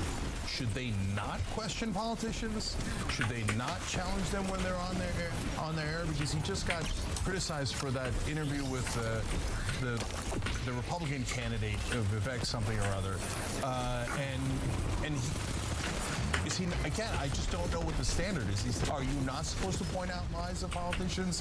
What is it that management seems to be trying to get across in firing Don Lemon and honestly earlier letting you go? Well, listen, when it comes to me and my show being canceled, my little Sunday morning show, to me, I don't know why it was canceled. Truly, to me, it's truly a mystery. Like, I'm not here to claim it was political. I'm not here to claim it was anything else. I don't know. But what I do know is that CNN mostly exists as a news operation, and Fox, as you said, mostly exists as a political operation, right? To win Republican votes and to win Republican Party races. In that context, Tucker Carlson was doing a great job of that. He was winning his audience over, and yet maybe for other more personal reasons, maybe it was something he wrote in emails or text messages, maybe it was something that was going on with a lawsuit by a former producer, Fox decided to let him go. When it comes to CNN, I hope there's more reporting in the next few days about what led up to this moment, because people have talked about Don Lemon's controversies, his comments about Nikki Haley that were very foolish, but CNN brought him back after those comments. Remember, that was like a month ago, or maybe more than 2 months, almost 2 months ago. They brought him back on the air. So it doesn't seem to me like it was any one moment. I think we're going to learn this is a pretty complicated situation. And, I take your point about the establishment. I always like to think that I was like on the fence, right? 1 foot in, 1 foot out. That's how I viewed my role. But others are happy to disagree. I mean, you would flirt with figures who weren't establishment figures. I mean, I remember going on your show, and that was the first time ever I was on any cable news network. So thank you for that. And I came on there to talk about the issues with corporate media. So I was grateful for that opportunity. Well, can I say about that? Like, I loved booking different kinds of people on TV. Like, to me, the only thing I miss about cable news was the power of booking people. Because when you get to book people, you get to bring in different perspectives. I don't miss being on, like, for the makeup or the hair. I don't even have hair. But I miss the booking ability, to bring people in. Mm-hmm. And when I would bring someone like the two of you, when I would bring the two of you on, it wasn't like anybody said, oh, that's not a good idea, or let's not bring in those folks, There was never that. It's just that cable news in general, not CNN, it seems to encourage just booking the same old person from last week, right? Isn't that how you all? Is that what you notice? Yeah. It's like if somebody does something different. I mean, by the way, Tucker Carlson, he did book people that were not anywhere else on TV. That's true. And yeah. It's just the problem is that the rest of cable news, the incentives are oftentimes, oh, well, yeah, that guy was good last month, just book him again. Yeah. No, look, I know from my time at MSNBC, if, guests disagree with me, my executive producer would say, would be enraged and say, we're not going to have that guy on again. And I was like, why? I want to disagree. I want to have a conversation with people. That's much more interesting. But look, the people who had other folks on that were outside of the normal range were you, Chris Cuomo, and Tucker Carlson. For better or for worse, right? And they're all gone. They're all gone. So I don't know if it's a memo, but it certainly feels like a memo. So now, one more thing, Brian, that's important. I want to talk about it's not a memo. Okay, read my book. We'll talk about it afterwards. Okay. Okay, so that's going to come out in September. Anyway, and I referred to the Ashley Banfield thing at MSNBC as the memo. But anyways, look, Brian, on the process here, when I started seeing Don Lemon when I started seeing leaks about Don Lemon, and that seemed to come from sources inside CNN, and that was a while back now, a month, 2 months, etc., about the diva-like behavior, not getting along with female colleagues, I thought, they're leaking, that means they're going to fire him. And usually, they lay some groundwork before they fire someone. They usually leak about things from the past. They started leaking about his ratings from primetime when he was already in the mornings. Is that not an indication that they were preparing the field to get rid of him? Wait a second. Are you saying the stories about me from the spring of 2022 about how I might be in trouble at CNN? Are you telling me those came from the inside? I am telling you that, Brian. I have no idea. I'm very happy. Oh, dude, we are dying of fucked up. My bedroom. I haven't even had time to make the bed today. It's been so crazy. Like, my life is better now post CNN. But you are getting at something significant, which is that these networks ultimately are the ones in charge. Tucker Carlson was the biggest star at Fox News, had more power than anyone at Fox. But at the end of the day, Rupert Murdoch and his son Lachlan were able to basically do the TV version of an execution and go out there and just keep him off the air and not let him sign off. So that does get to the way that what you guys would call corporate media works or doesn't work. And I'm so curious now. Does Carlson go out on his own? Does he do something truly independent? This is going to be an amazing. I think that's why he has not commented today. He could go any direction he wants right now. And I am fascinated to see what he does. All right, Brian, other than on a farm, can you let people know where they can find you?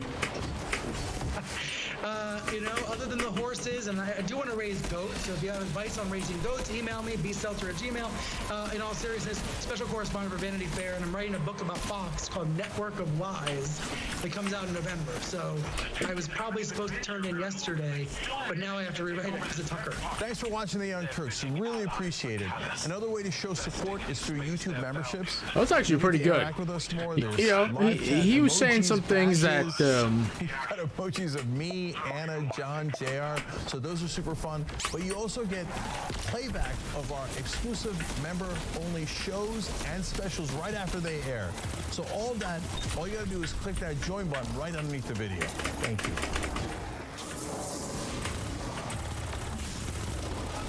We begin tonight with the abrupt and embarrassing end to Tucker Carlson's reign as the top-rated primetime host in cable news.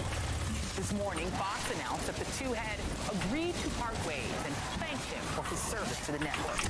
That decision apparently came from the very top, Fox Corporation Chairman Rupert Murdoch, according to reporting in the LA Times. His reporter spoke with people familiar with the situation. The New York Times, meanwhile, is reporting that Tucker was given no heads up that his time at Fox News had drawn to an end, according to two people with knowledge of the timing of the conversation.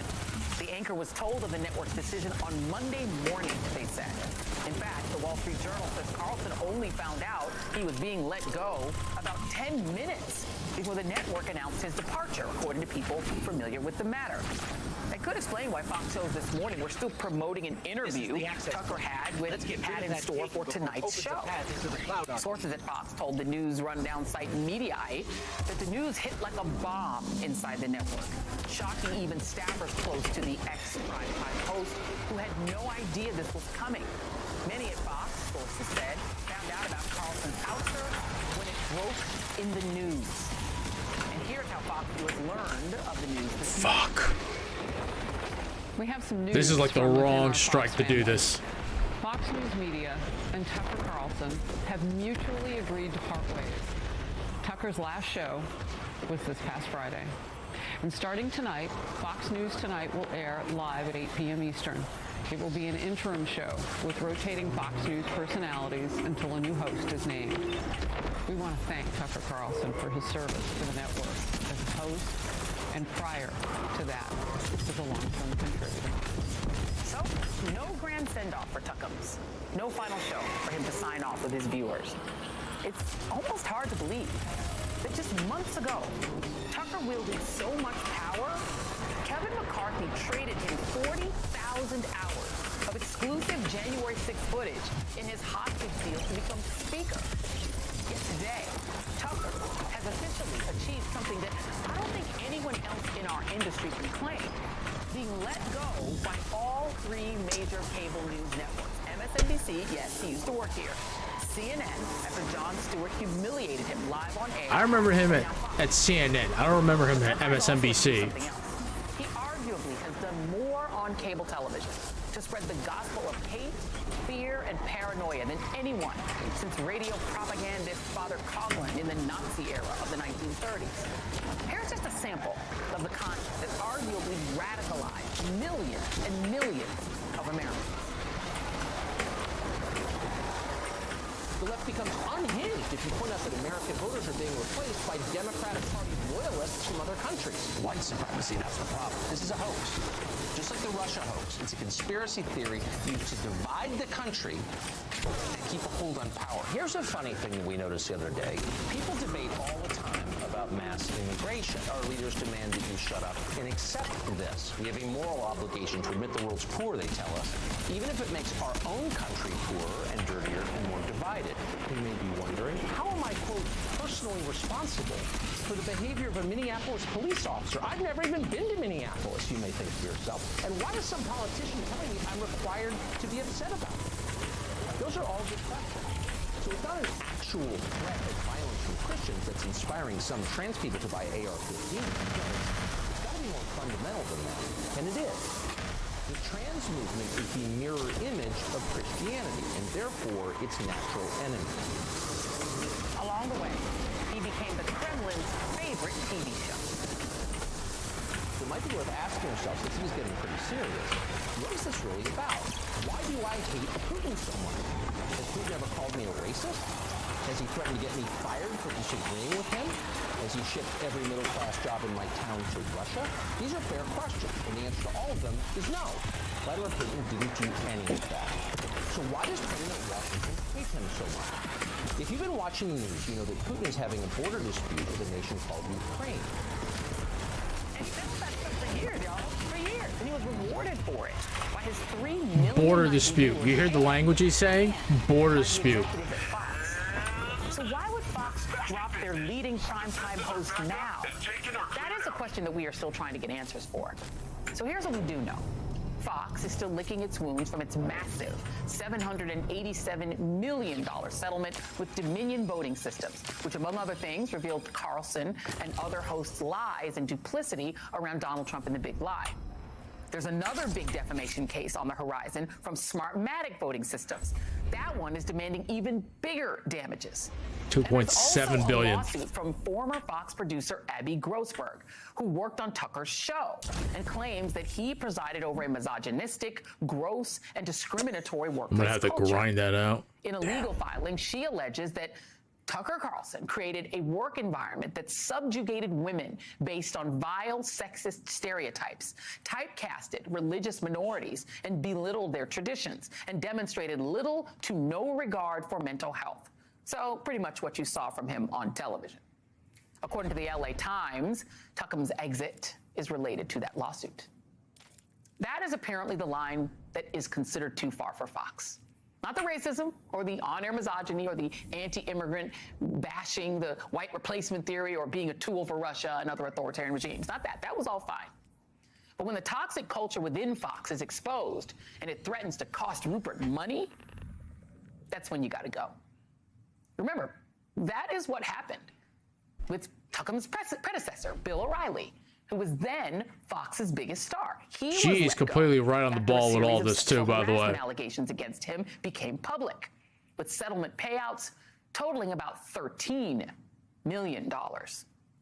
Joining me now is Tara Setmeyer, senior advisor to the Lincoln Project and former Republican communications director, and Angelo Carusone, president of Media Matters. Angelo, I am going to go to you first because I met you and you've been fighting this battle against Fox and trying to illuminate the racism and the dangers of it.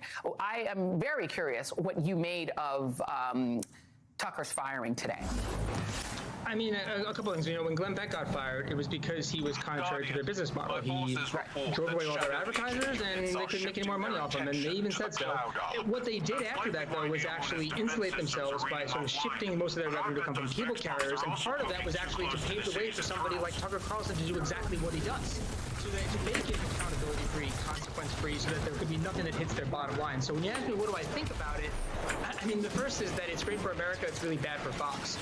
Because he pretty much satisfied and was the only person that satisfied an appetite amongst the Fox News audience of not just these sort of conspiracies that sort of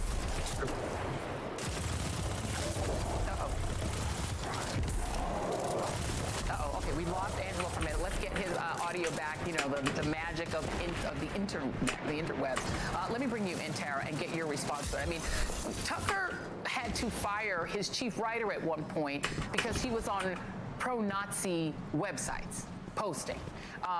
He arguably helped to incite January 6th insurrection, even though he literally hated and admitted that he hated Donald Trump with a passion. He himself admitted he's a liar. Here's Tucker Carlson calling himself a liar. I lie. If I'm really cornered or something, I lie. I really try not to. I try never to lie on TV. I just don't, I don't like lying. I certainly do it, out of weakness or whatever. And one more item. This is a quote from what Fox's lawyers said in a previous lawsuit Tucker was involved in. Quote, the general tenor of the show should then inform a viewer that Carlson is not stating actual facts about the topics he discusses and is instead engaging in exaggeration and non-literal commentary. Fox persuasively argues that given Mr. Carlson's reputation, any reasonable viewer arrives with an appropriate amount of skepticism about the statements he makes, except they don't. They don't. He arguably has radicalized millions of people to believe what he says and maybe act on it. Your thoughts?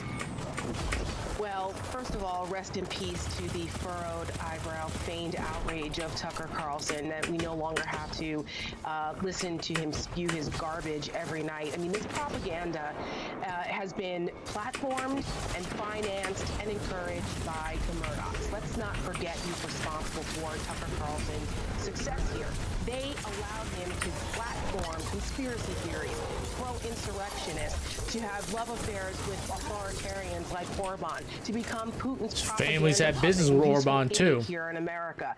I mean, this is on Rupert Murdoch and what Fox News has allowed for the last 20 years, but in particular over the last 10 years or so and under the Trump era, where they have glorified this. I mean, what Tucker Carlson has done to undermine our democracy and institutions through this enormous platform that he's been given and this right-wing media ecosystem is rather extraordinary. But it poses a direct threat to our democracy. And you can see the through line to the distrust in institutions. Should be like 10 seconds at most, man. The Republican Party, directly from what Fox News and Tucker and the rest of them in prime time have allowed and have spewed, and what we see now. This is completely out of control. And you can see by the reaction also of the MAGA faithful out there, they are losing it. They are apoplectic over this because their God is now no longer the #1 cable news propagandist out there in the country. They are having a meltdown. So what does that mean for Fox? That's another interesting aspect to all of these things. But, it was shocking, obviously, to all of us to see Fox News take this step. It was like right out of the pages of a Succession episode. But this doesn't mean that Fox is going to course correct, are they? Because there's a whole hell of a lot of other people at Fox that need to go also if they're actually going to try and clean house here from the top down, from the very core here. And let's not forget who's responsible, Rupert Murdoch and his minions.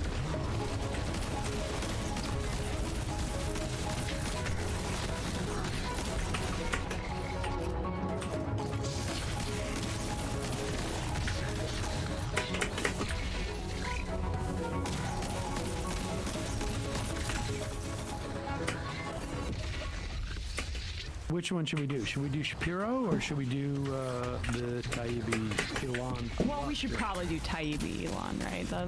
That's your favorite. I'm sorry. Twitter's falling apart. It really is. I mean, I know you can't even read the Twitter when did the whole thing about the this happened over the weekend, right? When did the Twitter blue? When did the check mark? It go happened away? on 420, man. And that's why I thought he was joking, because he said his first purge was going to be April 1st, and I was like, okay, so then the next one's going to be 6/9. Okay, so when did the blue check go away? 420. Yeah, it was Thursday. Oh, Thursday. Okay. Night, yeah. And then when did he decide, when he realized, like, oh, nobody's buying my service, that he was going to give it for free to, like, LeBron sometimes and who was the other guy? Stephen King. Stephen King.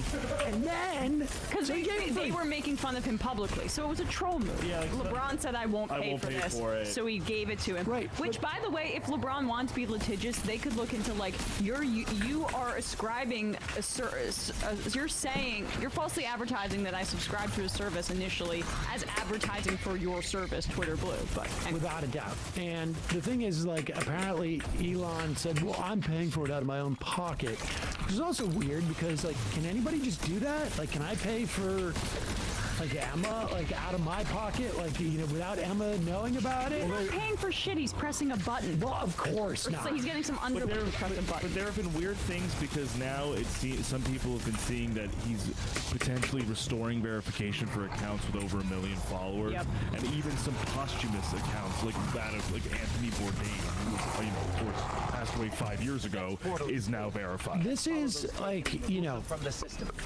The one thing that we can be sure of is this guy doesn't know what he's doing. And even, I guess, as like in March, advertising revenue was down something like 89%.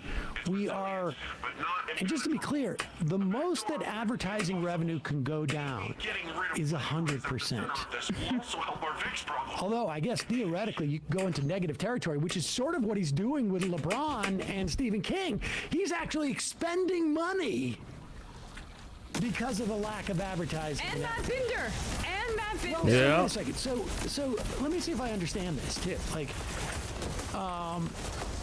he gives it for free.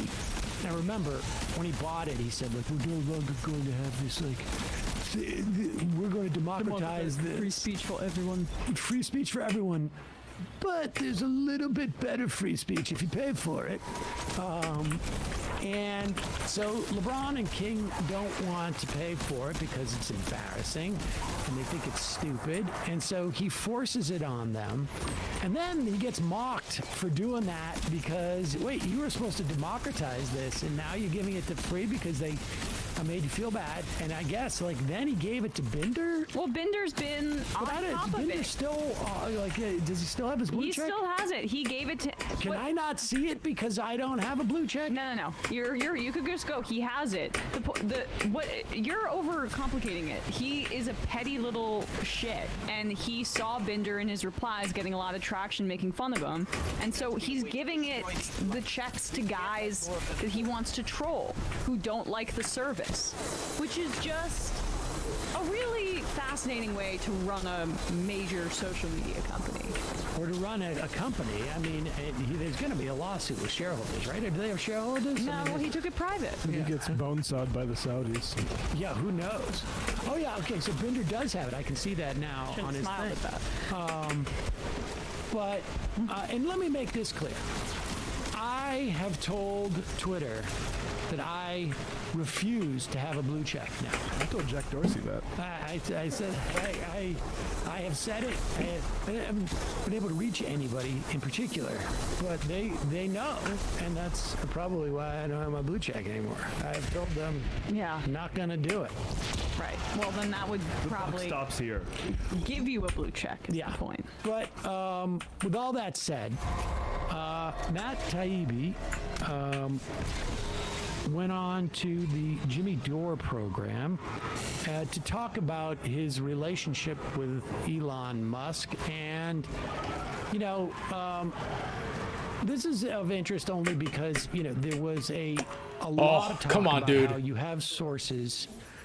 You cannot make an assessment as to why they're giving you stuff, or you measure only on its newsworthiness.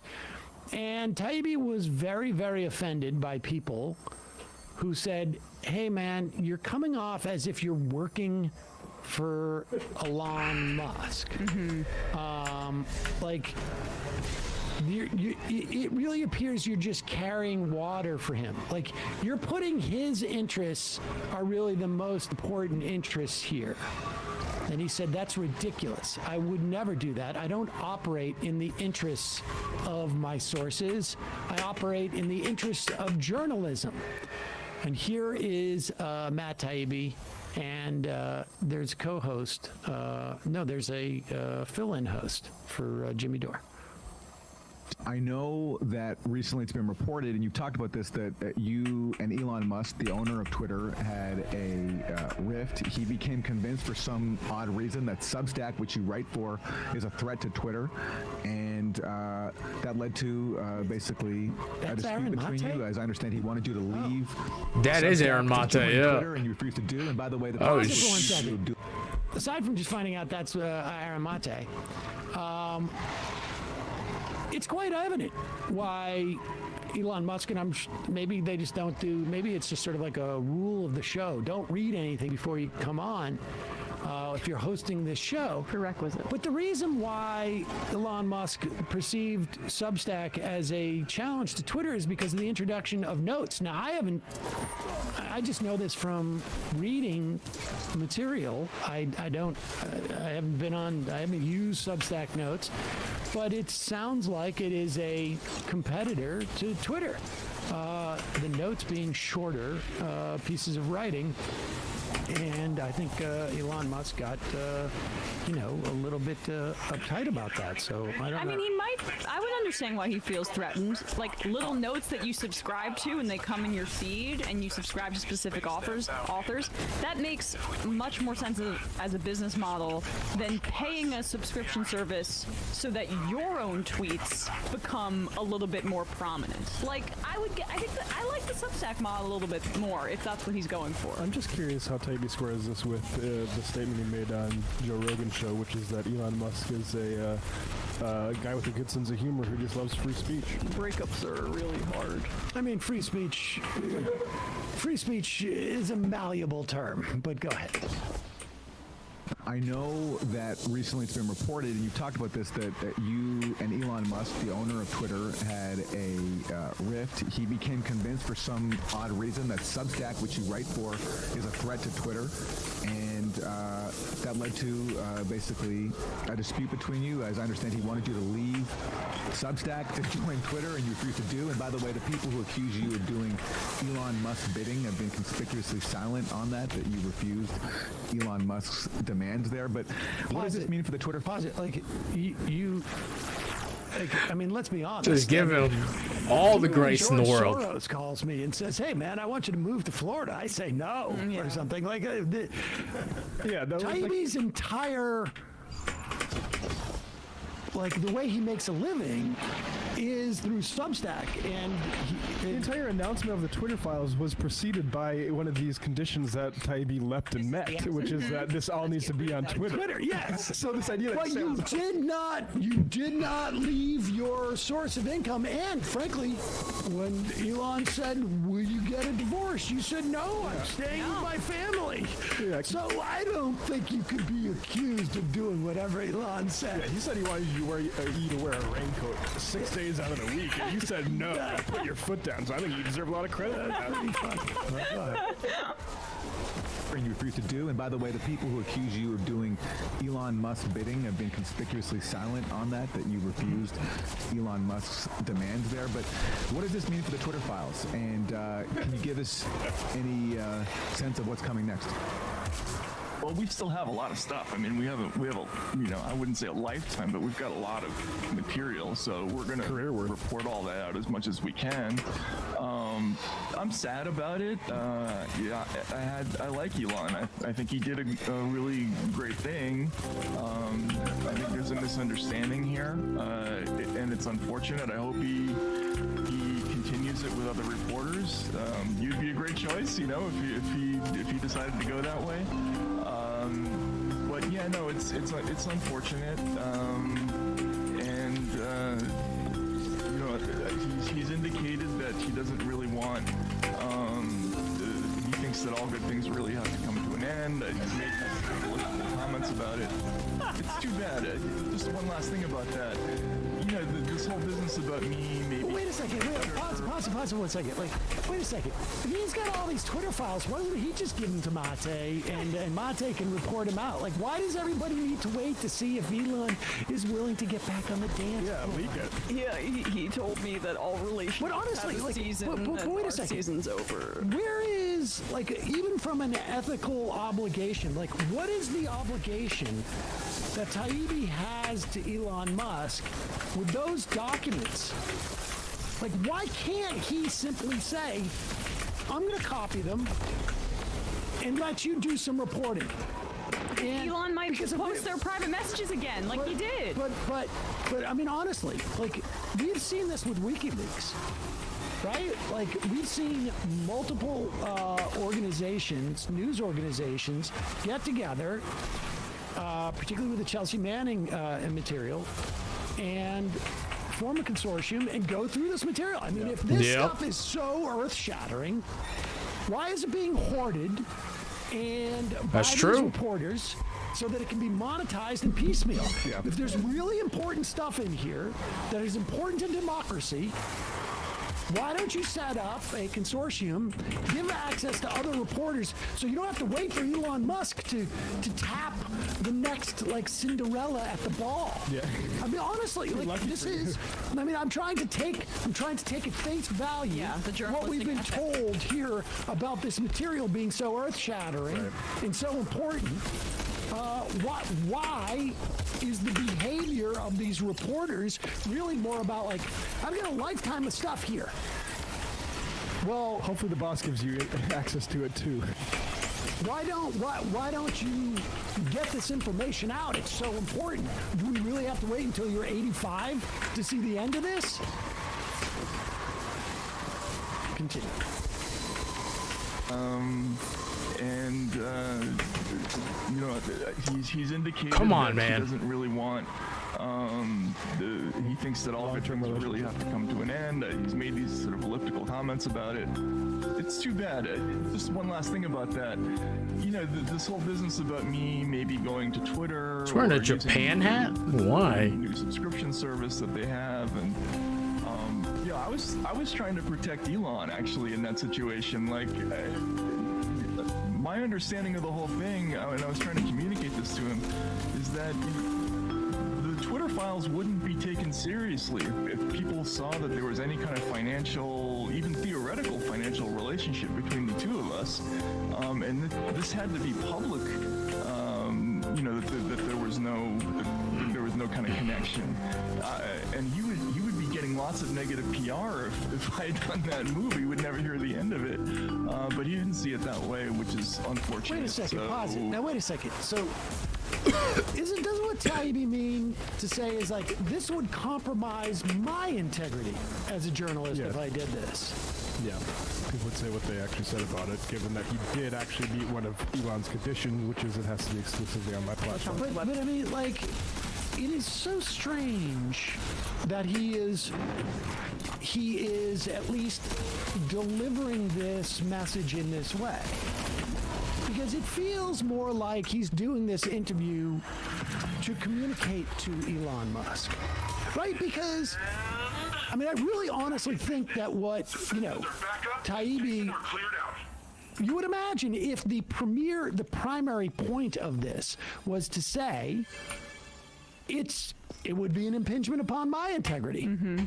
It would, because it would make me look bad as a journalist.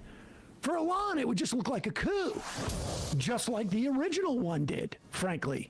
I'm going to handpick the journalists who I'm going to give this stuff to. It's going to appear to be independent. But you've got Taibbi here either genuinely feeling like it was his role to counsel Elon Musk as to what is in his best interest from a PR perspective. All right, folks. I'm just going to pause Sam here. Oh, what a great pause. And then I got to go get something to eat, and then we'll be right back with more.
Okay, people, we're back. That was quick. Oh, wrong scene.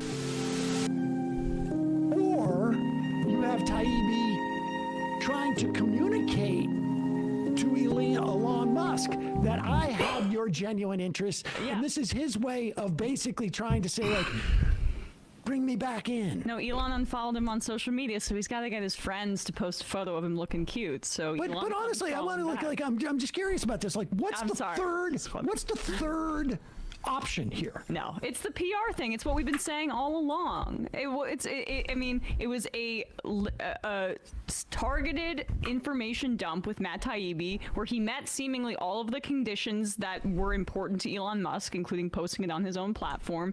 It advertised for Taibbi's Substack, and then Elon saw him as like not useful anymore, and so that relationship was over.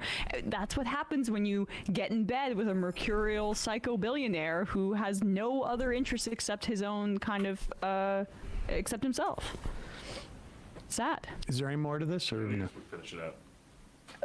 And he would be getting lots of negative PR if I had done that move. He would never hear the end of it.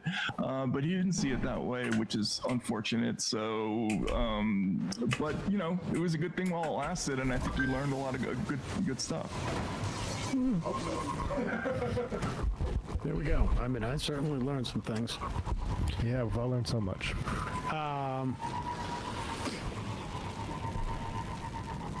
Oh, we're way over.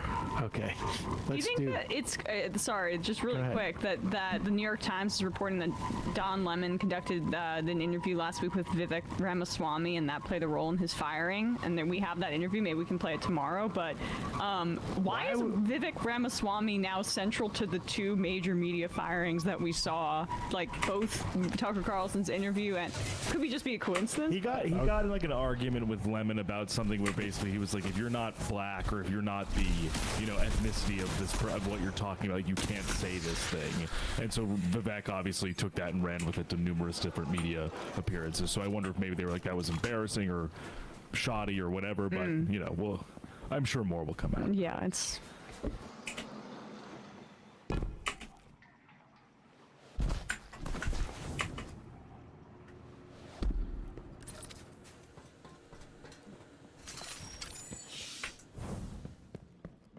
And you know that I like you and Melina, and I respect you guys' relationship.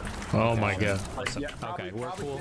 Or go ahead. You're right. Probably did say things for some credibility, but also at the same time, like I was messaging you, like it does reflect poorly on me when I have like I consider you a friend, and then at the same time, my other friend in the Tates, you're constantly calling them a human trafficker. And like it actually does affect the public perception. Sure, so but like you understand these are like different things, right? No, I do understand. Like the Tate stuff is like one of the most talked about stories in the world. Of course, I'm gonna have an opinion on it. That's a lot different than you like misrepresenting texting Melina to make it look like she's trying to like fuck you behind my back, right? Those are like two totally different, wildly different things, right? Right, but if you're saying that I'm snaking you, like, how does that reflect on you if you're snaking some of my personal friends? But I'm not snaking. Hold on, I'm not snaking Tate. I openly hate Tate. If he knows anything about me, or if anybody knows anything about me, they know that I openly hate Tate, and I have an opinion on the things that they've said and done in the past. And I'm open about. I'm not lying about him or misrepresenting like personal texting. Like that's just a thing. Like I don't like Andrew Tate. He knows that. I don't care if you're friends with him or whatever. But like I'm not gonna sit here and lie because you're friends with him. And then I told you also. There's a difference between disagreeing with someone ideologically and then also pushing a lie. Like, do you genuinely, like, I understand that if you think that they're traffickers because of whatever you see in the news. Wait, hold on. To be clear, I don't think they're traffickers because of what I see in the news. I think they're traffickers of what he said on his own shows. Now, if he's lying or playing a character, that's fine. But when he talks about trying to make women fall in love with him, to bring him to Romania to get his bottom bitch to convince him to do sex work, that's sex right, trafficking. okay. Yeah. All right, okay. So, yeah, having a camera business. But do you actually want to live, genuine question, do you want to live in a society where you can go to jail for 3 months without any evidence or charges while they go and look for evidence? Do you think that it's fair fair that somebody could be jailed while they look for something. For example, wait. like, Those are two different questions. If you want to have a serious conversation about this, we can. But those are two different questions. You ask, would I want to live in a society like that?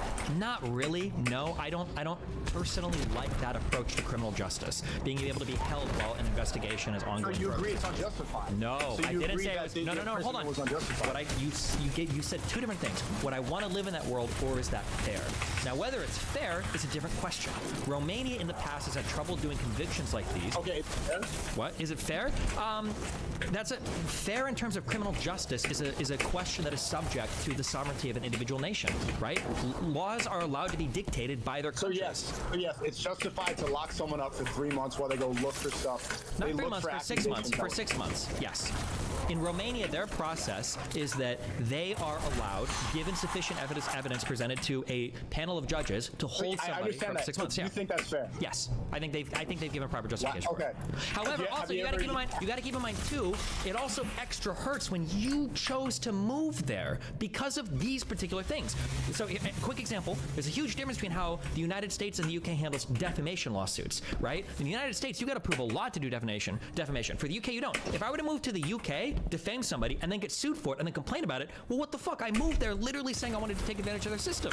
That's a really good thing to do. If you think that's fair, and then you think politically that's fair as well, and you're a political streamer, why are you not advocating for that same process in America?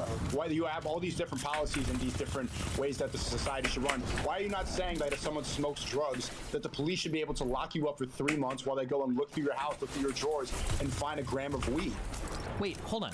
What I said is What are you fair talking is about, that a dude? sovereign state, meaning a country with its own government and its own elected officials, can determine within a certain set of restrictions what they want their legal system to look like. So it's fair that Romania decides that. That doesn't mean that I would want everything Romania to decide to also be the same in my country. The thing that I would want to be the same is I want my country to be able to decide those things as well. But I hope we don't make the same decisions that Romania has.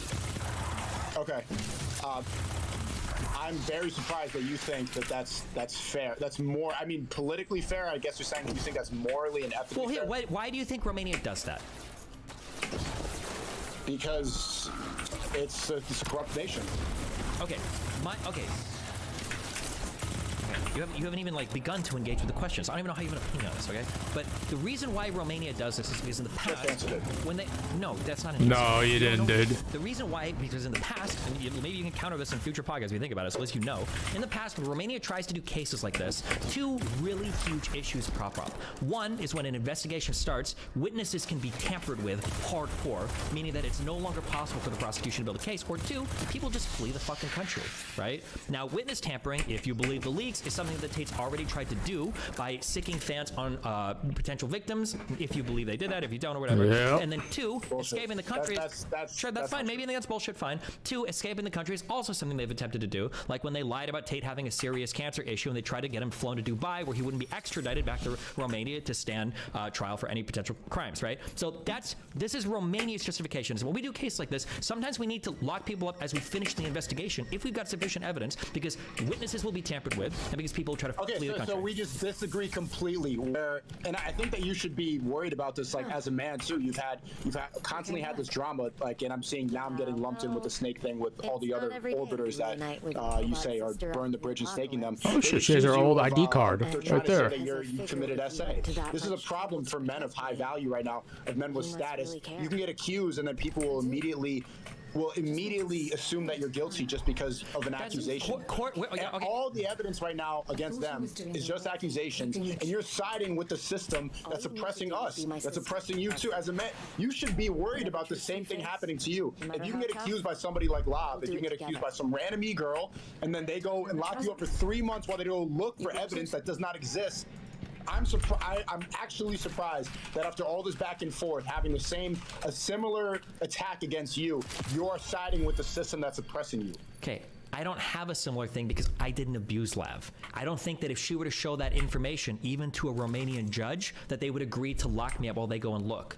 Tate has gone on record with what he has said, and it is the definition of human sex trafficking. Now, it could be that he's lied about what he said on video. That could be the case, that he's either misrepresenting this or playing up a character, but that's the difference. Tate has already fully admitted to the crimes that he's being accused of if he is in fact being honest in the videos he's given. So that's the difference. Also, a court of public opinion is different than a legal process. I don't like you cancel continue culture. to say that he's openly admitted to sex trafficking. You're the only person that has held that definition. Everybody else understands that as a cam girl business, as a webcam business.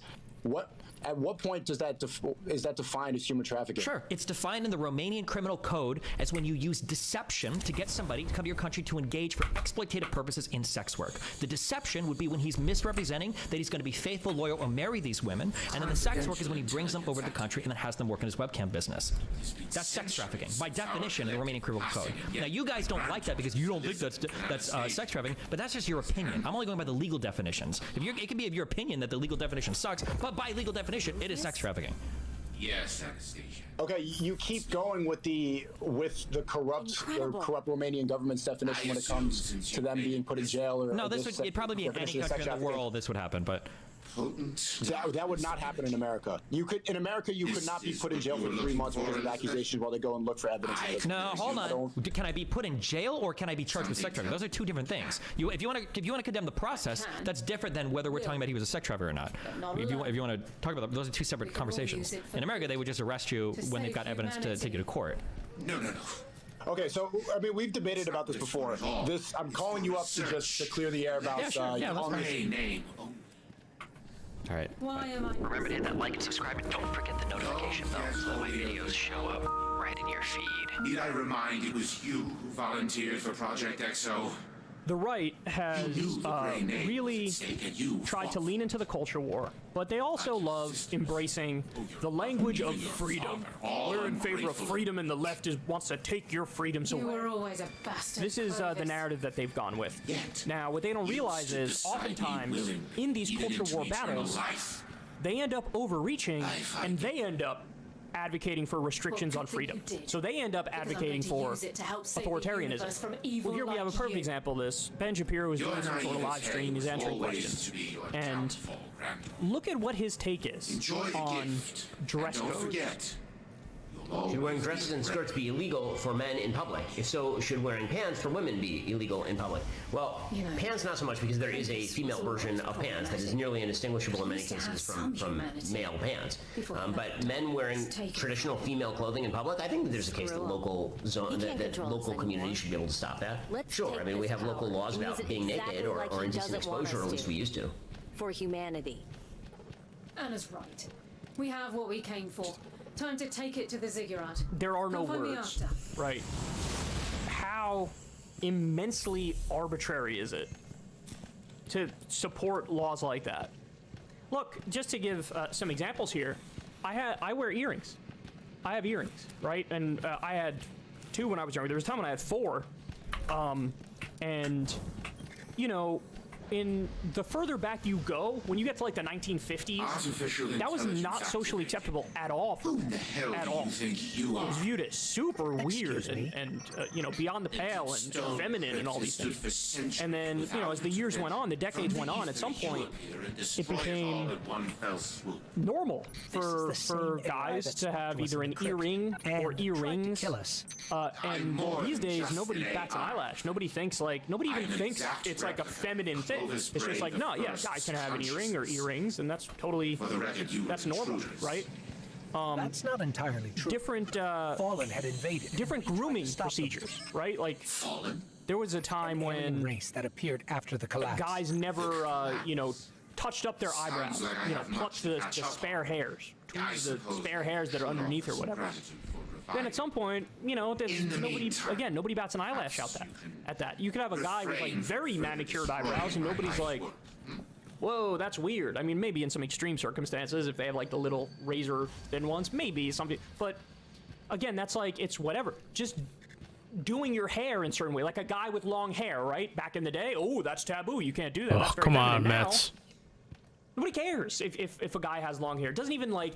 It wouldn't even register as weird. It would just be like, it's fine. It's just a guy with hair, right? Like, who cares? So anyway, the point I'm trying to make is... No, it's a hit on a walk. Change. Fashion changes. Marta, nothing. Lindor, Alonso's cold. Changes. For example, I remember when I read an article that talked about how high heels were initially viewed as very masculine. Why? Because Ottoman soldiers used to wear high heels to ride their horses when they would like go into battle. And so it was viewed as like, oh, high heels, that's a very masculine thing to wear.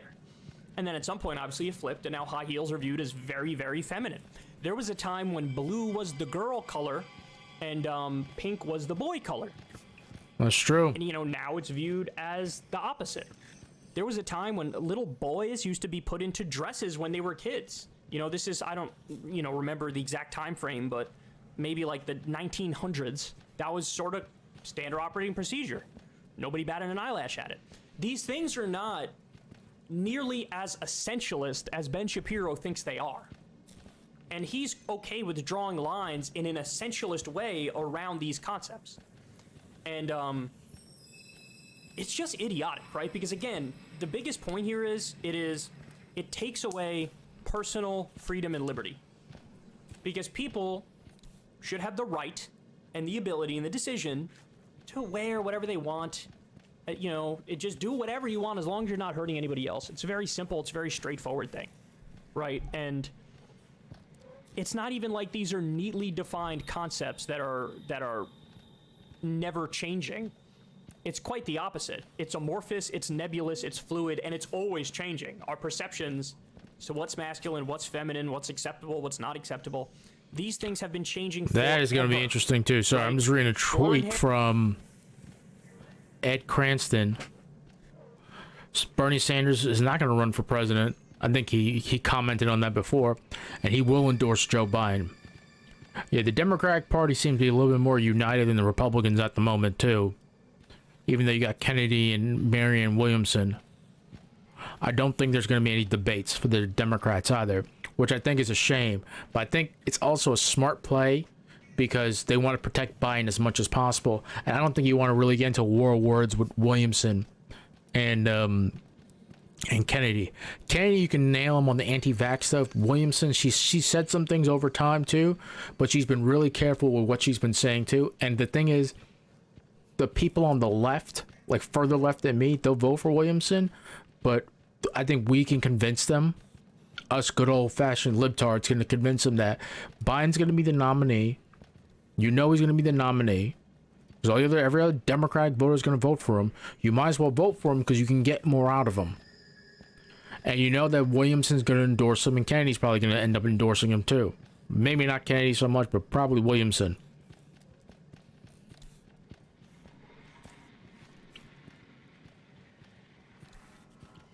Listen, to tell you the truth, like most people don't want Biden to run. But the fact of the matter is, the people he's going up against, he can beat them.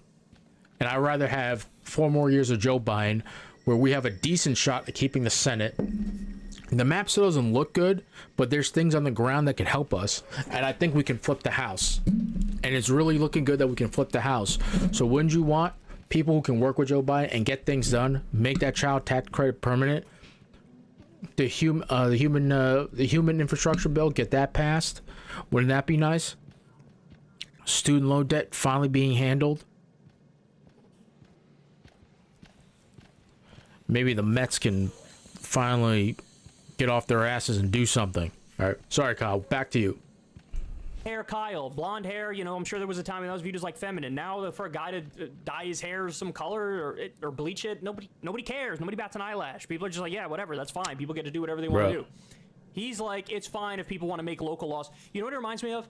There was a story from years back of they banned wearing your pants These guys are fucking nuts. Counties. From Homie Mom to my latest video. That's a shot. Sorry, from actually, you know what? I'm going to figure it out. This is what he wants. He wants socially enforced Dominion's free to usurp another election. I love how they jump up and down with glee. Then comes their shit sandwich. Tucker Carlson 2024 tonight. Isn't that kind of boring too? Like, you're only allowed to wear these colors and these types of clothes, and you're only allowed to wear these colors. Show all the comments.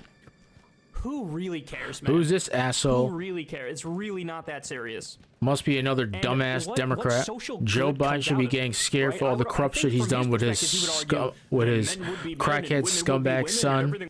Trump 2024, 3 American flags. All right, buddy. Most of these people, like, what other comments are there? There's more comments?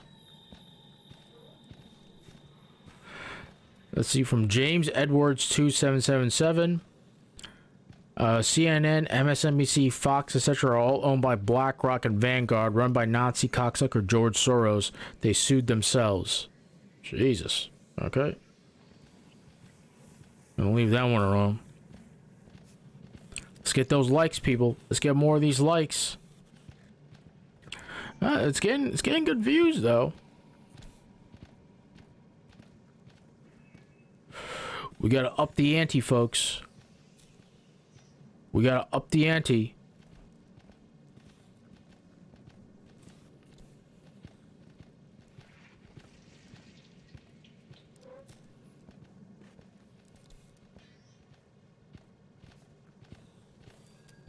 Yeah.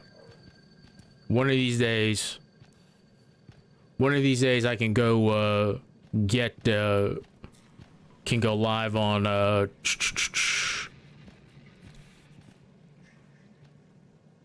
go live on TikTok too. That would be the big thing too. Kicking all is nice, and going on YouTube is nice too. But like, if I can get live on TikTok, that's a game changer, right there. Oh. Thing would be hunky dory, but I got news for you, Ben. Gay people have always existed. Trans people have always existed too. Yeah. You might be able to, through force, put them in a box and make them act a certain way, dress a certain way, etc. But that won't change who they really are inside.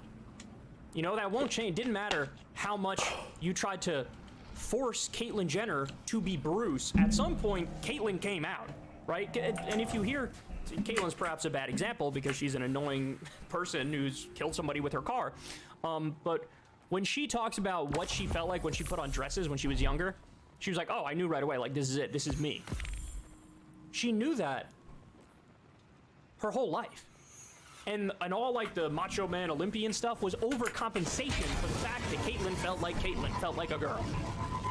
So you can force people into these boxes, but deep down people are always going to be whoever they are, whatever they are. And he's just all about maintaining the optics, right? Maintaining the optics and maintaining the order, even if the cost is personal freedom and liberty and happiness. He would gladly sacrifice people's happiness at the altar of social norms and traditionalism. And I just couldn't disagree with that more. I think it's the dumbest thing I've ever heard. All right, guys, that's the show. I love y'all very much. Everybody do me a big favor. Click like, click subscribe. Okay, I have to go there. Sub mark. Okay. And you guys know the deal. You guys know the shameless plugs. Leave a comment. Click that bell icon so you get a notification every time a video drops. Listen to the full shows, the audio podcast over on Spotify if you'd like. A bunch more people are starting to do that these days instead of going video for video on YouTube. So yeah, enjoy that, and everybody support the show on Patreon, support the Crystal Kyle and Friends on Substack. Those links are in the video description box below. As always, I love y'all, and I will talk to you tomorrow. Peace. Hey y'all, do me a favor and like and subscribe. It helps out big time in the algorithm. Click the bell as well for notifications when videos drop, and watch that video on screen right now. You know you want to. I'm Ben Meiselas from the Midas Touch Network, and this is a breaking news alert. Fulton County District Attorney Fani Willis says that she will announce potential criminal indictments of Donald Trump and/or other criminal co-conspirators of Donald Trump between July 11th and September 1st. Fulton County, Georgia District Attorney Fani Willis revealed this timetable in a letter to local law enforcement in which she asked them to be ready for, quote, heightened security and preparedness, end quote, because she predicted her announcement, quote, may provoke a significant public reaction. Let's go. Let's pull up the full letter sent by Fulton County District Attorney Fani Willis on April 24th, 2023, to the Sheriff of Fulton County, Georgia, the Honorable Patrick Labatt. Here's the letter. Dear Sheriff Labatt, my staff and I greatly appreciate the efforts you have made to increase security at the Fulton County Courthouse. While these efforts have addressed security needs related to several high-profile trials and investigations, as we have discussed, the need for vigilance will increase. In the near future, I will announce charging decisions resulting from the investigation my office has been conducting into possible criminal interference in the administration of Georgia's 2020 general election. I am providing this letter to bring to your attention the need for heightened security and preparedness in coming months due to this pending announcement. Open source intelligence has indicated the announcement of decisions in this case may provoke a significant public reaction. We have seen in recent years that some may go outside of public expressions of opinion that are protected by the First Amendment to engage in acts of violence that will endanger the safety of our community. As leaders, it is incumbent upon us to prepare. I will be announcing charging decisions resulting from this investigation during Fulton County Superior Court's fourth term of court, which will begin on July 11th, 2023, and conclude on September 1, 2023. Please accept this correspondence as notice to allow you sufficient time to prepare the Sheriff's Office and coordinate with the local, state, and federal agencies to ensure that our law enforcement community is ready to protect the public. As your strategic planning process begins, collaboration with my investigative leadership team is vital. My team will be in touch in coming days to set up appropriate conversations. My staff and I are grateful for the work of the Sheriff's Office in ensuring the safety of the public during this time. Thank you for your efforts, and we look forward to working with you. Folks, that is the letter from Fulton County District Attorney Fani Willis to the Fulton County Sheriff Patrick Labatt, informing Sheriff Labatt that indictments will likely be coming this summer. She gave the timeline for these criminal indictments relating to her ongoing criminal investigation into 2020 election interference.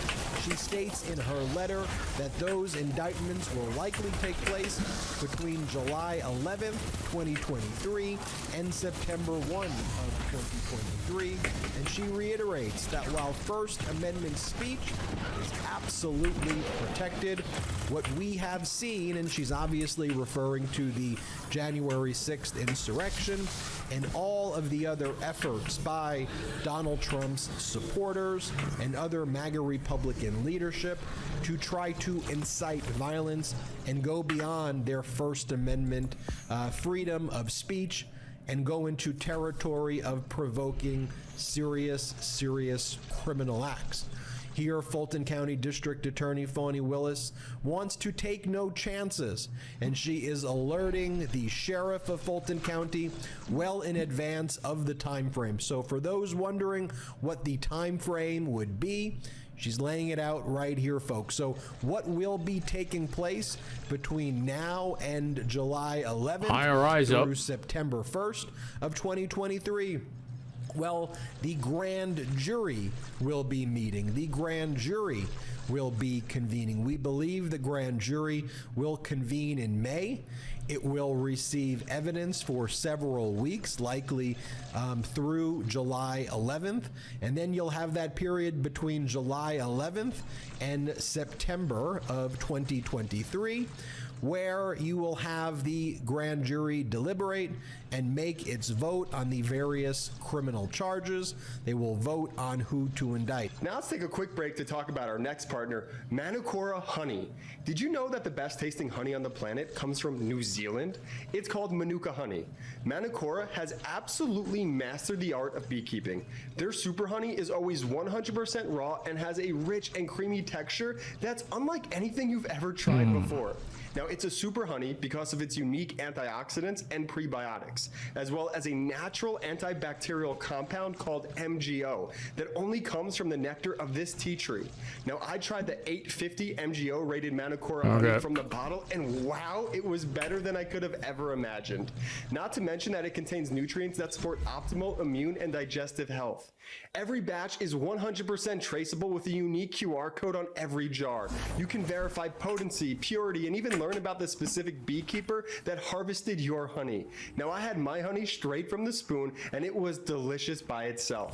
But you can also add it to your tea or coffee, pancakes, yogurt. You get it. Whatever you like, you could add your Manacora honey to. The creamy caramel texture melts in your mouth. It's really unlike anything I've ever tried. Manacora, it's savory, delicious, and truly the best honey I've had in my entire life. Manacora's honey is available in a range of easy-to-use formats, including squeeze bottles, compostable honey. I'm not gonna lie, I like good honey. Or add to your favorite foods and drinks. If you head to manacora.com/Midas or use code Midas, you'll automatically get a free pack of honey sticks with your order. That's a $15 value. That's manukora.com. French vanilla. I've tried that before. It's delicious. Midas to get a free pack of compostable honey sticks with your order. You haven't tasted or seen honey like this before, so indulge and try some honey with the superpowers of Manacora. What's interesting about the Fulton County, Georgia process, which is different than the Manhattan grand jury process, is that I think that's going to be important too for like a lot of people, because for like a lot of people, they don't know like how these like processes work. You know what I mean? And people can get a real education on how like this stuff like goes down. And I think that you guys are actually going to really appreciate it, to be fair. And that seems like kind of silly, but I think that's going to be a good thing overall for you guys.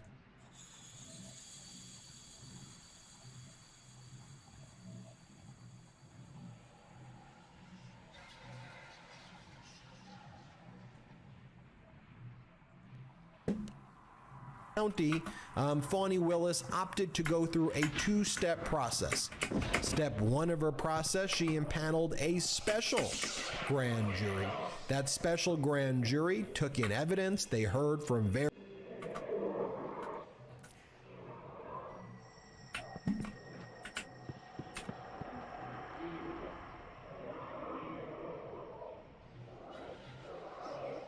Oh shit. The lady embraced the darkness.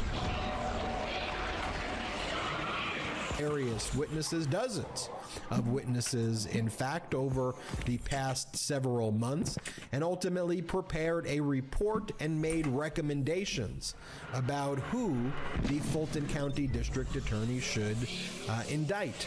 However, the special purpose grand jury, unlike, say, the Manhattan grand jury that was impaneled, the special purpose grand jury did not itself have the power to criminally indict. Its power was to prepare the report and recommendations. That report and recommendations remains mostly under seal. So it is a two-step process in Fulton County. Report and recommendation from the special purpose grand jury. That report and recommendation then goes to the actual grand jury. And just like in Manhattan, where the grand jury had the power to indict, the grand jury that will be convening in May in Fulton County will have the power to indict. Now, it will likely receive the report and recommendations from the special purpose grand jury that will likely be used as a roadmap for the grand jury. By the way, the grand jury could simply just accept the report and recommendations and indict on that basis.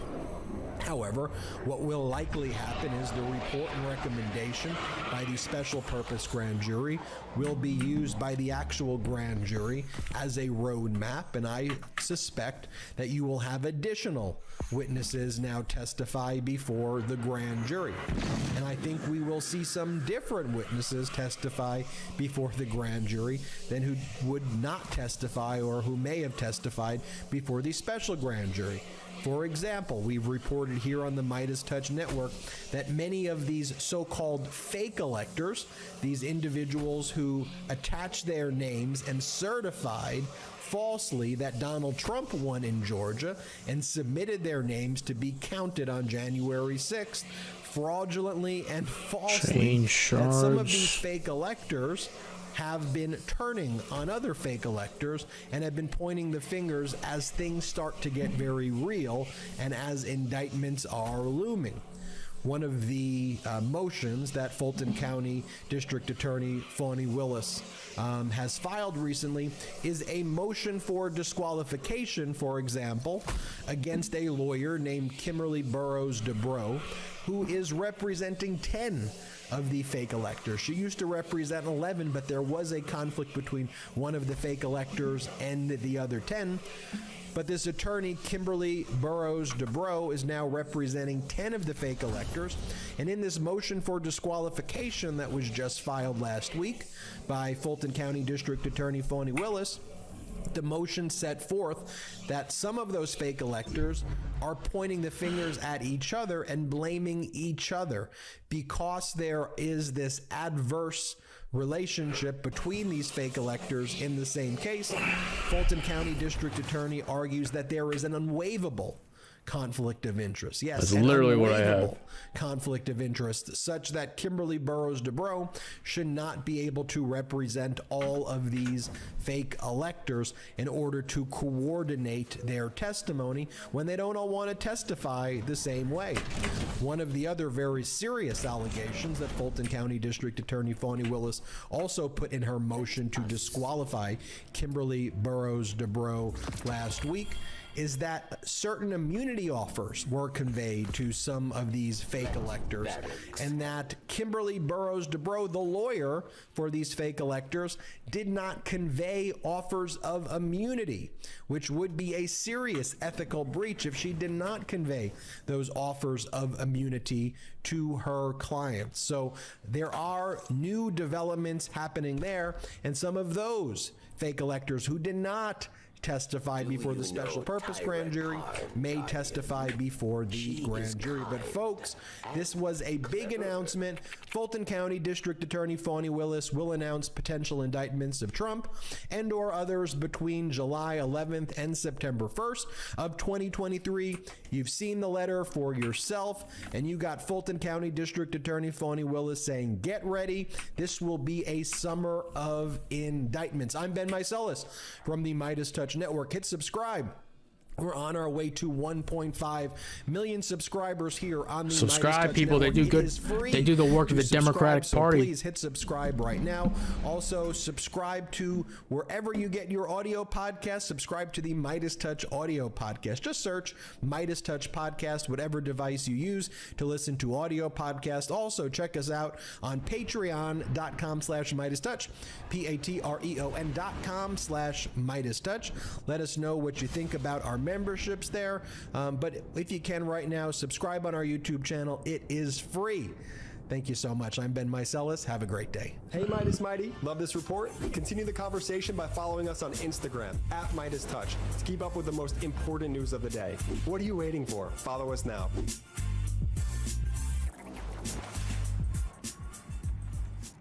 Yeah, I kind of want to see what else. It's a good question. How will Republicans frame Biden's election run? Let's see. Save, watch later.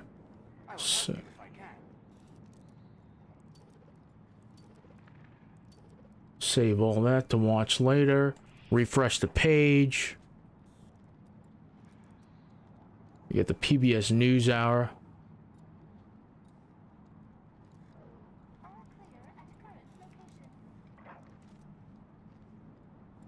There's more Trump indictments coming soon. Tucker Carlson's fired.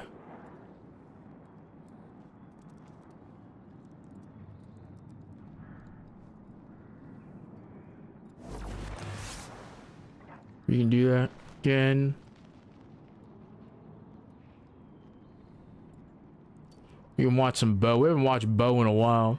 Bo as in Bo in Bo of the Fifth Column. Oh, wait, hold on. Go to watch later. Let's see. Yeah, IRI's watching some MSNBC. Clinging on for dear life.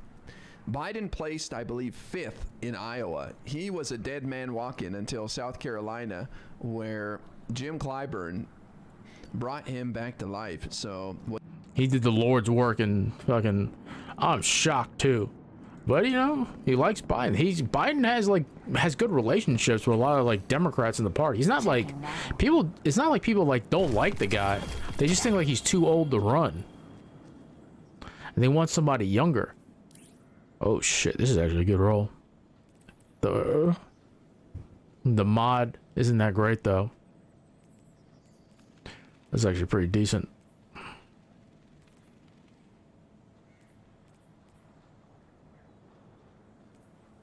I think that's 20 meters too, so you can get away with that.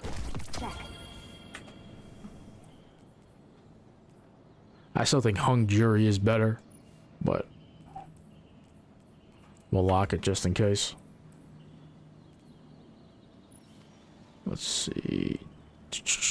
I'm not a big fan of the Snorri. It's a bit of a snore, if you ask me.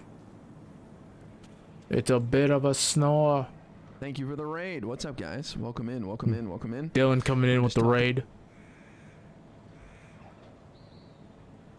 Hey, listen, we'll get there, boys. Don't worry, we'll get there. One of these days, we'll get there. Slowly but surely, we're growing. Slowly but surely, we are growing. We're getting there. One day at a time, one day at a time, we're growing. Good 9 hours of streaming, too. Let's see. Let us pick up some. We'll do some Iron Banner, too.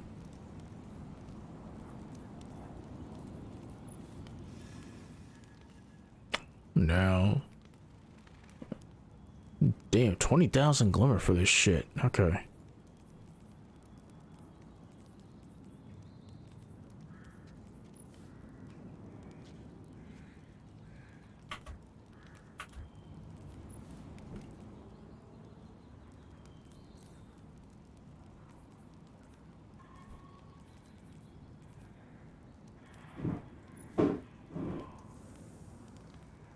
Ooh, god damn.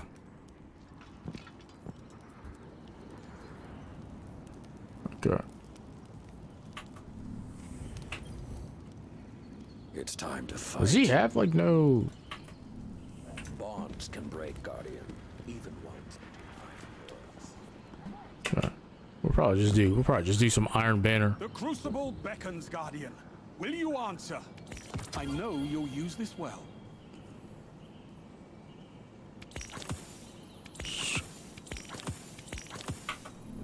I have an entire Crucible to officiate, Guardian. Don't make me wait.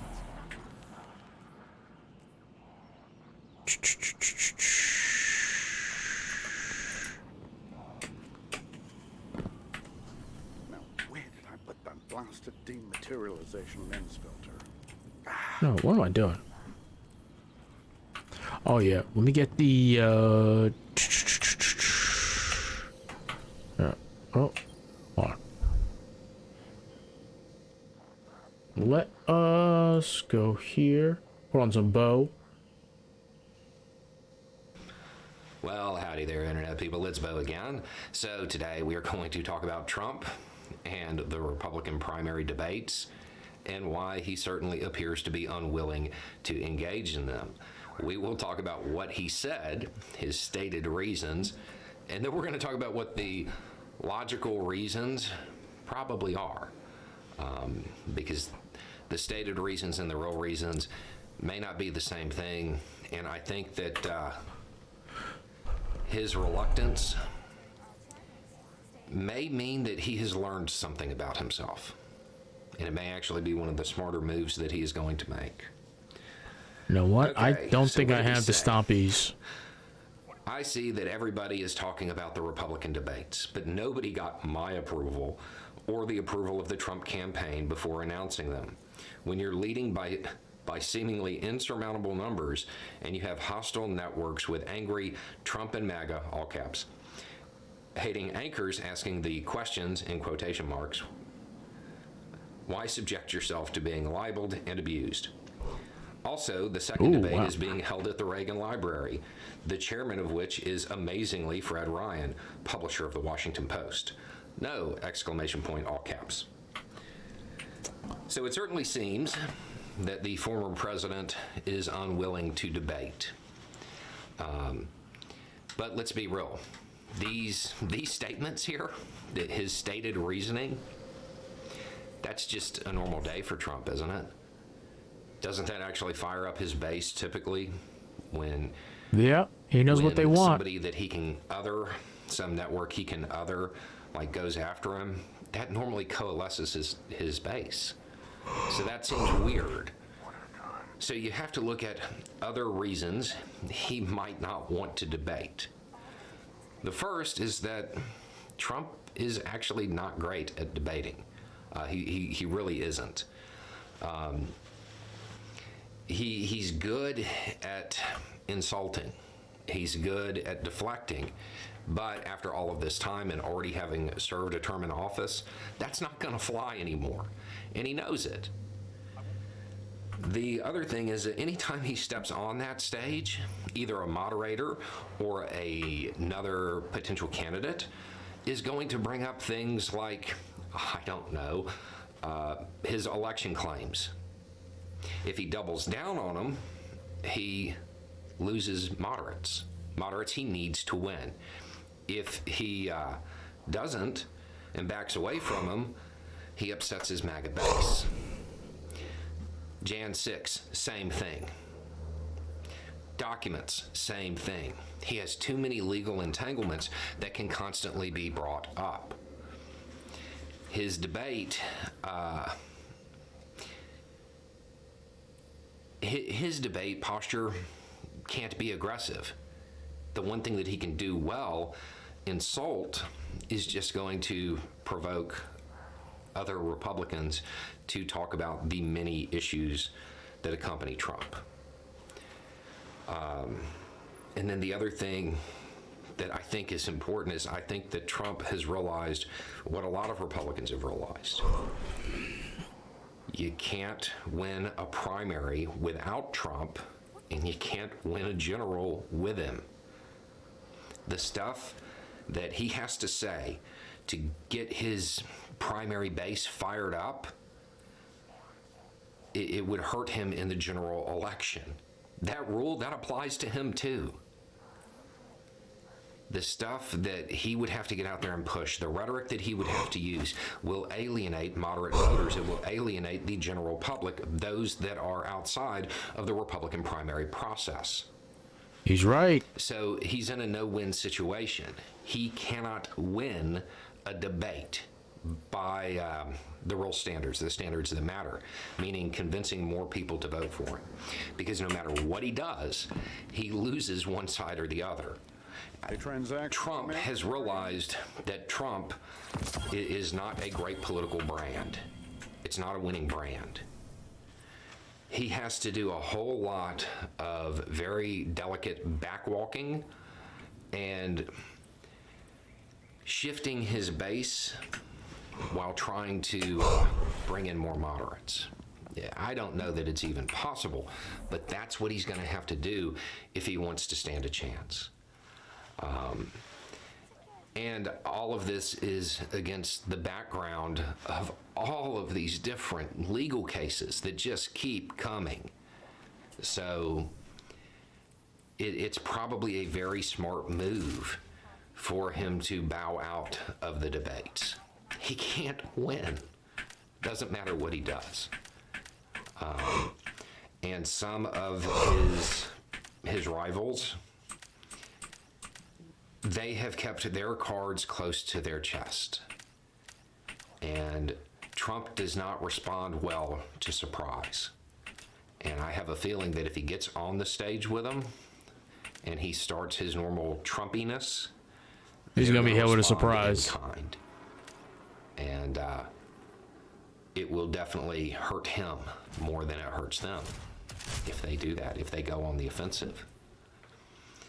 So I think that's his real reasoning, because the idea of, oh, they're against me, that's his brand. Yep. That's not a real reason. I mean, the other alternative is that he's just scared. He's older. He is not who he used to be. He has been. I do believe he has been humbled a little bit by the political process, and he may not be up to it anymore.